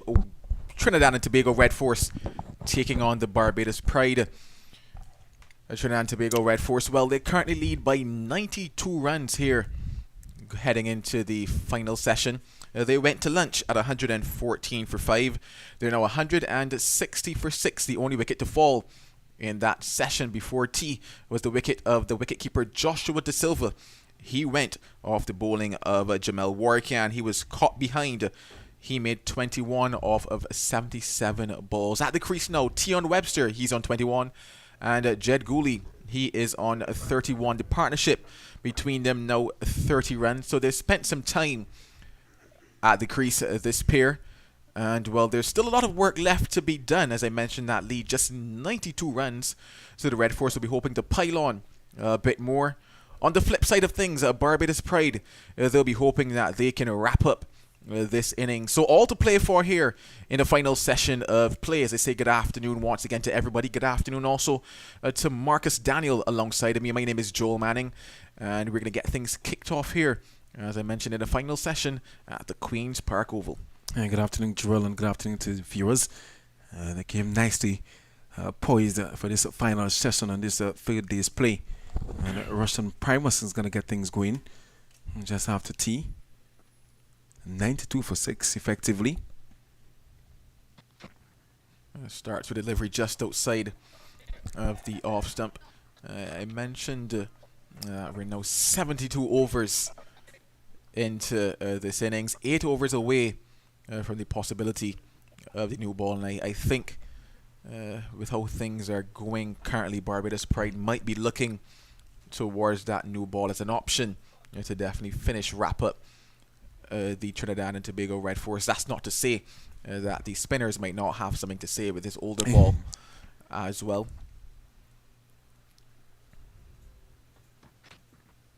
And it worked away fine, and it's going to challenge the boundary here. This one from, in fact, it gets there now.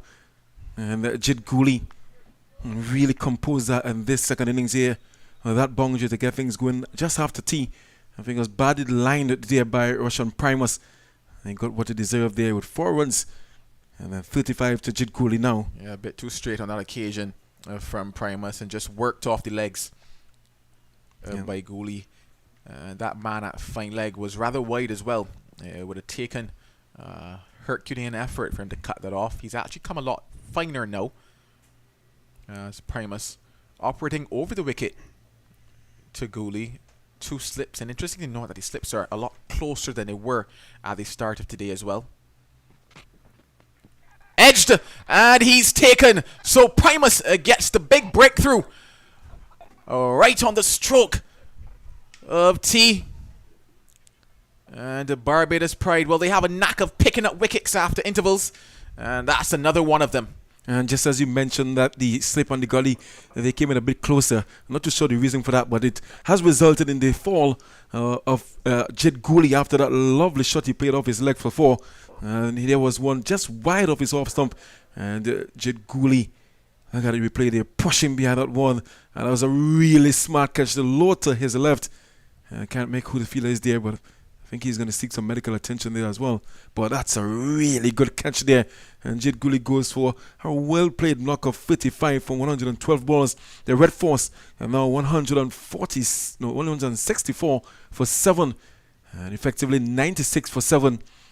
Russian Primus, I wondered, why Captain Dorwich would have continued with him at this end, but I'm just an armchair critic. Well, as in fact, Zachary McCaskey taking that's a really good catch there. He's taken quite a couple good catches in this match. Another one in that gully region, low and drifting towards his left there, but he got both hands under it. And just what Barbados Pride needed, a wicket to get things started. 164 now for 7. And there's a real loose shot there by Jid Gooley. In the post-tea session, he was very compact. He was, leaving those deliveries outside the off stump there, and came out looking to be very expansive, and it led to his demise. And kudos to the Russian Primus and to McCaskey for that wonderful catch to low to his left. It has now exposed the lower order of the Red Force team, and to the crease, the new batter there, Imran Khan. He can bat as well. And that partnership between Webster and Gooley, 34 runs. What can and Webster contribute to the total here? And the Red Force will be looking for this partnership to take the score close to that lead of 150. They'll need to bat and bat well, because the Pride have started brightly after tea. Not to show what they had for in that tea break.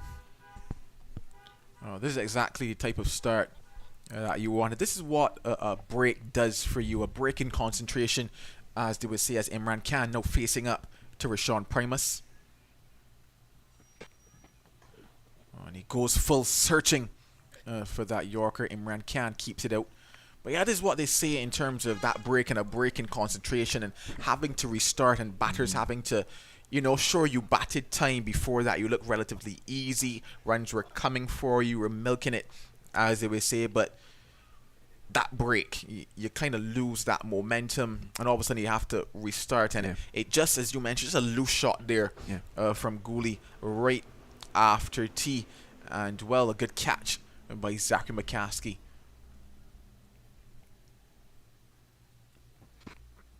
And single there, and Khan gets his innings going there, 165. And Primus is one of those bowlers you'll want, or one of those players you'll want in your team. A utility player, can contribute runs down the order, and he can give you at least a good 5 over spell with good pace and accuracy as well. Yeah, Primus certainly is a talent to have in your side. Quite a useful all-rounder. He is. If he doesn't give you anything with the bat, he gives you some with the ball. If he doesn't give you some with the ball, he gives you with the bat. And then some days he gives you both, as he scored runs in the first innings, picked up Bravo in that first innings as well, and now the wicket of Gooley. Well set, Gooley. That brings to an end a successful over there for Primus and the Pride. And the end of it, the Red Force 165 for 7. Webster on 21, and Khan just got to the crease off the mark. He's on 1. And it seems that this game may enter a 4th display. I guess we will see. No predictions on my part. I don't mind coming to work tomorrow. I do enjoy having to commentate on the first class tournament. How dare you attempt to cut our pay, Marcus? I think all and sundry are looking forward to another day's play. But Warwick Khan, he's bowled quite a number of overs for the day, 21 in total in this innings. He's going to partner with Rashawn Primus from that Brian Lara Pavilion end. And so far for this innings, Warwick Khan has picked up 1 wicket, the wicket of a Joshua De Silva, a delivery that he would like to see time and time again, and a delivery that he probably would like to reproduce time and time again. Just in and around middle and off. The pace was beautiful. The length was there as well, drawing De Silva forward, taking the edge.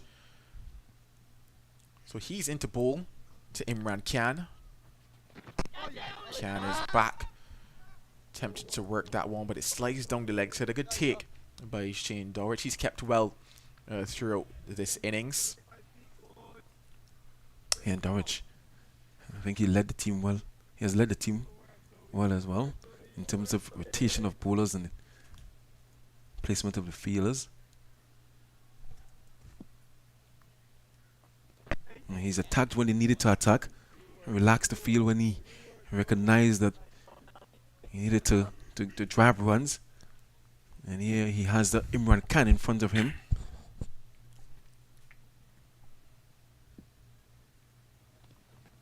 And good start to this over by Warwick Khan.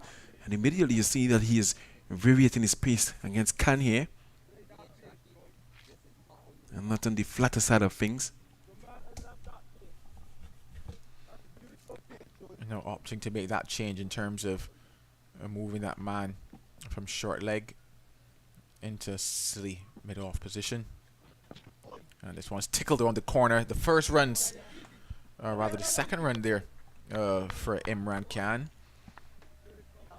It's nice to see though that under the helmet is Kevin Wickham, so he's back on to the field after taking that knock to his left, probably shin. It looked like at that stage off of Jason Mohammed, but you might want to offer him the golden boot, given that that particular instance is what brought about the downfall, or rather the dismissal of Jason Mohammed. Tossed up. And Tion Webster just using his feet there. You almost thought that he might have lifted the head and opted to go the aerial route instead along the ground, and he gets a single for it. Taking his score up now to 167 for 7. Yeah, really good to see Wickham back on the field. Brave enough to resume his position right in front of the bat, under the helmet.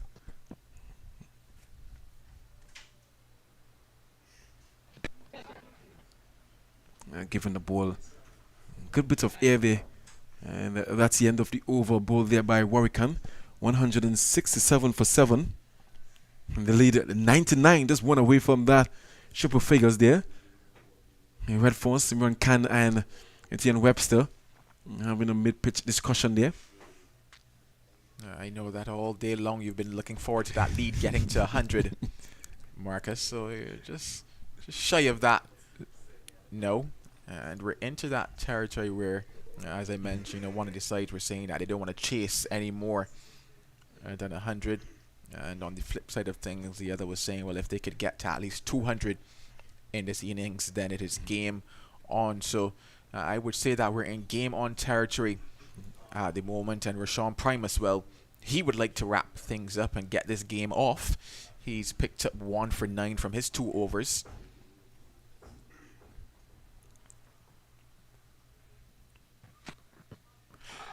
Loud appeal, and Rashawn Primus strikes again. So a wicket in his first over after tea, a wicket in his second over after tea, and Tion Webster, well, he has to have the walk back to the pavilion. And now 8 down for the Red Force. And there was Tion Webster playing right across the full delivery there by Russian Primus. And look at the replay here again. Russian Primus looking for that Yorker, sitting for that Yorker. Instead it went full, and there was Tion Webster. Naughty shot right in front there. And a brilliant piece of bowling here by Russian Primus. 2 big wickets just after tea. No doubt his captain will be delighted with this spell. I told you that he's a utility player, one player you'll want in your team. And Russian Primus, he can get you wickets and he can get you runs. And Webster goes for make it gonna come on his screen a bit there, but 22 runs, but Trinidad and Tobago Red Force 167 for 8. And still shy of that 100 run lead. And straight into the crease here now is Carrie Pierre. Russian Primus 2 for 9 from 2.1 overs. What an inspired change here by the captain. Shane Dorwich have said that I've been really impressed with how he rotated his bowlers. And Russian Primus looking to wrap up the innings here of the Red Force. And it's lingy action, but he's very slippery, very deceptive. And Tion Webster would have been better advised to play that ball back to where it came from. But Brent went right across that one. I think his eyes lit up seeing it full. Yeah, you certainly can't miss it. They're full and straight from Rashawn Primus, and not a difficult decision there for Patrick Gustav. He could have given that with his eyes closed on that particular occasion. But 2 wickets in quick time for Rashawn Primus, and this is exactly what the Barbados Pride would have wanted. Pegged them back and look to keep that lead down significantly. So 5 deliveries left. Carrie Pierre to face. Didn't do much in the first innings. Did Carrie Pierre. He actually went for naught from 6 deliveries. Goes full again, does Primus, and they scamper Sigil. So Carrie Pierre gets off the mark in this match. And guess what? That brings up the 100 lead. That's a milestone that Trinidad and Tobago Red Force will take it. It's not too much, but it's something which they are going to ensure that the Barbados Pride bat again. Well, with 1 run lead, they would have batted again. You call it a milestone, I call it a ribbon. But nonetheless, it is something to take home. Yeah. Imran Khan on strike now. Russian Prime was 2 for 10.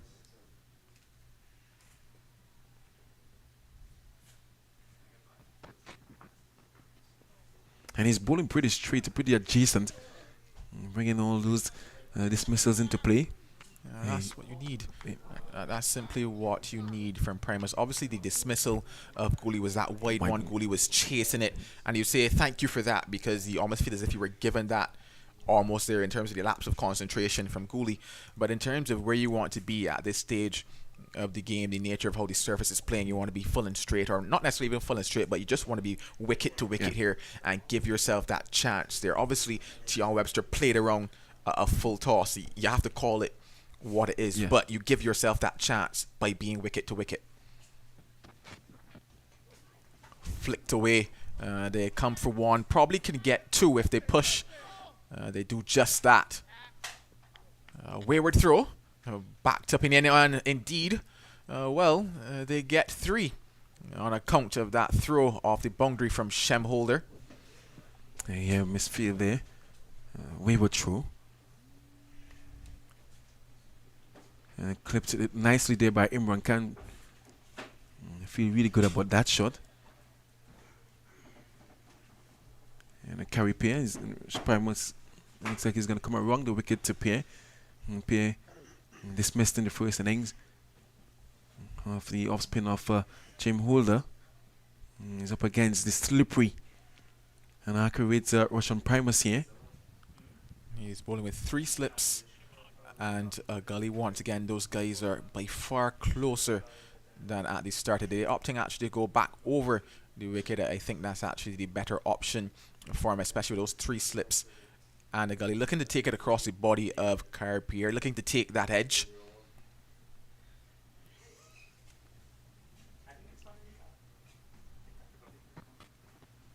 Oh, teasing delivery there. And Carpier opted to this. Watch it as it goes by to the keeper. 171 for 8. A nice attacking field set here by Shane Dorridge. He's looking to complete the innings here of Red Force. 2 remaining wickets. Anderson Phillip.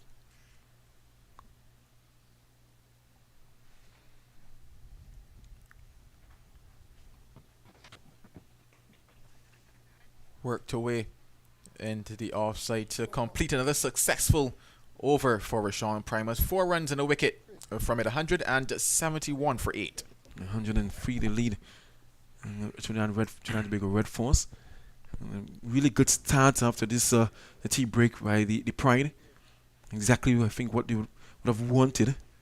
And they got the wickets of the 2 set batters, Tian Webster and Jake Gooley. They have 2 new batsmen at the crease, Caripia and Imran Khan.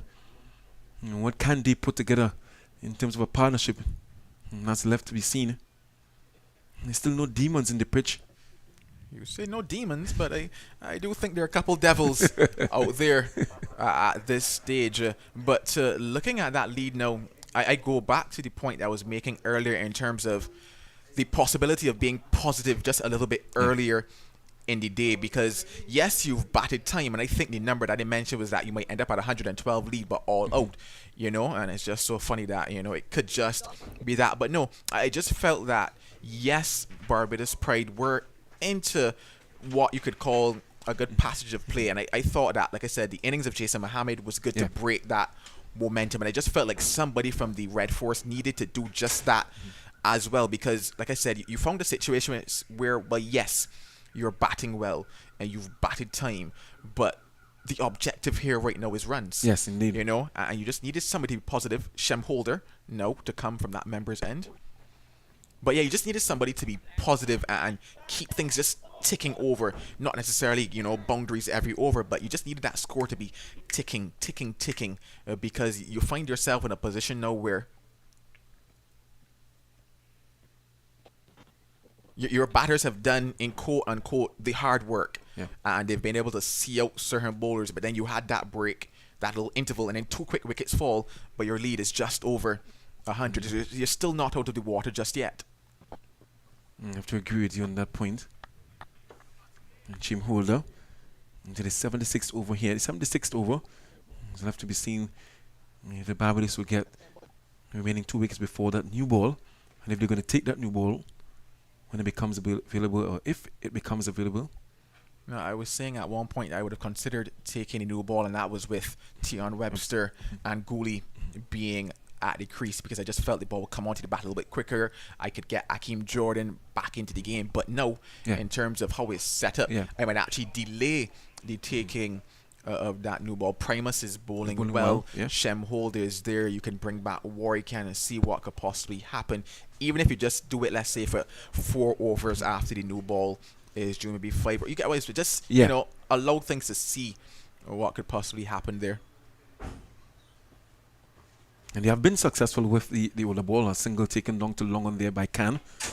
A full delivery by James Holder. I'll be disappointed with that delivery. Yeah, definitely not the best delivery that he's bowled all day. Picked up 2 for 60 so far. Has Holder. But even at this stage, I still believe that somebody will have to be positive, because I don't think that survival is what is required here now. There's too much time left in the game for survival to be the mindset of the batters out there. This is a runs and wickets game now. And lots of time, as you mentioned, the remaining in this game. Still a whole day's play. Yeah, certainly. I mean, you think survival, you think almost the negative aspect of cricket, and you're blocking, and sure, it will take up time, but that time doesn't necessarily bring you the runs that you need. Talking about runs, Pierre gets back. It won't find its way to the boundary, pulled inside now by Shane Mosley. So 2 runs to them there. But yeah, this is now a runs and wickets game. I mean, it's always a runs and wickets game when it comes to cricket. The end of another over, 174 for 8. But just in terms of the pressure factor, yes, the lead is 100, but that 100 still is that 60-40 balance. Almost. You need that to get just a bit closer to that 150 and just above 150. And I don't think that the pair out there, in terms of the amount of time required to get to 150 batting in what is that survival mode, is too long for me when I look at the scenario that they're presented with. And as such, somebody needs to just say, okay, I'm not chancing my hand, but I'm going to look for those runs, because those runs are the only thing that are going to put that additional pressure back onto the Barbados Pride. When you look at that total of 106 lead, I like I said, they don't want to chase north of 100, but 106 still is nothing in comparison to 150, 160. And it begs the question, what would have been the team discussion by the Red Force? Was it to just occupy the crease, play it as you see it, play each delivery on its merit? I don't think the team discussion might have factored in Curry Pierre and Imran Khan being at the crease. Right now, the team discussion surrounded Gooley and Tion Webster being at the crease and continuing in the mode that they were for a little bit of time in terms of getting themselves back into the game, because you have that break, and after a break you tend to have to rebuild in terms of your innings. So it was a case of getting them back into the game and then taking those runs out. All of a sudden, the plans have been kind of warped very quickly by those 2 quick dismissals. And a Primus to continue. Interesting field set here by Captain Shane Dorridge. It's going to be short. Body almost, or rather attempted short, because the surface hasn't necessarily responded to the short bowling at this stage. In fact, Akeem Jordan is still that, because he moved from a leg slip now to just behind square on the leg side. There's a man in front square directly next to umpire right, a man at short mid-wicket in Jonathan Drakes. And he starts with a no ball. Yeah, that's what they call it, the double bluff. There or thereabouts almost, but not necessarily, because in a way, even though I'm thinking short, I'm still thinking that full and straight maybe could also be that option, because maybe in terms of, we saw the flick almost from Imran Khan in the previous over was relatively uppish as well, as that is exactly where Akeem Jordan is. So it probably just countering in terms of maybe going on to those pads also and seeing if they could just take the catch behind there as well. Yeah, this guy's good proactive thinking by Captain Dorridge, recognizing that there's a possibility of which they can exploit a possible weakness there by Imran Khan. But he did get 3 runs owing to a misfield from that shot. But of course it was aerial into his pad. And let's see how he will shape up to Primus. Primus, very strappy young man. Should we call him young? Yeah, he's young. Young man. Anything under 30 is young. Anything 30 and down is young, so I'll call myself young. Primus to continue to can. Yeah, edged, but stopped there by Zachary McCaskey, who's done fantastic work at that gully position. Fantastic work in the field on a whole, because you just think back to that catch again, the unfortunate dismissal of Jason Mohammed, but it was great awareness on McCaskey's part to recognize that the delivery, or rather the ball, hit the boot, or rather foot, of Kevin Wickham, and a stunning diving catch was taken in the end. 175 for 8. Cut away nicely, and that certainly will find its way into the boundary right about now. That was beautiful from Imran Khan. Yeah, Imran Khan definitely can bat. We have opened the innings here before for the Red Force, and that was short and wide. And Imran Khan got some bat on that. Behind point and 4 runs to the total, and 4 runs to Imran Khan. Look at it again there. Short and wide, and Imran Khan, good control. Beat the man out there at the point, cover point boundary. I was almost tempted to say, if anybody can. Imran Khan. Imran Khan. That's a good one. 179 for 8.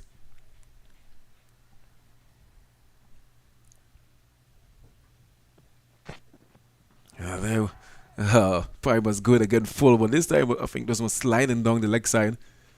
Yeah, certainly sliding down the leg side on that occasion. I think that is more so where he's looking to bowl. Not necessarily that full, because that was indeed a full toss on that occasion, but given the field set, you definitely tell yourself that he's going wicket to wicket, whether or not it's that middle leg type of a line, whether or not it brings into play the LBW or brings into play the flick shot that we saw earlier. And there in waiting is Jordan, even the man at square leg, and Rashawn Worrell comes into play. And if it's that drive through mid-wicket, well, Jonathan Drakes comes into play as well in that short mid-wicket position.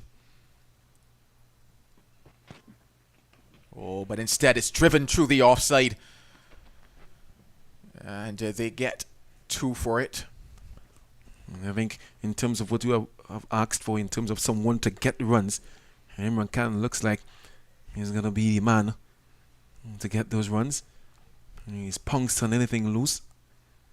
It's already in this over, and cutting away to the point boundary before. A lovely looking drive. And now seeing an adjustment in the field as well. Yeah, at the start of the day, I said the word of the day is application. The word of the day has now become intent. Intent needs to be it here for the Red Force, if they're going to give themselves a realistic chance of a victory, because the chance still exists, but just the probability numbers.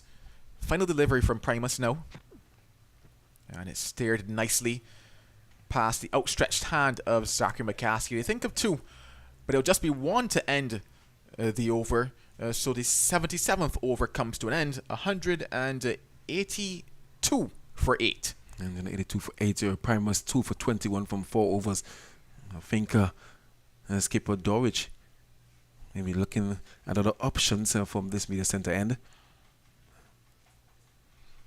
I wouldn't look for options just yet. I know that Primus was just a little short and wide on that occasion, but I still tell myself that maybe one more is left in Rashawn Primus at minimum. 1 or 2, because I do know that he can get it there in terms of being the bowler that could get it full and straight. And even though he's not as quick as McAllister, he still gets onto you a lot quicker. I see him in discussion with Shane Dorrich. He's pointing at the surface. I just wish I could be a spider out there to hear an ant, to hear the discussion going on. But he was making reference to something there in the surface. So it'll be interesting to see if he does get another over, whether or not he heads around the area that he was pointing at. He makes his way down towards long on now. Shem Holder to continue. He's into his 26th over now. They lead 114. And behind it is Can. Looked quite positive to Rashawn Primus. The field, though, is well spread. Jeremy McAllister is out on the point boundary. There's a man at long on, deep mid wicket. A man at deep backward square leg on the boundary as well. So if he's going to chance his hand, which I'm hoping he doesn't, but if he does,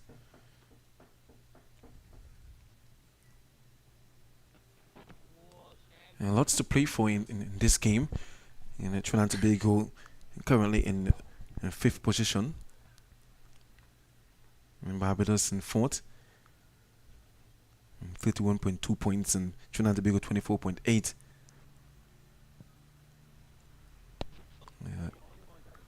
From the outside edge, they are single taken. So a win here out by the outright victory for either team, and can propel them further up the table. I know that they want to avoid that cellar place. And trying to be able to play against Jamaica in that final round next week.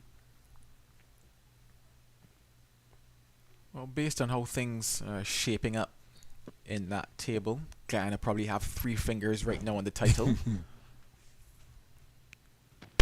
Oh, that was ambitious. And he's gone. Oh, my goodness. Carey Pierre. I mean, I can understand the shot in terms of the vacant area behind square. But I mean, at 183, you need to, apply more caution. I mean, that attempt to paddle for what may have been 2 resulted in him losing his wicket there, Carey Pierre. And yet another wicket to James Holder. Yeah, look at him manipulate the field on that particular occasion. It came off the bottom of the glove there, and it brought it back on to his foot and then onto the base of the stumps of Carey Pierre. So he departs, and with him the 9th wicket down for the Trinidad and Tobago Red Force. I could almost understand in terms of the thought process for Carey Pierre on that particular occasion, and looking to get runs, and hence why I'm not going to fully fault him. By the end of the day, he's out. But in terms of looking to get those runs, because they need the runs, and you say, well, in a way, the shot could have been on almost, probably not bouncing as much maybe as he thought as it hit the bottom of the glove, or possibly fuller than he probably expected on that particular occasion, because he was looking to just work it down into the leg side. Could have been 2, possibly 3 on offer there. So in terms of thinking cricket, you say, okay, fair enough in terms of manipulation of the field. However, it didn't come off on that particular occasion. And well, 115 is the lead. 183 for 9, the Red Force. And Anderson Phillip, the last man, the last batter, he now strides to the crease. Yeah, I think I felt more comfortable with him in terms of a higher percentage shot. There's so much risk in him trying that shot, and so it resulted in him being bowled. But Anderson Phillip, a new batsman here, the final batter at the crease, the final pair now. Brilliant delivery there by James Holder. He has bowled really well and controlled a lot around the wicket. 8 wickets in the match now, 3 for 63.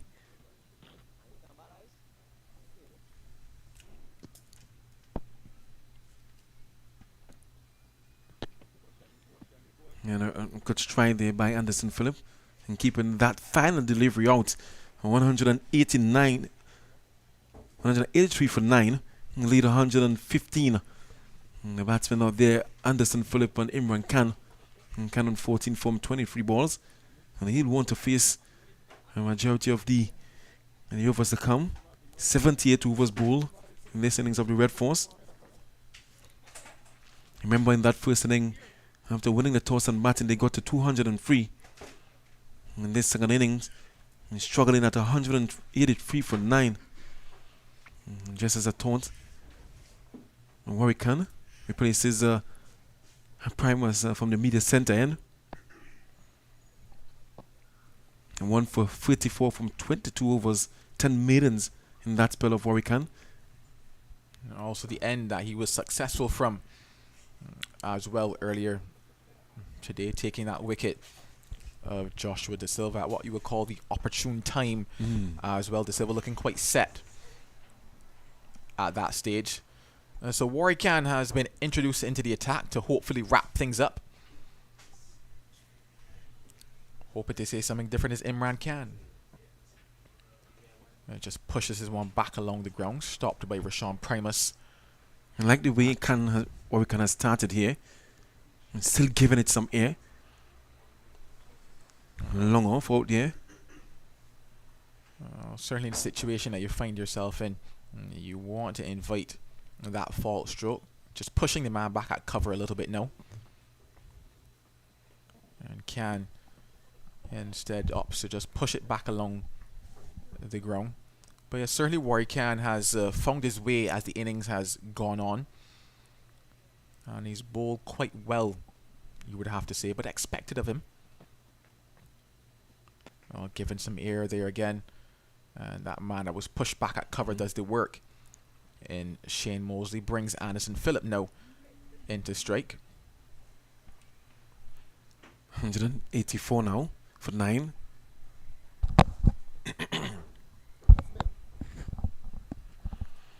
Anderson Phillip, he has a potential with the bat as well. I'm seeing him played some really good innings at the local level. Different prospect here with Warwican and the Pride.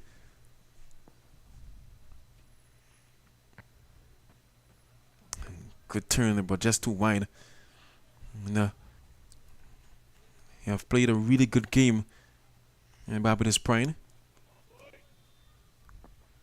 They certainly have stuck to their task and been rewarded for it. Well, ups the goal, splices off the edge and it falls safely. Hearts in mouths cricket at that stage. Barbados Pride probably thinking they had it done, dusted and wrapped up in a paper bag. Well, that was a good offer there. I like to see the tail enders do that, you know. Let's have another slug, but once it's up there above the eye line, have a dip. Yeah, I like to call it a dip. And there was Anderson attempting to hit that one, I think, to our direction. But peel off the outside edge and lifts the fight another day. 117 the lead. I'm going to ask you something if he survives this delivery. Survives it, he does. So you prefer to see the lofted swing from the tail ender in comparison to the innovation shown by Kerry Pierre on that particular occasion? Yeah. I think he'd have been better off trying to hit it down the ground than trying that paddle. And the end of that over by Warwican, 185 for 9. I think the coach would tell you that if you present the full face of the bat, you're better off than trying, whatever. That was the full face of the bat? Yeah. No. It's fun. No, this is what I'm going to tell you what the only difference is. One technically came off because it didn't even come off. One technically came off and landed safely, whereas the other one, well, Kerry Pierre pulled it back onto his stumps. But both batters would tell you that the shot was on. Holder to continue. To steer this one. Does Phillip? Yeah, I don't mind him having that swing because, as I said, the shot was on. It certainly wasn't the full face of the bat. I promise you that, Marcus. Had it been, we might have had to catch it ourselves. Bunks and turn. And gets stuff here by Shane Holder. Funny enough, in terms of that shot, sorry for cutting you off, but I think in terms of that particular shot, in terms of looking to hit straight back down the ground, he might actually be better for him to try that against Shem Holder than it would be for Warwican. Giving that he's turning the ball into him. Yeah, and not just that, but in terms of Warrican and the fact that turning the ball away, and it's just a bit more in terms of Warrican because of how wide it was. So he has to throw his arms even wider to reach it, whereas with Shem Holder, he has the levers. Shem will just naturally just be a bit straighter or a bit closer to him than Warrican. So I just think that in terms of that particular shot, it's more so on to Shem Holder. And hence why Toby also saw it splice off and run over the slip cordon as well. It was faster. And Anderson, he has decided thus far in this over to play the conventional way. And leg slip, a short leg and slip. Now offering Anderson Phillip that single, spreading the field quite wide. Only one man still there, rather two. This time he goes high. And is he going to be taken here? Yes, he is. And that's the end of the innings here for Red Force. Anderson Phillip attempting one shot too many there. And the end of him and the end of the Red Force innings. 185 all out in 80 overs. And that represents a lead of 117. It means the Barbados Pride just about a day and a piece remaining in this match. And there was Anderson swinging to the leg and leading into a top edge. And taken there by, it looks to be Hakeem Jordan. And the end of that inning. So Barbados Pride, they require 118 runs to take this fourth round a match by an outright win. Yeah, 185 all out. In terms of going straight down the ground, that probably was the one that he should have gone straight down the ground. Instead, he went to leg and got nothing but an edge onto that one. An easy catch in the end. So 118 for the Barbados Pride to get if they're to have a victory here in round number 4 of the West Indies Championship. Just to run over that scorecard very quickly for you. Vikash Mohan, he went for 3. Amir Django 2. Darren Bravo, well, he was the first to go this morning off the bowling of Shem Holder for 36. Brian Charles, he went for 18. Jason Mohammed, 22. Jed Gooley, he went just after T for 35. Joshua De Silva went for 21. Tion Webster, 22. Imran Khan, 14 not out. Kerry Pierre, 3. And Anderson Phillip, 2. 185 all out. The Trinidad and Tobago Red Force, the wicket takers for the Barbados Pride. Well, Hakeem Jordan, he picked up 3. Shem Holder picked up 4. Jamel Warrican 1. 2 for Sean Primus and none for Jar McAllister. So that's the position that we find ourselves in here in the final session of day number 3. 185 all out. Barbados Pride 118 to win. 23 overs remain in the day. We don't think that Barbados Pride will get those runs this evening. But when we come back, there'll be more action here from the Queen's Park Oval.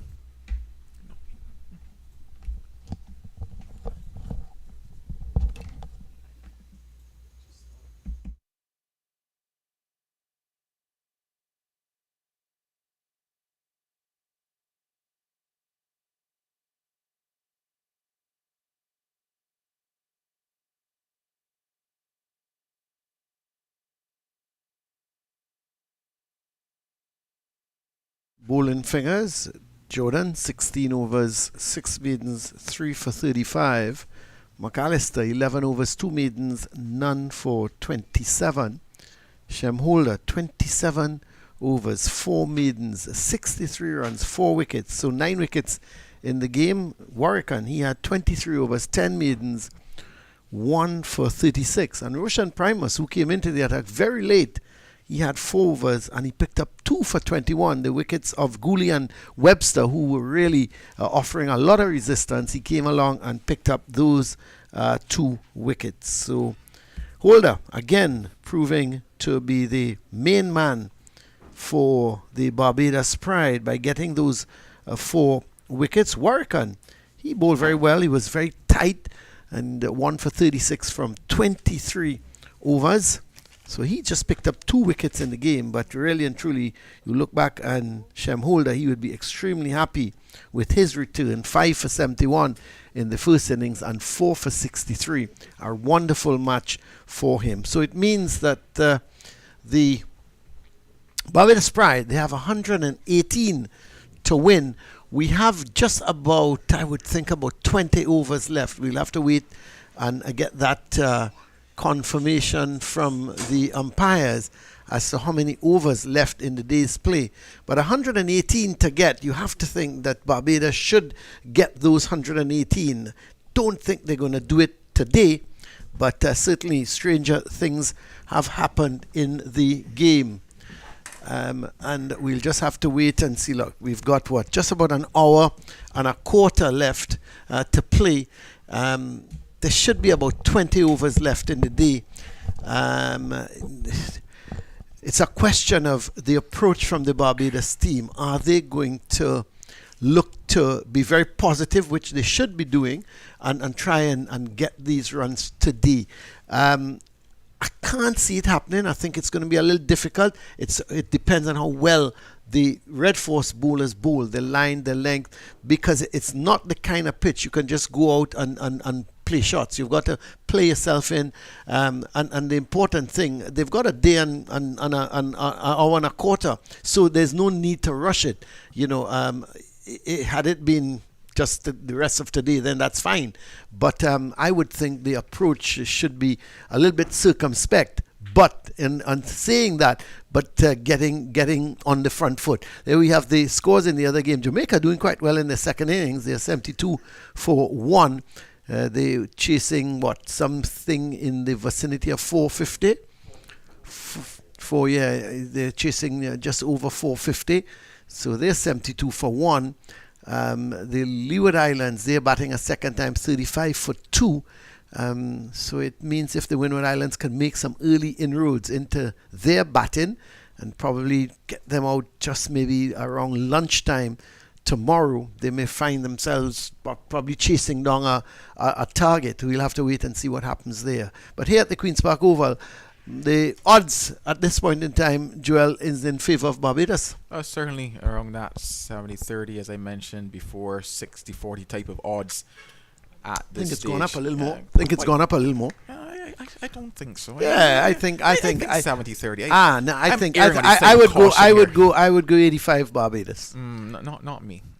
Given what I've seen over the last couple of rounds, I am going to err on the side of caution here. Not saying that I don't believe they can get it done, or rather will get it done, but I just feel that there's always a bit of drama in it when it comes to these matches. But Colin, do you remember me saying a bit earlier that yes, when you occupy the crease, it looks nice, you spend time, but funny enough, something might happen, you find yourself only with a lead of 112? Yep, you did. And I actually thought when Gooley and Webster were batting and went to tea, I felt if they could have weathered the storm for the first maybe half an hour to 45 minutes and crawl along, not big shots, but keep it going, because I thought they were batting very well to tea. I was particularly impressed with Webster, but you see how he got out. I mean, a full toss, hitting straight across the line. And that's him. He's just got no patience. That should have been playing straight back towards a mid-on, a straightish mid-on. So you look at somebody, because Khan came in, looked comfortable, 15 not out. He just needed somebody to stay with him. So at 117, I think they've probably been, they're about 33 runs, a little too short at this point in time to really put the Barbados batsmen under pressure. Early 2 wickets, who knows? So it's nicely poised, but the pitch is still a good one. Yes, it's a little bit slow. There is some turn, but slow turn. So it's a matter of putting your head down and bat well. The trump card for the Trinidad and Tobago Red Force is basically, in my view, Imran Khan bowling his leg spin on this type of pitch. If the Barbados batsmen don't apply themselves and sort of, if they try to force the pace, they can find themselves in problems. And then again, if you lose 2-3 early wickets, puts pressure on the middle order. Certainly, wickets will be the order of the day for the Red Force. You mentioned Imran Khan, but given how Warren Khan bowled on this surface, and when I look at it, I'm telling myself that if Kyrie Pierre can bowl something similar to Warren Khan and Warren Khan's second spell, because Warren Khan's first spell was exactly what both him and Kyrie Pierre bowled in the first innings, flatter, faster. But if Kyrie Pierre can probably look at what Warwick Khan bowled and just slow it up in terms of its pace, I believe that he can cause some problems as well on this surface. So in my mind, I'm thinking that Imran Khan, yes, but if Kyrie Pierre can replicate what Warwick Khan did in his second spell, I do believe he can pose several problems here as well. Yeah, well, listen, Joel, at the end of the day, I think the three spinners that Trinidad and Tobago Red Force, that they possess, they're all excellent bowlers. There's no doubt about it. Brian Charles, as an off-spinner, he should be buoyed by the performance of Holder. And he should have been looking at Holder. He faced him this morning and seeing what he's doing. He saw what the pitch is doing. So I think he should also be a handful. Being a finger spinner, his control has to be good.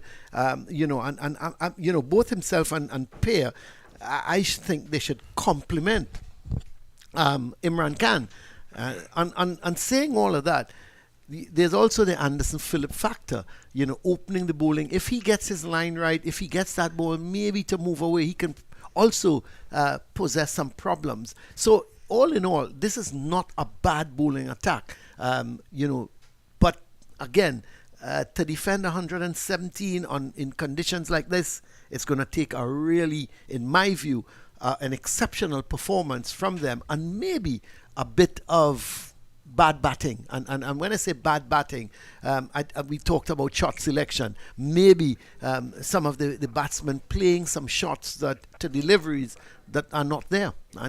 But I mean, it's nicely poised. As I said, I would have preferred another 33 runs. Then I would have said, well, boy, this can go either way. But I just think 117, they're about 30 runs too short. Yeah, is at that stage whereby just one partnership takes it away from you at this stage. So because even if you get those quick wickets, you find yourself at 30 for 3, almost one partnership of 50 runs. That's right. And you're pretty much at the line of things, and that's what this type of total presents. But certainly all to play for here at the Queen's Park Oval. Trinidad and Tobago Red Force out on the field already. Yes, Colin. Give me your impression though about, in general, the Trinidad and Tobago Red Force batting over the two innings.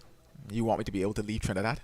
Yeah, don't worry, I'll protect you. I've got these guys will protect you. Ronnie's got friends in the force. No, I know that there's talent there, because I've seen these guys before. A couple of them, had a chance to talk to a couple of them as well, and the talent is there, but they have not lived up to that. Some have shown signs here. And why as haven't well. they? I honestly don't know why they haven't, Yeah. to be very honest. That's not a question that I think I can answer. I don't know if they can answer that question, because I know that all of them want to perform. And that's the interesting thing. Yeah. When people come down hard on players and what, so I say, but the funny thing about it is that none of them actually want to fail. Yeah. That's the interesting thing Agreed. about it. So I don't think that some of them can even answer the question of why they haven't performed, because they would tell you, well, that shot was on. And to be fair, in some instances, the shot was on. And it just may be a case of brilliant catch, or maybe just a little faults in the execution, but the actual shot itself was on. But yeah, I don't think that they've, for the most part, lived up to the reason why they were selected. The ball is in the hand of Darren Bravo, and he got it to swing at Brian Charles. Well, let's see. Bravo is opening the bowling here, and the first delivery to Muskaski, well, that's put away. What a good shot to start. It was short. It was outside the line of the off stump, was it? And yes, it was. It was just hanging there. And that's a poor start. And McCaskey just says, thank you very much. Yeah, certainly racing away, and that is intent shown by McCaskey, not allowing them to settle off the first delivery. Short, wide, and nothing in it. And, it races away. Joel, I'm sorry, I'm not understanding this. Somebody needs to explain. You have Anderson Phillip, and Darren Bravo opens the bowling. I'm not sure. I can't explain it. Well, you see, when you're looking at 113 now to get 117, it was before. You're telling yourself you need a stroke of magic. And I guess Bravo has said, I am going to produce that stroke of magic myself, and then I'm going to hand it over to my regular bowlers. I don't know because I don't have the answers, but maybe thank that you. could be it. Yeah, okay, You know? thank you. That Appreciate could it. maybe be it. Appreciate it. Thank you. Here's Bravo with his second delivery. And that's short, wide outside the line of the off stump. He didn't bowl at all in the first innings, Darren Bravo.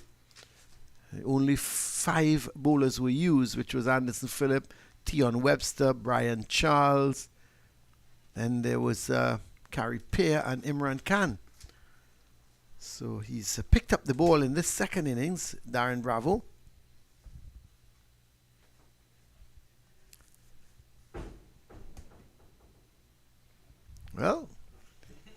Well. Did he beat the bat there, Joel? I think he did. You would have to say he did, and Yeah. beyond that, it kept low. It came back in. Like I said, there's still something out there, and like I said, maybe Darren Bravo is saying that is going to take a stroke of magic, and he's the one to produce the magic on this particular occasion. But this is why they were saying that they don't want to chase much north of 100 because of things like that happening. Well, loud appeal goes up, but seemed to be heading down the leg side. Gustav Bravo is he's run off to a short mid-wicket. You're not seeing him in the picture because he's standing there, hands on hip, maybe saying to umpire Gustav, well, I don't know how that was out, but I thought it was heading down the leg side. Yeah, Certainly heading down the leg side on that occasion, but reminiscent of the wickets that he took up at the Brian Lara Cricket Academy on this occasion. Just hooping in and certainly going down the leg side on that occasion, but asking questions Look is at Bravo. And well, Colin, I think he's umpire Gustav is too experienced for that. To kind of be how should I put it? Almost baited by Darren Bravo. That's too wide of the off stump. Signal a wide this time by umpire Gustav. Thought that one was much too wide. Yeah, started wide and swung even wider. But he has it going both ways, Colin. Well, yeah. He has it going both ways, Colin. Okay, very good. Excellent. You have to give him kudos for that. I'm honestly just here to trouble you at this moment, That's Colin. okay. Because if he takes a wicket here as well, Colin. Well, I will stand up and bow. Listen, there's runs for McCaskey's. It's just a single. Listen, I have no problem if Darren Bravo goes and take a wicket or 2 or 3. All I'm saying is it's a little bit baffling that Anderson Phillip, your number 1 fast bowler, your number 1 plays for the West Indies, you have 117 to defend, and you don't give him the first ball. And now, if Darren Bravo would have wanted to bowl after the first over, I wouldn't have had a problem. I just maybe he knows more than I do. Maybe he knows he's going to get a wicket. I am not seeing that. He can. I mean, he's bowling and he's getting the ball to move. And you also look at the 2 batsmen and they look up and see Darren Bravo is opening the bowling. Who knows? They may said, yeah, this is nice, this is sweet. And they play a false shot and he picks up a wicket. And from a red TNT Red Force perspective, that would be great if he gets a wicket and if he gets an early wicket. I just want you to know, Colin, I'm actually fully agreeing with you here, okay? Just are you? On the flip side of things, I just need to, poke the bear a bit. Why are you like that? You're behaving like a Trini. Like he's induced a sort of false shot from Mosley, who was looking to play that ball on the onside. Now, who's going to go from the Brian Lara Pavilion? Is it going to be Anderson Phillip? It will be Anderson Phillip. He's taken off his hat. Nice. Well, okay. I'm cool now. I'm good. I'll take a drink of water. But no, I guess, like I said, sometimes when you're looking at small totals and you might tell yourself, you know what, something different might work. It is a case of whether or not he continues to bowl or not.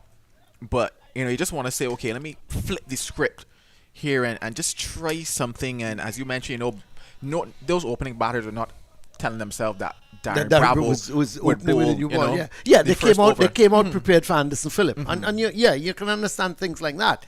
They take their guard and all of a sudden they look up and they see Darren Bravo is going to bowl the first ball.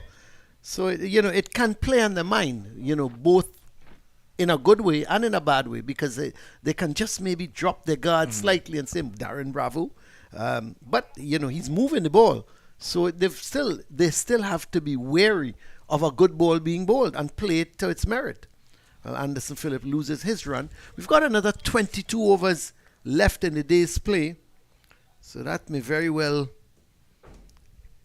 I can't see the Barbados Pride getting those runs today, Joel. No, I can't see them getting them because today I don't think we're going to get 22 overs in. No, I think that they probably need to get maybe about halfway there, though. To be honest, I think to take a good chunk out of it today. 50 for 5 will set up tomorrow nicely, wouldn't it? Didn't hear you. Are you still there, Joel? Anderson Phillip just sliding down the leg side on that particular occasion. It wasn't such a good delivery. Not where he would like to be, indeed, Colin. Yeah. 50 for 5 in another game? Sorry? In another game is what you're referring to? No, I was just, saying that if today ends 50 for 5, wouldn't it be a good day for tomorrow? Would it be set up nicely for tomorrow? Are you going to come out? It would be a good session tomorrow. It wouldn't be a day. Good session. Well, don't forget, it's the 4th day tomorrow. Ronnie thought he had the day off. He probably still thinks that's not a bad delivery from Phillip. Got a little bit more bonks. And you could see McCaskey was a little bit surprised because he was on the front foot and the ball hit high up on the bat. Yeah. McCaskey obviously has a lot of confidence now after that knock of 92 in the first innings. Yeah, he was certainly in high spirits at the start of today. Obviously, you would have wanted to get that 100, but it still feels good that, you proved to yourself that you could spend the time. And the thing about it is that he said that he was happy that it wasn't almost a false stroke that brought about his downfall. And he took 3 catches in the innings as well. He's having a wonderful match with himself and Holder. Yeah, certainly a competition probably for the man of the match if they were one. Yeah, well, I think Ken Holder would probably be just ahead because 9 wickets in the game, certainly an excellent performance by him. That's what's probably equate to 100 if it was a batsman. So Barbados Pride, 112 runs away from victory.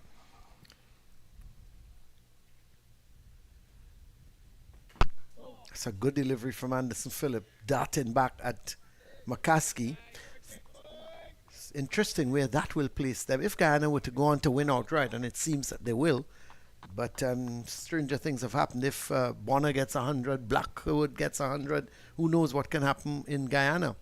But once Guyana go on to win that game, it's going to be difficult to see anybody overtaking them for the championship. Yeah, if they win that game, I've done some quick calculations and told myself that they just need probably about 7 points in the final round, and that is a draw and a batting point. Yeah.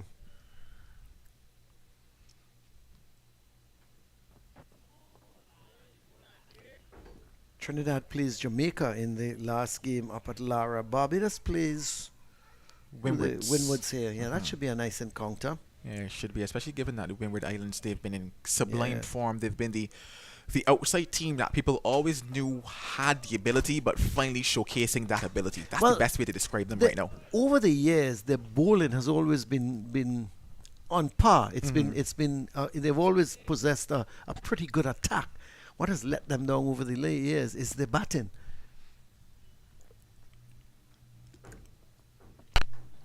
But with Athanase coming good, he has been doing the bulk of the scoring. Yeah, Athanase has been batting well. Hodge has been batting well. The end of another over 6 without loss. Justin Graves has been batting well. Yeah. Tevin, oh my goodness, forgot his last name now, from Barbados, has been batting well as well for them, the wicketkeeper. Worrell. No, Tevin's last name is not Worrell. Walcott. Yes, it is. There we go. See?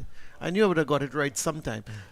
The thing is, when you look at that Windward's batting lineup, they've got, again, players with so much potential to get runs.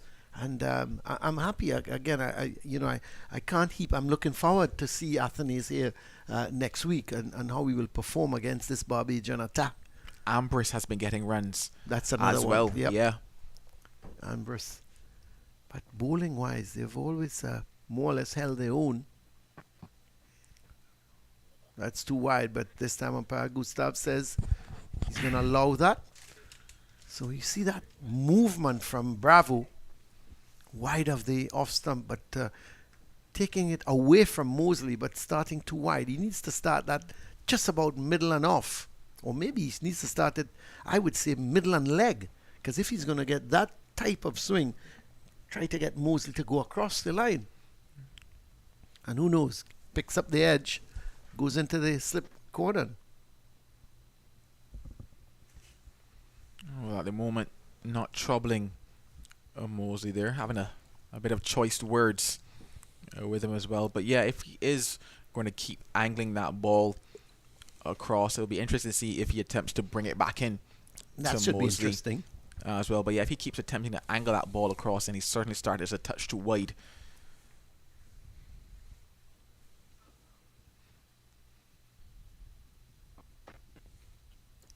That's too wide. So you can see what he's trying to do, Darren Bravo, but he's just taking that ball. He's starting the line too wide of the off stump.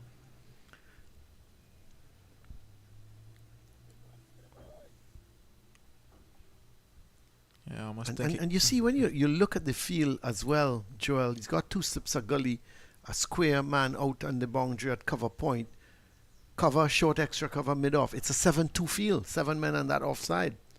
So he's going to start wide of that off stump, no doubt. But he still needs to, even if he puts it on the off stump, make him play.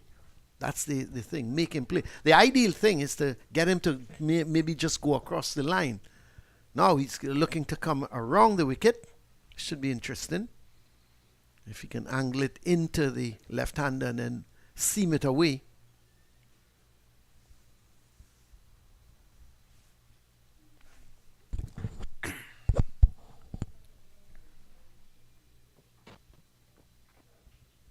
Again, too wide of the off stump. I almost feel it could be an interesting scenario where he might just be heaping a bit too much pressure on himself at this age to take that wicket himself, to do it for his team. I understand maybe why he's doing it, and like I said, in terms of that first over, I didn't mind it because it shows you that initiative from your skipper. That's better, but lined too much on that middle stump, and there's not much protection on the onside, so Mosley is going to get off the mark with a couple of runs. Yeah, but I don't think I would have bowled the second one myself. I would have gone back to what would have been a more recognised bowler to bowl that second over, because like I say, it looks in terms of his reaction and everything that is a case of I need to do this, I want to do this type of a scenario for my side. You see, he is not, unfortunately, he's just not getting the line right. He's moving the ball, he's swinging the ball. What he has to do now is to get the line. Well, that's a little better. This could be trouble here. Well, McCaskey gets home, but I think had that hit the stumps, there was some sort of indecision between the two batsmen. Mosley seemed to, as he played it, he started for the run. McCaskey was a little bit hesitant because the ball was going straight to the man there at cover. And let's have a look. Yeah, Joel? a call of a yes, no, maybe so on that occasion. Looking at the ball, and Gooley, I think, probably didn't recognise initially that there was that chance. Seemed home to have safely in the end made it, yeah, as well. Because I don't think Gooley was telling himself that they might actually take the run. That run in terms of how he approached that ball on that particular occasion. Even Gooley had that start-stop almost as well. And funny enough, with small targets like these, you just know that those half chances are the ones that swing things in your favour, and you only get so many of those half chances. It's so funny how cricket plays out. You always get small little half chances in little encounters like this, and it's only so many of them that you get, and you just have to take advantage of that one and that two when they come. Give yourself that chance. So 10 without loss, as Anderson Phillip is going to continue. He had a maiden over in his first over. He's going to be bowling to the left-handed Mosley for the first time. Similar field to Bravo, a 7 men on the offside, 2 on the on. There's that wide backward square leg down right on the boundary on a wideish mid-on.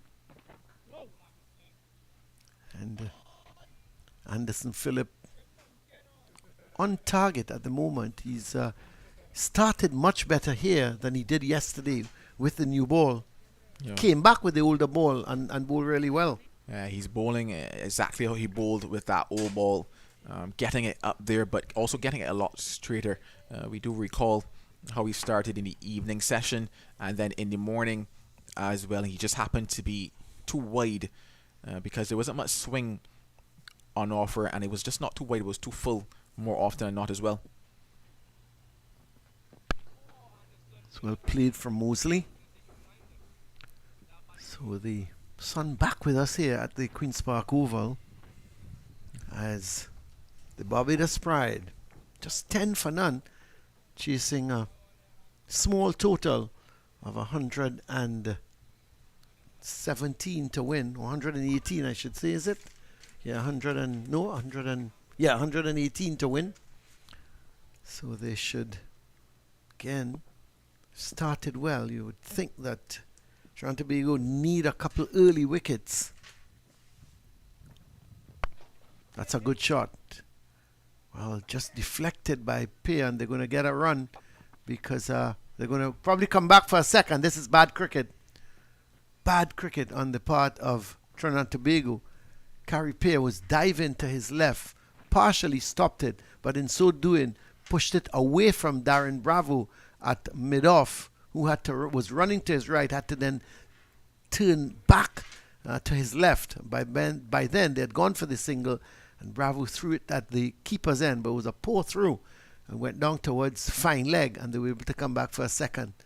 So both batsmen now on 5, as Anderson Phillip. I think he's just carrying that ball a little too much, a little too full to Mosley. I think he just needs to pull it back slightly, just back of a length, because Mosley seems comfortable getting onto that front foot.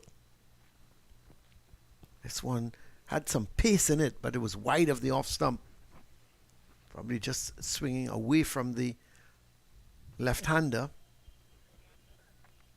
Yeah, I'm looking out onto the field, and I'm just having a look at the Red Forest players at the moment, trying to get a sense of maybe where they're at the moment, and it's sort of looking flat out there, and it's interesting because you will tell yourself that, as you mentioned, wickets are needed, and there's that energy burst here at the start. It's well played again from Mosley, a delivery pitched up to him.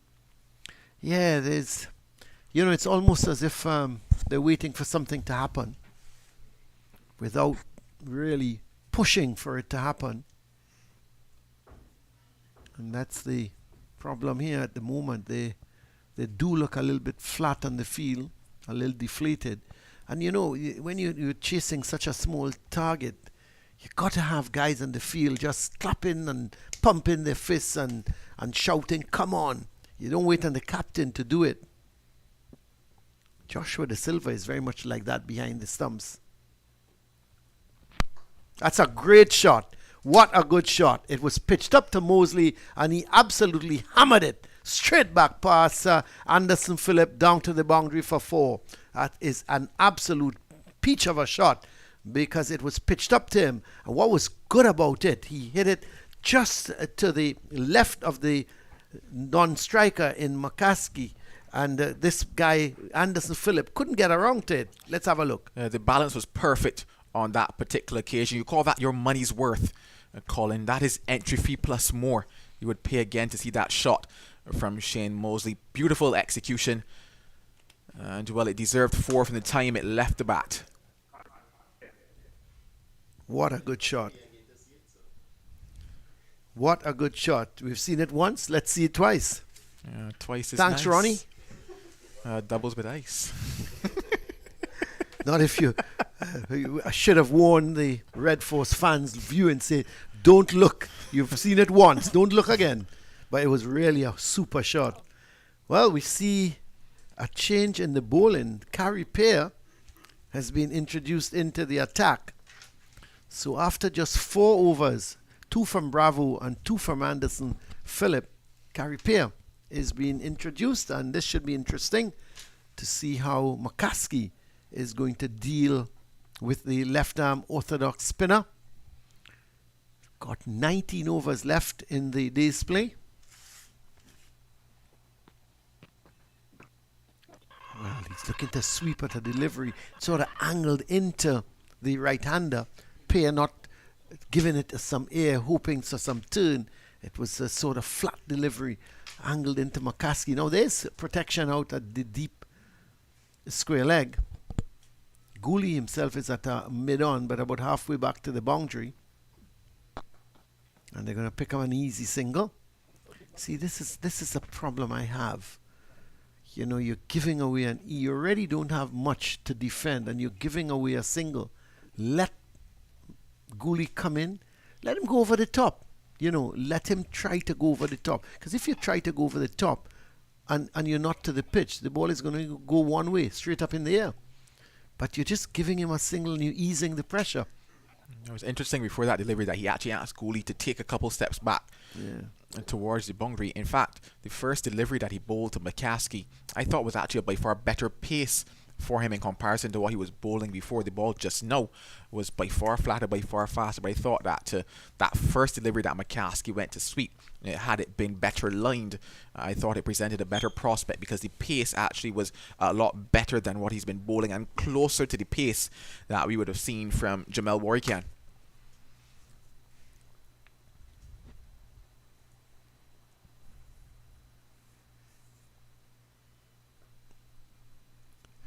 So that's a pretty good ball, and you could see Mosley just waiting to see if that ball was going to spin back at him. And in the end, he lined it up nicely and just pushed it there in front of him.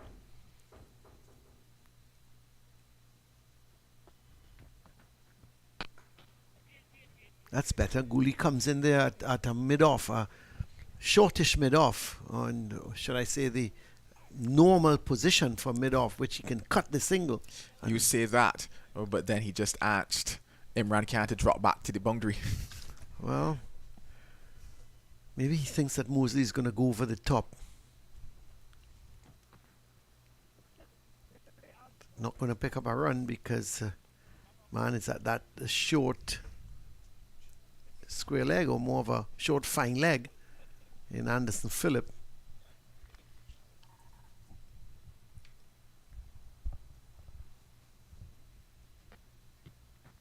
That's badly lined. He's got away with it. Carripier just taking that one outside the line of the leg stump and looking to pull it was Shane Mosley. Didn't make contact, and so it was taken by Da Silva. 5 overs have been bowled now. Barbados Pride, they're 17 without loss. They still require 101 runs for an outright victory. Yeah, he got away with one there. It did Carripier, just angling down the leg side, but not just angling down the leg side, but angling down the leg side at pace as well. So Mosley just needed to get a little something onto that, and it would have trickled away probably very close to the boundary, if not gone over the rope. Another bowling change here now, and it's going to be Brian Charles to replace Anderson Phillip. I do think that with the scenario presented to the Red Force, that it will have to be a situation of this whereby you kind of chop and change your bowlers relatively quickly in terms of searching for that breakthrough. It's not necessarily a time for longer spells.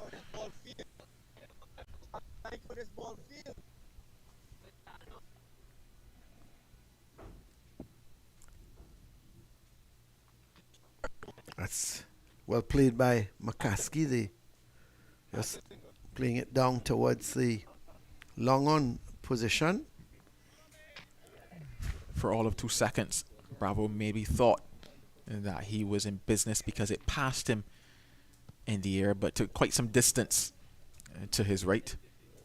The score moves up now to 18 without loss. Just some information that Shem Holder, his 9 wickets in the match.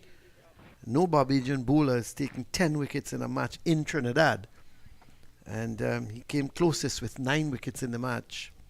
The best match figures by a Barbadian against TNT is Keon Harding, 10 for 76 at Kensington in 2020.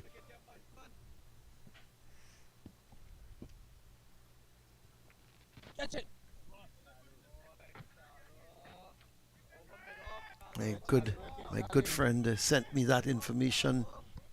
Joel, Harold Eastman, you must know Harold. Good stats man, that. Yeah, excellent.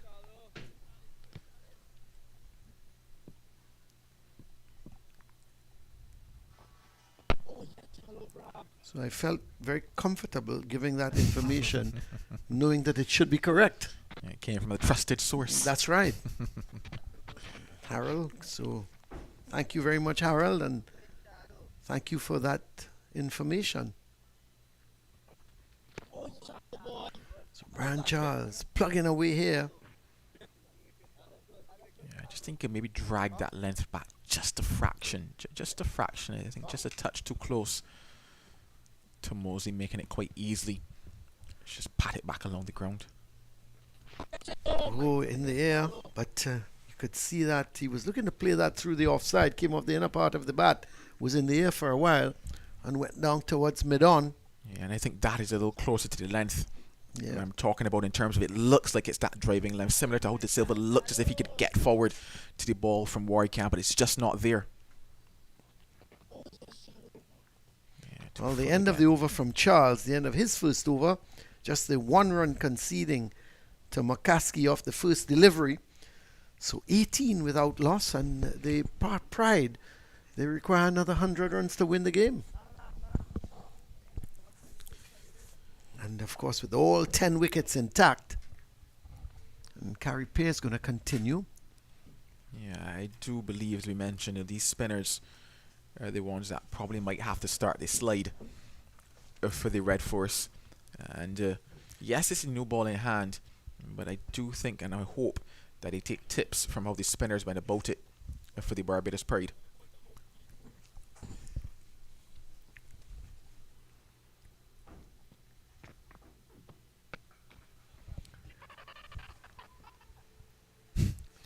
Bravo having a little moment I think with himself there. I think sometimes, I don't know who, Darren Bravo, if maybe it's the fans. He's trying to get the fans going here to give them some support, or for them to get excited and maybe get the support going.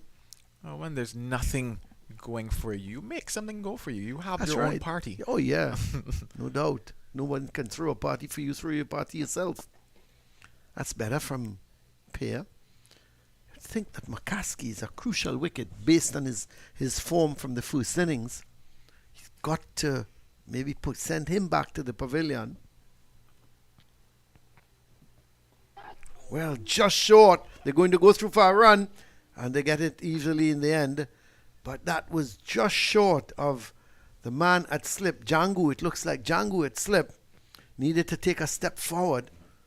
Brilliant bowling there on the part of Carey Pear, just drawing him forward. And we're talking about that length, whereby it's just there and thereabouts, but also the pace was excellent from him. Turn on offer, just dying in front of Django to slip. And it was interesting to see that when the Barbados Pride players came back up from tee, the slips took 2 steps up. In, yeah. Opted to go a bit flatter there. It did Carey Pear. I don't think this is the time to save figures in terms of that holding type of a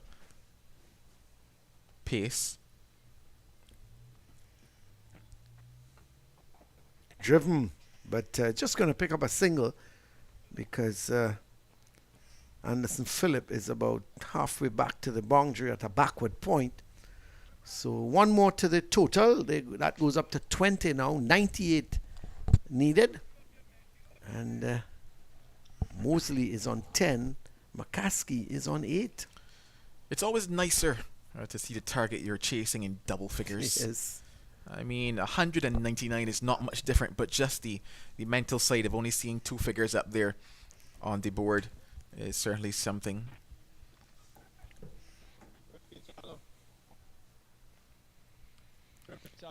Mosley is going to take strike as Brian Charles is going to come in for his second over.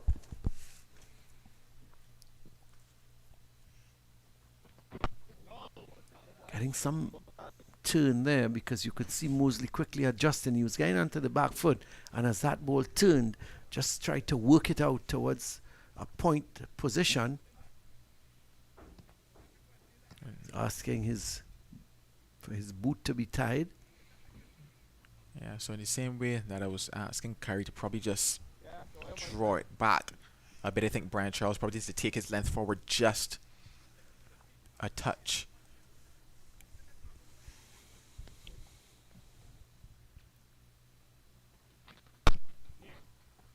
Yeah, I would rather see Mosley coming forward onto that front foot, and whether or not it's him driving or pushing it, I think that is where you might want to have him, unless you're looking to get him with the one that slides on into the pads. Well, oh, he's dropped it. Well.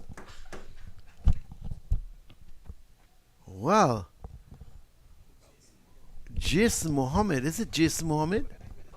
He must have been having a little snooze, because that went straight to him. He didn't have to move left.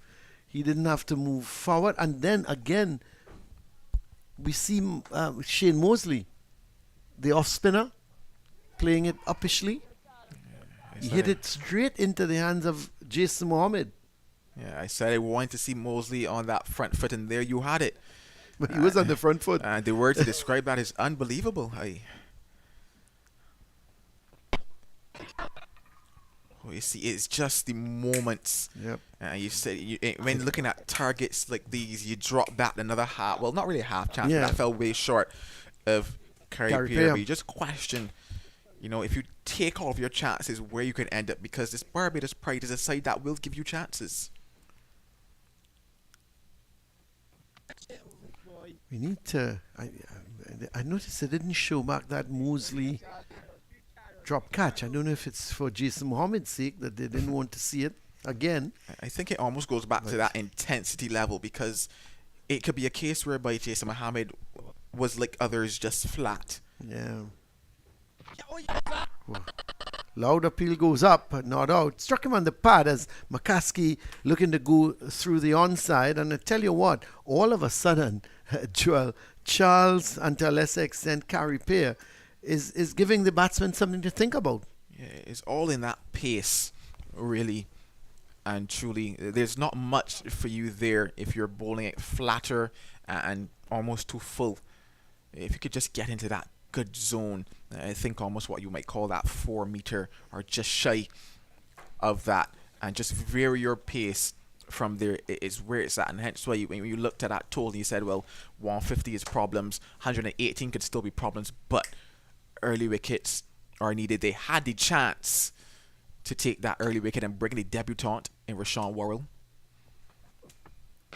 Too flat there, Pierre, and easily handled and negotiated by Mosley. So that is not what they're looking for. No, he needs to take that ball up to Mosley. It's far too short. That's easy for Mosley. He's just going to wait on that and just work it towards the offside.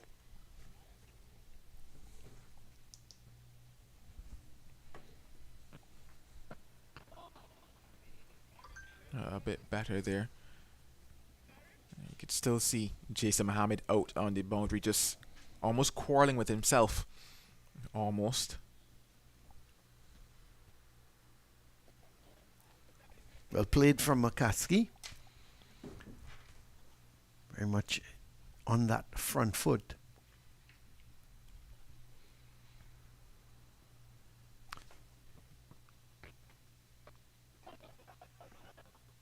That's good fielding by Darren Bravo, showing a good example there, skipper Bravo.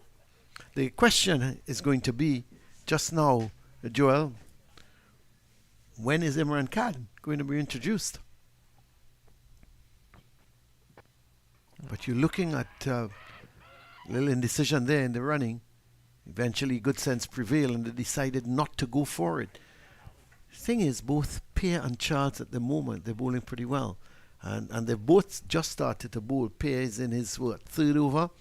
Charles has bowled 2. So you've got to just give them a couple more overs. And Charles should have had a wicket. Should have had a wicket. Indeed, from the under 13 level up to seniors, masters, 99, and off to the coffin. Somebody should have taken that catch. Yeah. But 22 without loss here, the Barbados Pride. So I would expect Charles is going to continue.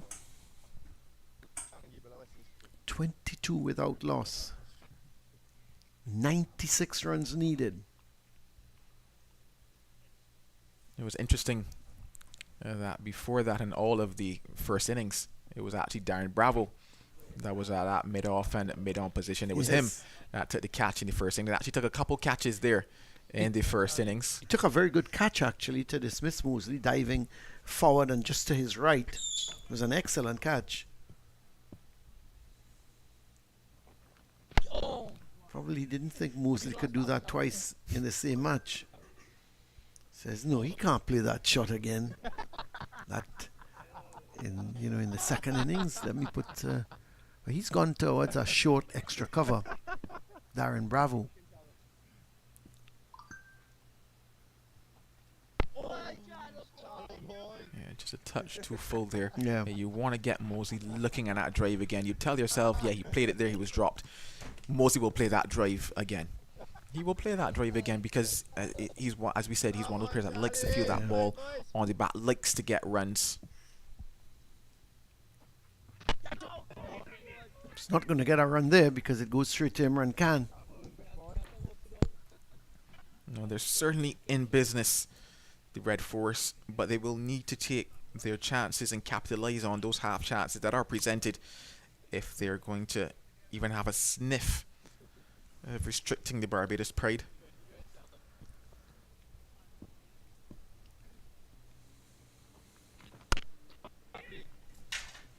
Still no run. So it's been a pretty good over so far from Brian Charles.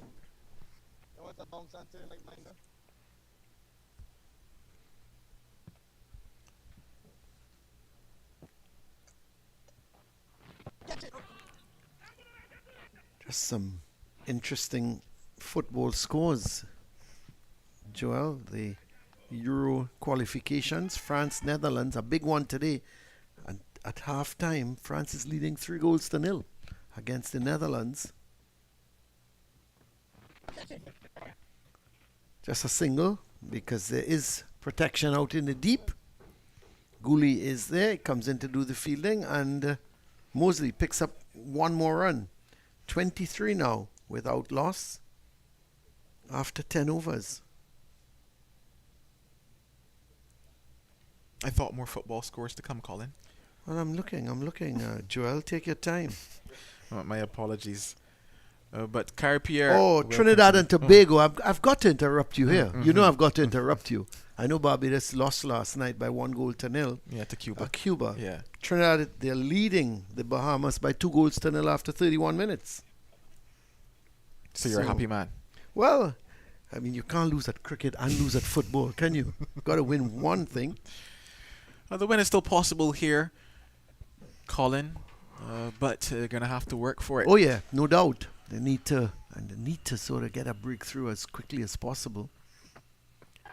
I think if this pair, they've another 10 overs to play, and if this pair can survive that, you'd have to think that they would be very confident coming into tomorrow.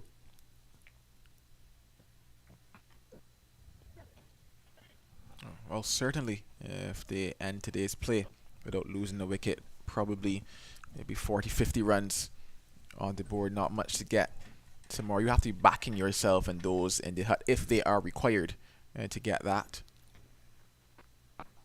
It's well bowled, but well played as well by Mosley, getting right down on the front foot, forward, bat and pad close together.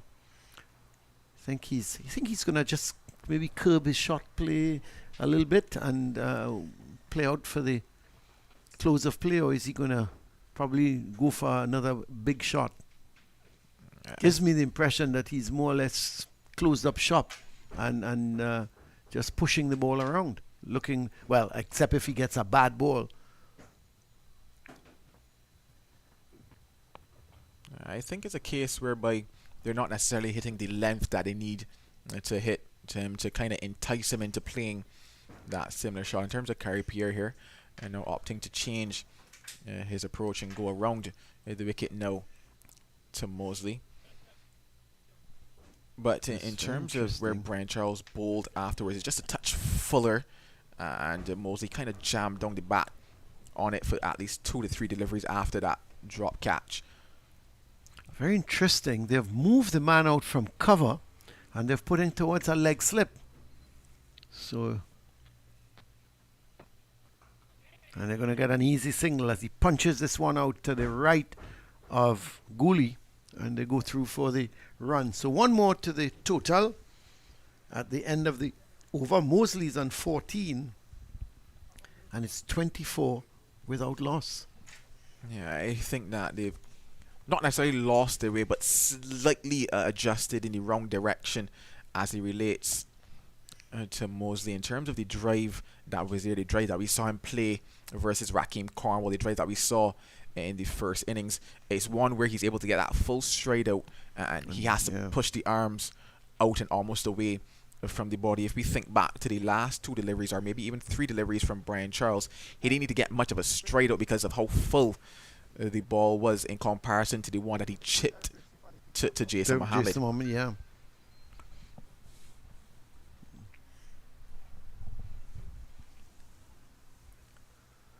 So Charles is going to continue as we're winding down here at the Queen's Park Oval with the spinners bowling. We have another 10 overs to go, or 11 overs, and I'm sure with these 2 spinners operating, probably go and finish at around 5 o'clock or just after 5.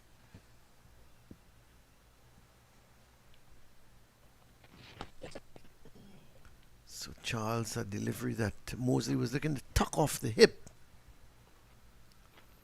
And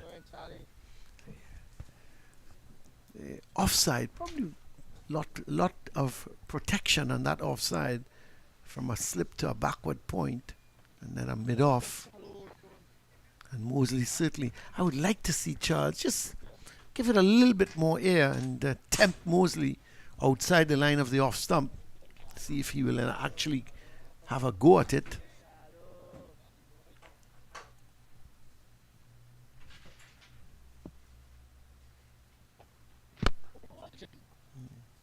Ball coming off, you could see him just opening us, looking to try to hit that through extra cover. Yeah, Bravo could be in business. So could Jason Mohammed again if Brian Charles is to get it right with these final 3 deliveries. Well, it goes right through Django at slip. So it's is it going to go? It's not going to go to the boundary. They're going to come back for the 3rd. Good running as Imran Khan gave chase. But 3 more runs here. Brian Charles can't believe his luck at this point. That one probably a much sharper chance, you would have to say, at Django at first slip. It was extremely low. It was full, certainly, and jamming down there. Actually, didn't even carry to Django. But I'm looking at that toe and almost telling myself that somewhere along the line that the foot came into play at some point as well. Maybe the ball jammed down from the bat onto the toe even. Because in terms of the trajectory of the ball, it certainly wasn't heading down that line. 27 without loss. That's McCaskey. Going to get a comfortable single, far too short from Charles.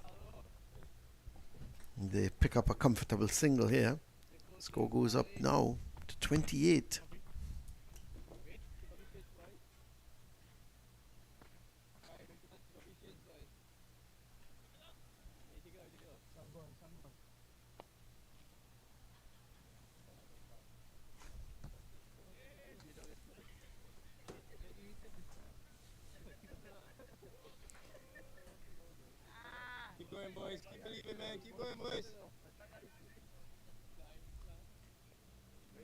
So the left-handed Mosley is going to face the final delivery of Charles's 4th over. And he's gone. So they've put in a second slip, and the delivery, Mosley was pushing at it and got the outside edge and went in low down into the hands of the man at second slip. Very, very good move, because there was a first slip. He got an edge earlier in the over, and this time they decided to put in the second slip. He pushed at it, Joel, got the outside edge, and the ball went into the hands of the man there. Who is that at second slip? Tion Webster there at second slip. But yeah, good bowling there on the part of Brian Charles. And I mentioned you want to get Mosley straight forward. Before, it was just a case of too full, and that there was the perfect length for him, also the perfect pace as well. So Zachary McCaskey ball, he was short and flattered. This time he got it right to Shane Mosley, and with it the wicket, the first one down for the Barbados Pride, 28 for 1.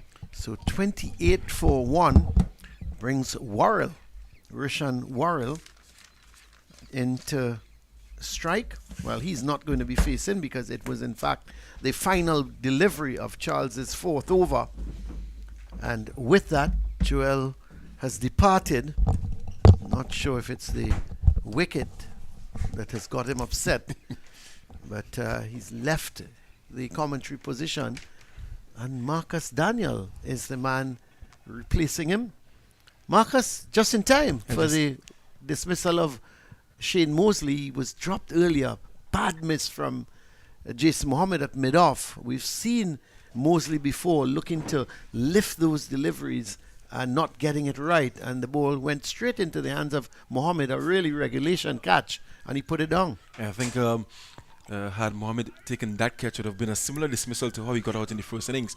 But it has been good stuff thus far from Brian Charles, hitting the areas, good and a timely breakthrough. In fact, off air I was watching this game, Trinidad and Tobago versus Bahamas. Oh yeah, the Bahamas they're leading Warriors, by 2 goals to they're nil. already, in fact, 3 goals. Oh, it's another one. Yeah, well, that's Telfer. good. It's good. Yeah.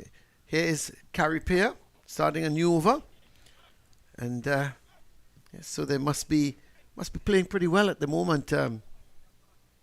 Marcus? Yeah, 3 goals to nil.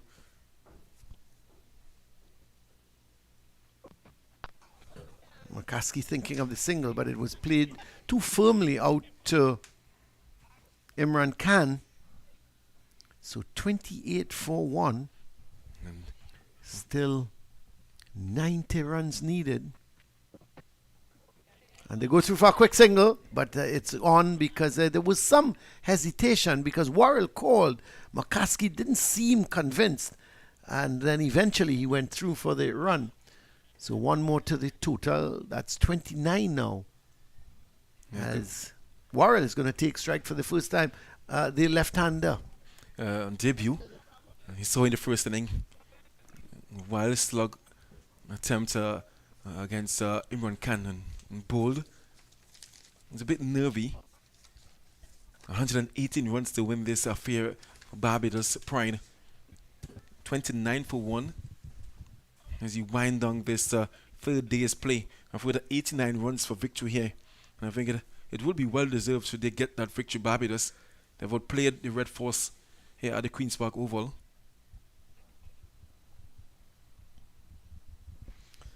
So Worrell is going to be facing his first delivery from Carrie Pear. A lot of pressure being put on him now. And he gets is it an edge, or did it go straight through wicketkeeper De Silva? They've gone for one. They're going to come back for the second. No, they will not. Let's see if there is a signal. Yes, it's buys. So it went straight through. I thought he may have got an edge to it, but it went straight on as Worrell played at it and beat the outside edge and beat the wicketkeeper as well. I think Trinidad and Tobago, they are in search for a wicket here this afternoon, and should they pick up, so let's say 2 more, it would be interesting, wouldn't it? Yeah. McCaskey. They go through for another quick single. This is good cricket because they don't want to get bogged down with just pushing the ball. And, McCaskey played that. And as he played it, they went through for the single. Yeah, and McCaskey continuing from where he left off in the first inning. He got 92. He looks a really decent player. One for the future, definitely for Barbados Pride. And for the West Indies, I dare say. And debutant Worrell and strike.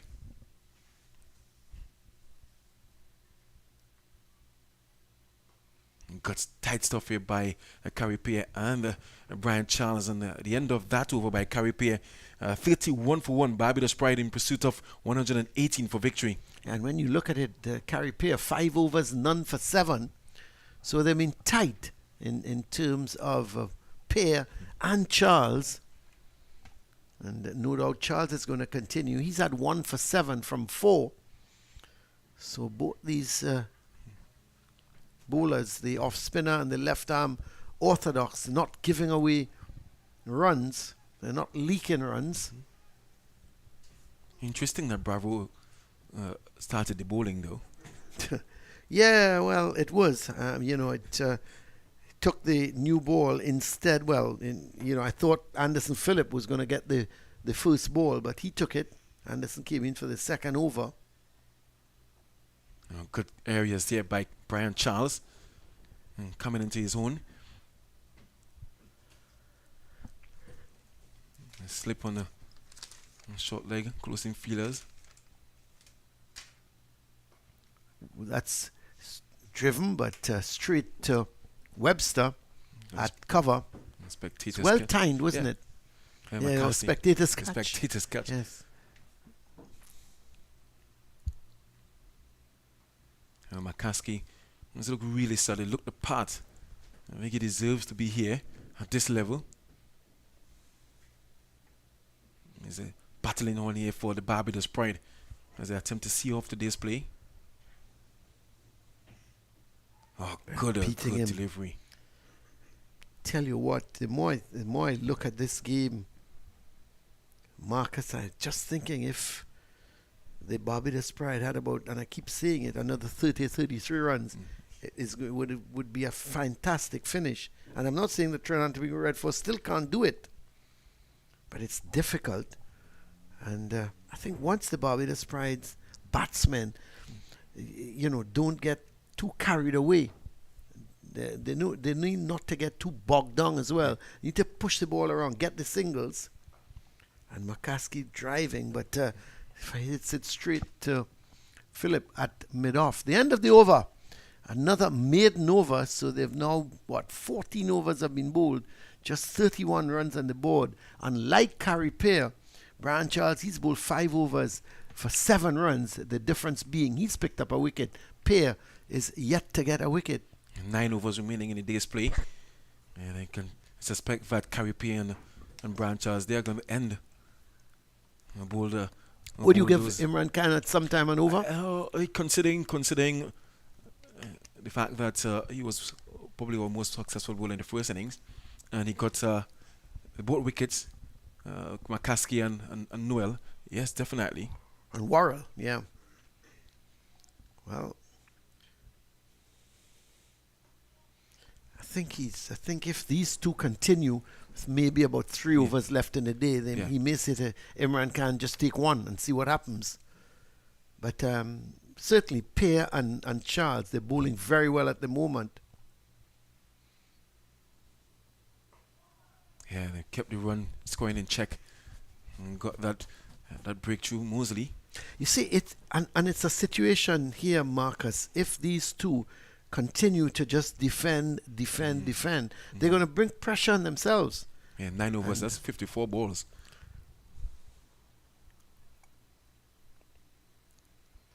They somehow need to rotate the strike, and Worrell yet to get off the mark. In fairness to him, he's just faced 5-6 deliveries, so he needs to just keep going.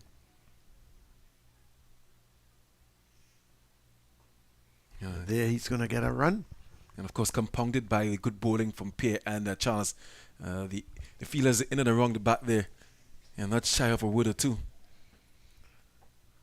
Of course letting him know that he's in a contest here. So McCaskey is back on strike, and Carripier has decided to come around the wicket to the right-hander. I think they're getting ready for a water break as well.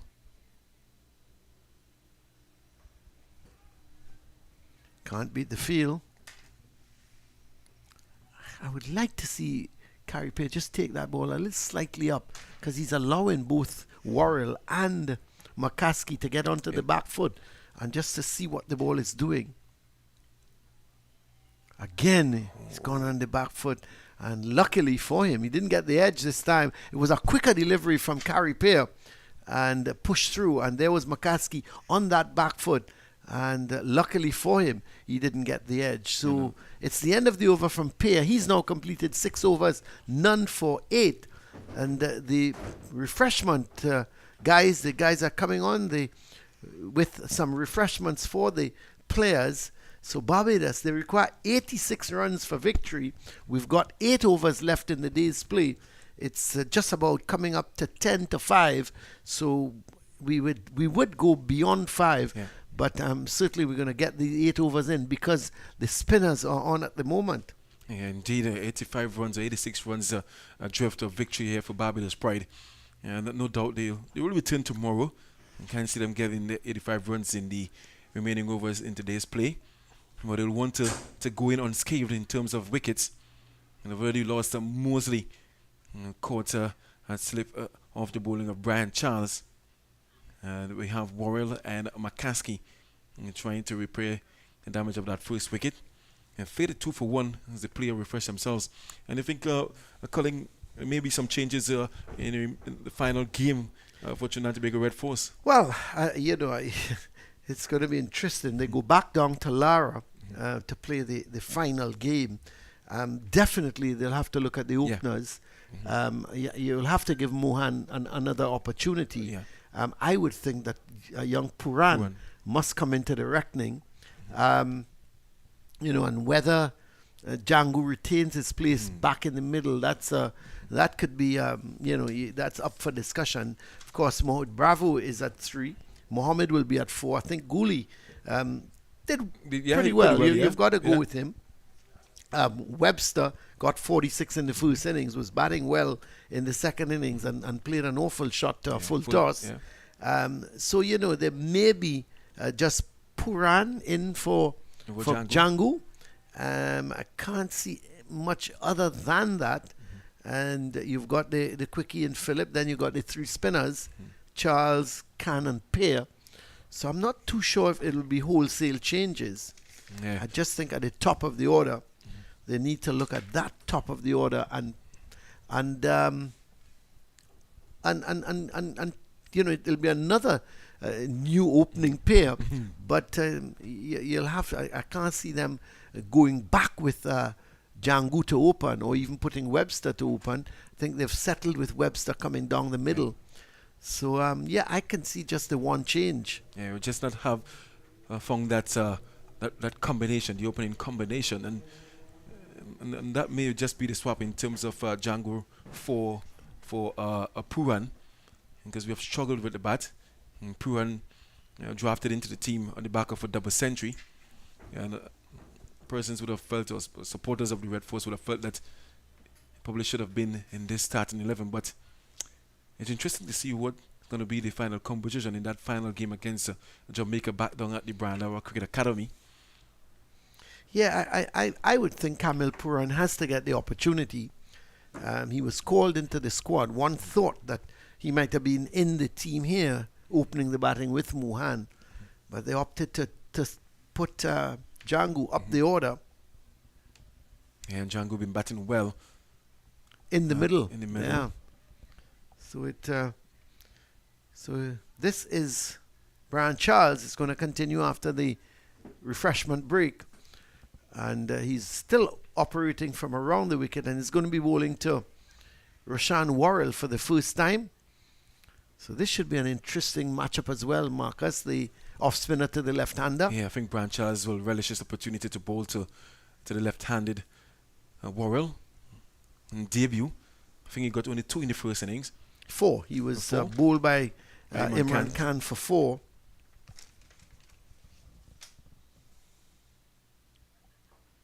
Good start, good flight there by Brian Charles.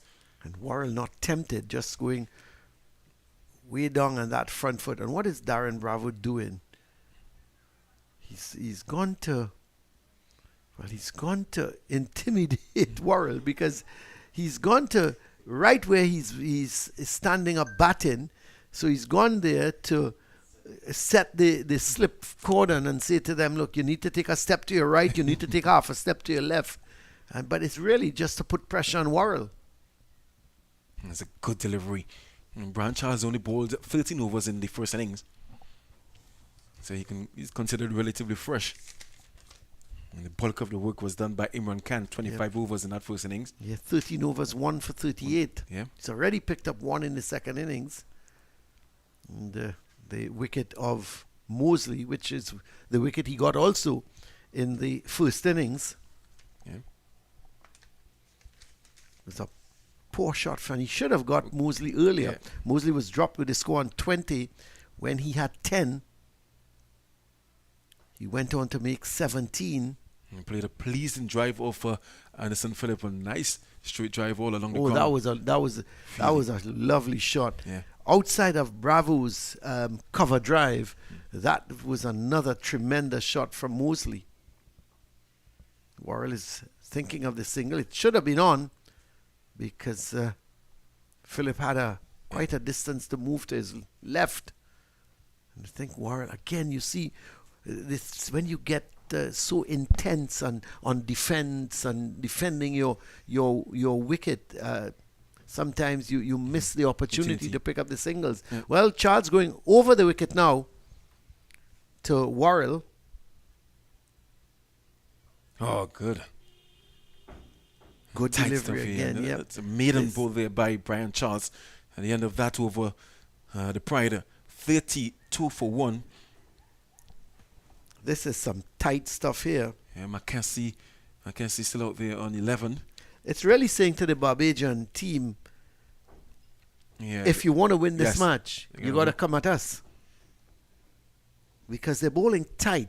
When you look at it, how many overs have been bowled? 16 overs have been bowled.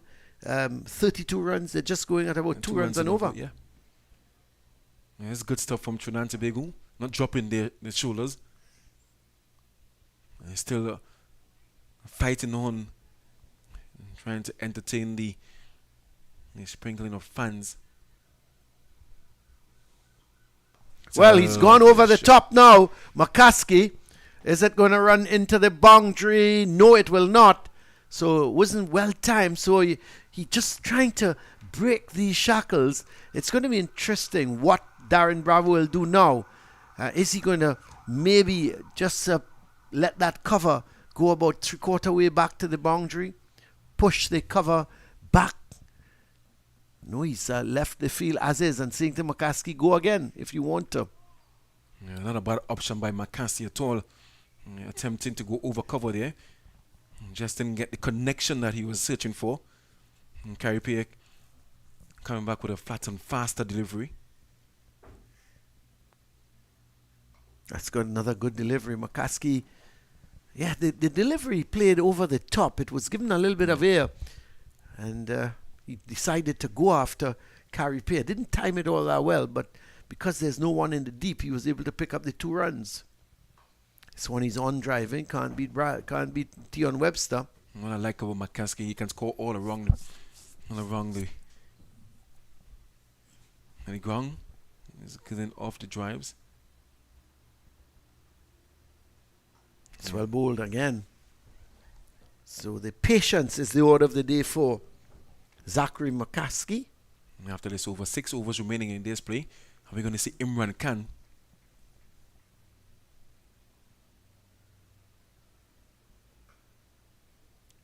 Tight stuff again by Bear. 2 runs in that over. They score 34 for 1. Mackenzie on 13. And Worrell. He's on 1. Yeah, Worrell just on 1. And you look at it, 17 overs, 34 runs, 2 runs and over. No doubt Charles is going to continue. Very well, may just see an over or 2 from Imran Khan, just to change up things slightly. And as I mentioned earlier, you'd have dismissed both Worrell and McCaskey in the first innings. He should be in the air of the captain. I would certainly give Imran Khan an over from the Willie Rodriguez end. Of course, Willie Rodriguez, former leg spinner for Trinidad and the West Indies. The only man Marcus, to represent the West Indies at cricket and football. Good history there. But Interesting matchup here with Worrell versus Charles. Make that, 8 consecutive dot deliveries. He's intent on safeguarding his wicket to return tomorrow. Well, that's the main thing. They're not going to get 83 runs by the end of this afternoon. But so you need to at least preserve your wicket. Barbados Pride would not want to lose another wicket. Yeah, the entire day tomorrow, in which they get to further 83 runs.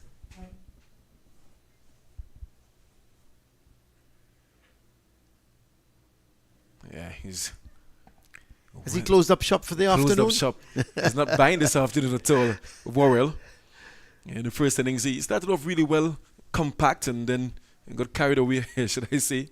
I wonder if Charles gives it a little bit more, what he'll do. He's going to get a run. Just working it to the left of Anderson Phillip at mid-on. This time he pushed that one instead of killing it right in front of him. It was pushed through as well by Charles, wasn't it? Yeah. Just had to kind of work it to the right or to the left of the man at mid-on. And takes his score up now to 35 for 1. They're chipping away at the total target of 118. McCaskey.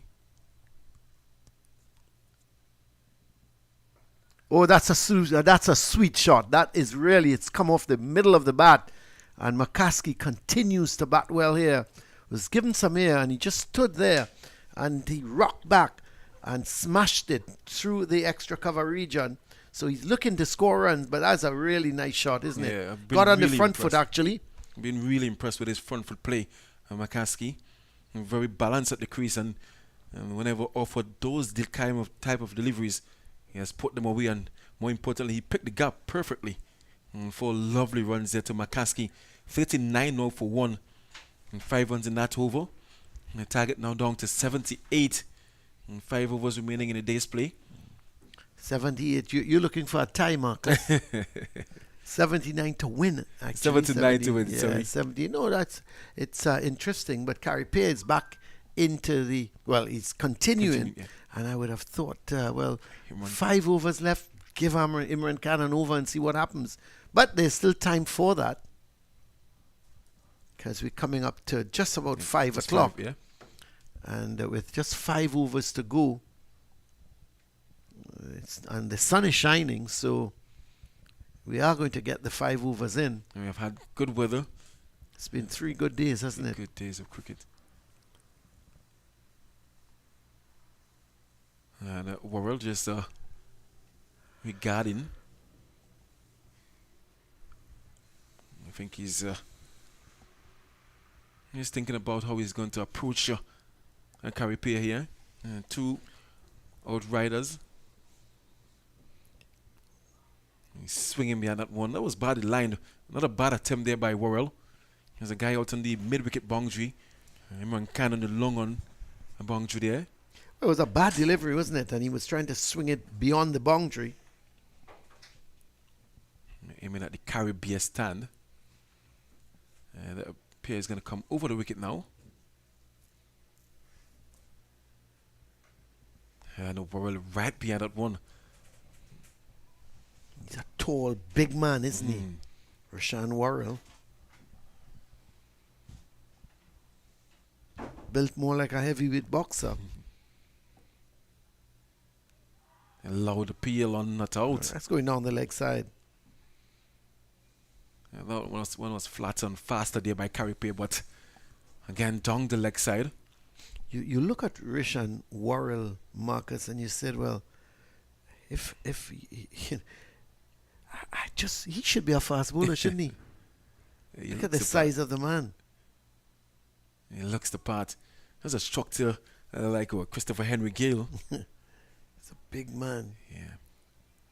On debut, I had a friend of mine who was very much built like him, 6 foot plenty, He's going to get a run here because it's gone down to deep mid-wicket. They were thinking of the second, but it's not on. Jason Mohammed coming across to do the fielding. Yeah, and he was from Guaya. And he used to keep telling me how he's strong and he eats a lot of fish. And, and I said, well, why aren't you playing sport and be a fast bowler? He said, because he's a basketball player. He said, I don't want to have anything to do with that cork ball.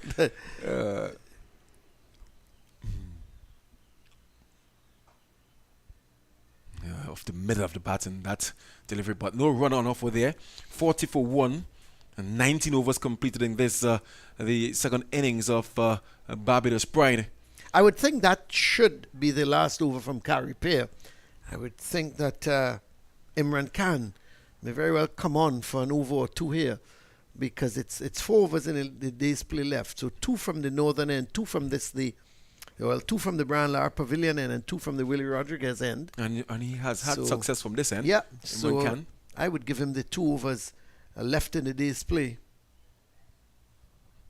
especially as he got both these men out, as you rightly said, Marcus. Yeah. And Brian Charles to continue. And he continues his battle with Worrell. Rashawn Worrell on debut. Always a good feeling representing the country. He's now starting his career. I think he'll want a successful one at that.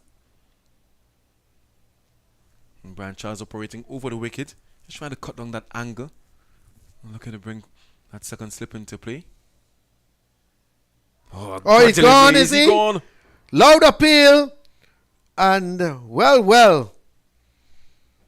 The appeal fooled me as well, because Da Silva was absolutely sure as the ball he tossed in the air high, the slip went up, and the umpire, Wright, says you are all wrong. It's not out. I think they were applauding the delivery. It was a really good delivery there by Brian Charles. Beat the outside edge of Worrell. And Brian Charles, he has troubled Worrell since his arrival at the crease. And that's a really good delivery. Bounce and turn. And pitching just on leg. And spun across Worrell. We really need to invest in that stickle. Yeah, we do. I told Ronnie to check it out for us. But the way they went up, from the time the ball went into the gloves of Da Silva, both he and the slip cord and Charles all went up almost like rehearsed. So I thought he was gone. So I do apologize because I don't like to give anyone heart attacks. Umpire Wright unmoved. Yeah, he was unmoved. He was absolutely certain that there was no bat involved. They have been very solid, Umpire Wright and Gustav. Yeah, they've done a good game. And the pressure is certainly on Worrell here. Oh, it is. He's attempting to hit his way out of that one. Just one delivery left in this over. And there'll be 3 overs left after this.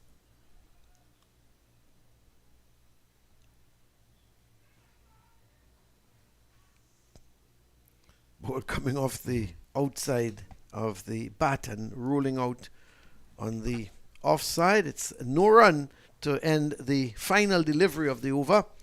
And a maiden coming from Brian Charles. So the total up now to 40 for 1 at the end of the over. And just as we suggested, Marcus, Imran Khan. 3 overs remaining in today's play here. So he's going to have 2 and Brian Charles will have 1. And Brian Charles 1 for 13 and 2 maidens and from his 8 overs. Imran Khan coming in for his first ball in this the second innings of Barbados Pride.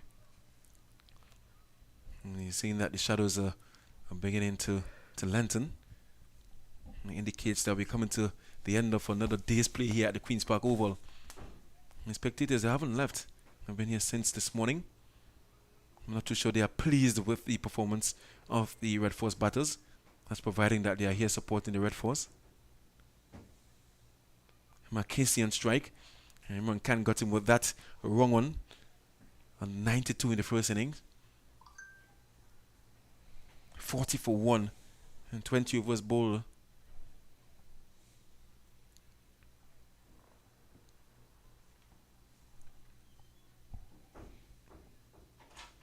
So Imran Khan with the first delivery short, and McCaskey getting onto that back foot and smacking him to the left or to the right of the man at mid-on down to the boundary for 4.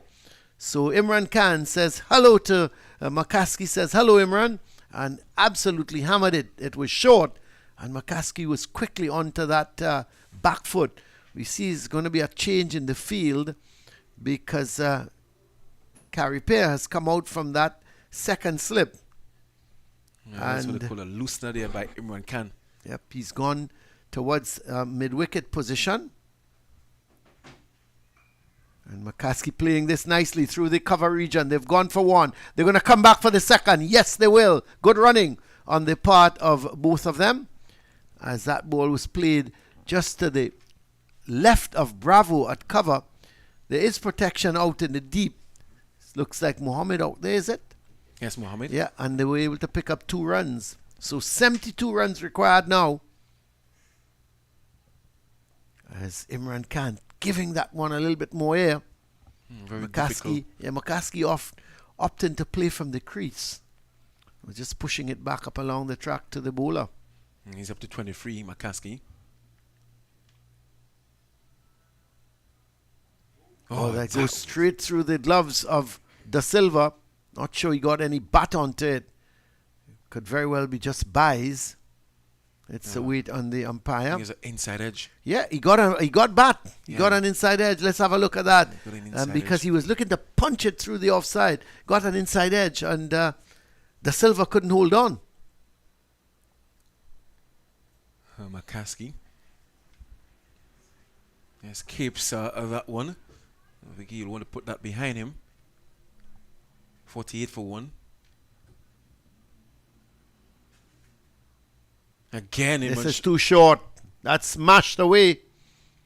So not a good over from Imran Khan. Leaking runs here now. 12 runs so far in the over. Yeah, and all of a sudden, the target now is 65. And just not getting out of the fingers of Imran Khan. Pulled long again. And McCaskey, in the form that he's in, he's not going to miss out on that at all. 12 runs. 2 4s and 2 2s. The end of the over from Imran Khan. An expensive over in the context of the game. So 12 runs from that over.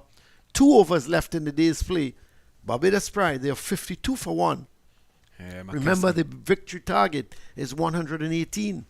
McCaskey up to 29. Further 65 runs needed for victory. And 2 overs remaining in the day's play. And Brian Charles will continue. Oh, how he will love to get a wicket here to take back to the dressing room with him. I think the Red Force, if they were to get another wicket, would give them a little bit of a lift. But right now, the game heading slowly but surely to the Barbados Pride. And you have to say they deserved it, because I thought they played better cricket than Trinidad and Tobago Red Force. Yeah, I think from the outset, Trinidad and Tobago winning the toss and batting, the Pride stuck to their guns in the field. And restricting the Trinidad and Tobago team to 203, I think it set up the position that they are in now.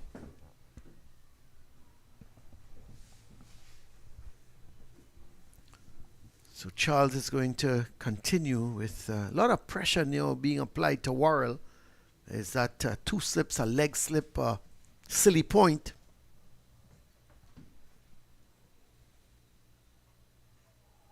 Oh, Worrell is living a charmed life out there.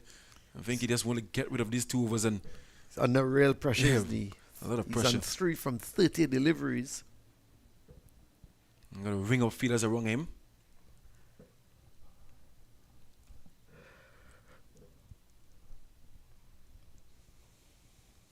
a bit too full there by Brian Charles.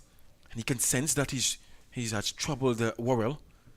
Looking for that magical delivery. And they bring those closing fielders into play. And I get the feeling I may see a big shot from Worrell just now, Well, I don't think he will.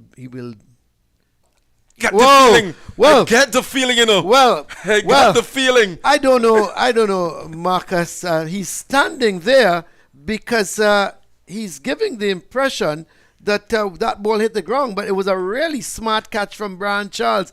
I tell you, Marcus, I really don't understand. There was absolutely no need for that. He was defensive. He was just pushing. He was prodding, and he played a nothing shot, didn't he? Yeah, I just got the feeling that he would have attempted that get out shot. That when I say get out shot, not necessarily get out, but that big shot that would have released the pressure.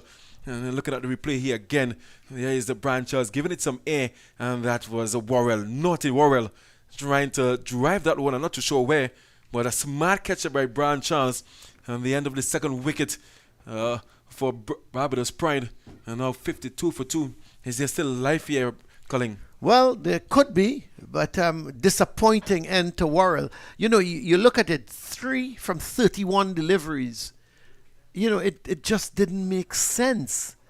He was just pushing forward, blocking, and all of a sudden, he just plays the shot out of nothing. And the thing is, what I was saying, Marcus, I just don't get the feeling he's going to do that. Yeah. Why would you do that? You've got 2 overs, 8 balls remaining in the day's play, and you play a shot like that? Yeah, I think if he had a senior partner, Crazy. If he had a senior partner like Shane Dorwich with him, just to go down and just calm his nerves, because he could have sensed that. I could have seen it, but he just wanted to get out of that over. Disappointing debut there for Worrell. Trinidad and Tobago, they will take that, no doubt. And it looks like a Warwican. Yeah, it is. He's a night watchman. Jamel Warwican has come as night watchman. Who would you prefer to come and bat and see off a day's play? Someone who can bowl or someone who can bat? The thing about that, Marcus, we can have a debate about that to take us into next week. Yes. Because they've always said, and I was the older folk, and when I was a young man coming up, and you send a night watchman, they used to say, well, if the good batsman can't come and survive, how do you expect the night watchman to do it? But I see the reasoning behind it. It's not so much that the good batsman can come and survive, but he's really on a hide into nothing. When you think about it, there are 8 balls left in the day's play. So you send out the good batsman. What is he going to do? You're really just sending him out to defend. You may as well send a night watchman and say, look, just go and defend. I want to see you back here, and you need to go back tomorrow morning. Interesting. I've had that but there's before. always been that Yes. debate, isn't it? Should you send a better batsman and that type of thing? That's what Warwican can do here. Ring of fielders and an upbeat Brian Charles to deal with here. 8 legal deliveries remaining in the day's play. Brian Charles is really bowling well, isn't he? 8.4 overs, 3 maidens, 2 for 12. You got a 2 slip, a leg slip, and a short leg.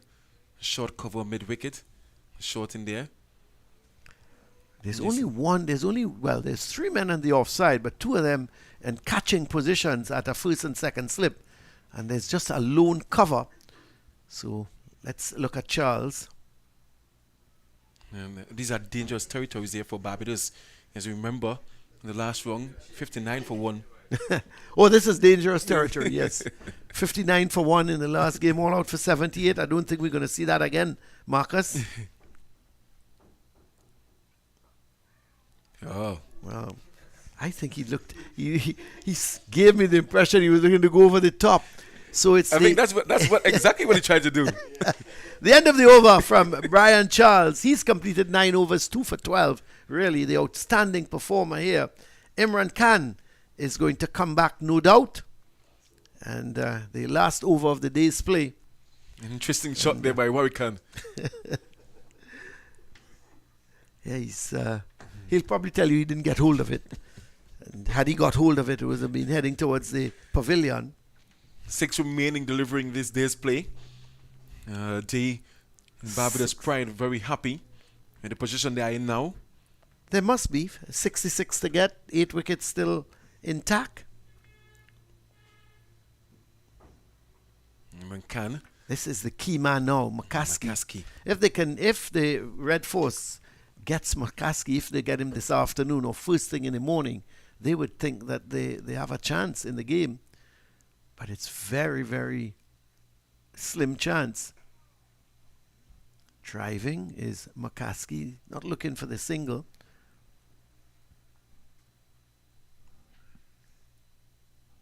Imran Khan not afraid to give the ball some air. Here again, the leg spinner. McCaskey reading it nicely. See, the forward short leg is going to go over to a silly point. And that's just to put some pressure on McCaskey. Another delivery outside the line of the leg stump. So McCaskey probably thinking, well, we've got 2 deliveries left, and looking to close up shop. They've moved the man. They've moved the man from mid wicket, and they're going to put him into a second slip. Some pressure applied here by Captain Bravo. Another ball wide of the offside. McCaskey now very happy to allow it to go. 1 legal delivery remaining here. And Gooley, where's he going? Let's have a look. Leg slip probably. And Bravo is putting Webster at a very straight, almost straight back over the bowler's head. There's nobody on the leg side except that deep mid-wicket, because Webster is actually positioned straight back over the bowler's head. Interesting field set here by Bravo. I don't think McCaskey will attempt anything extravagant here. Well, final delivery. Depends on the delivery. If it's there to hit it. He's driving. Ball comes off the man there at silly point. The umpires will walk up. They will flick the bails to indicate that we've come to the end of play here on this, the 3rd day. And there is the summary of the game. But the Barbados Pride, they have ended the day on 52 for 2.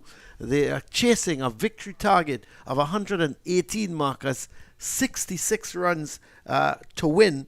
And it should be a very, very interesting day tomorrow. Yeah, and barring any dramatic collapse, I think Barbados Pride. Oh, yeah. They are in the ascendancy in this one and should pull out an outright victory against the Trinidad and Tobago Red Force.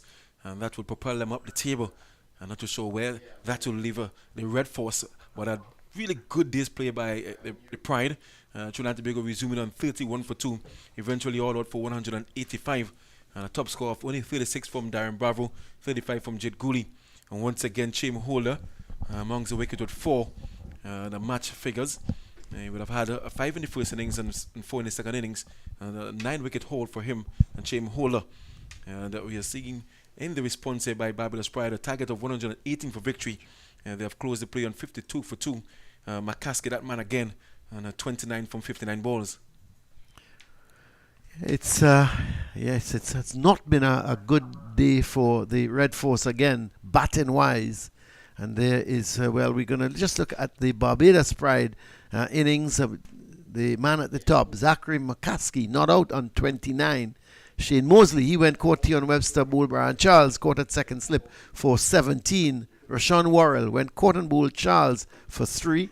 Jamal Warrican, who came in as the night watchman, just faced 2 deliveries. He is on not out. There were 3 extras. It's 52 for 2. The Barbados Pride chasing 118 for victory. And there's the bowling figures. Darren Bravo, he bowled 2 overs for 10 runs. Anderson Phillip, 2 overs, 1 maiden, none for 6. Carrie Pear, he had 8 overs for 11. But the pick of the bowlers, Brian Charles, 9 overs, 4 maidens, 2 for 12. Imran Khan, he just had 2 overs at the end for 12 runs. One of them a maiden, because his first over was pretty short, and he went for 12 runs. So that is the situation here. It means tomorrow, Marcus, Barbados, they have 66 runs to get for victory. It should all be over before lunch. But it still, the Trinidad and Tobago Red Force would think if they can pick up an early wicket or two, especially that of McCaskey, who knows, this game could certainly turn its head. But at the moment, you have to say Barbados are firm favourites to go on to win this game. Of course, no chance of rain, providing that we have had 3 wonderful days of sunshine. Marcus, you're looking for rain now? So, you're looking for rain? We haven't had rain for about a month and a half. So it's Barbados pride all the way. And as you mentioned, it should be over just before lunch tomorrow. And pride well deserved with the position they are currently in. Oh yes, certainly is. So there is the summary of the game thus far. The Red Force bowled out twice for 203, and they did even worse in the second innings, 185. Barbados Pride, 271, and now they are 52 for 2. They require a further 66 runs for victory at the end of stumps here on day 3. And so tomorrow should be a very interesting day. The first 20 minutes or so should determine how this game is going to end. So that's the situation from us here at the Queen's Park Oval at the end of day 3. And on behalf of all of us here, let me get this right. Ronnie Bikram Das, Richard Chinfat, Matthew Rajamram, Alwyn Borneo, our technical people, and then our commentators, our beloved commentators, Joel Manning, Marcus Daniel. This is Colin Murray saying, see you until tomorrow when we will be back for the final day. And I know the Red Force fans will think, hey, they've got a chance if they can get a couple early wickets. But it seems to be this game heading towards Barbados Pride. So until tomorrow, it's goodbye from all of us at the Queen's Park Oval.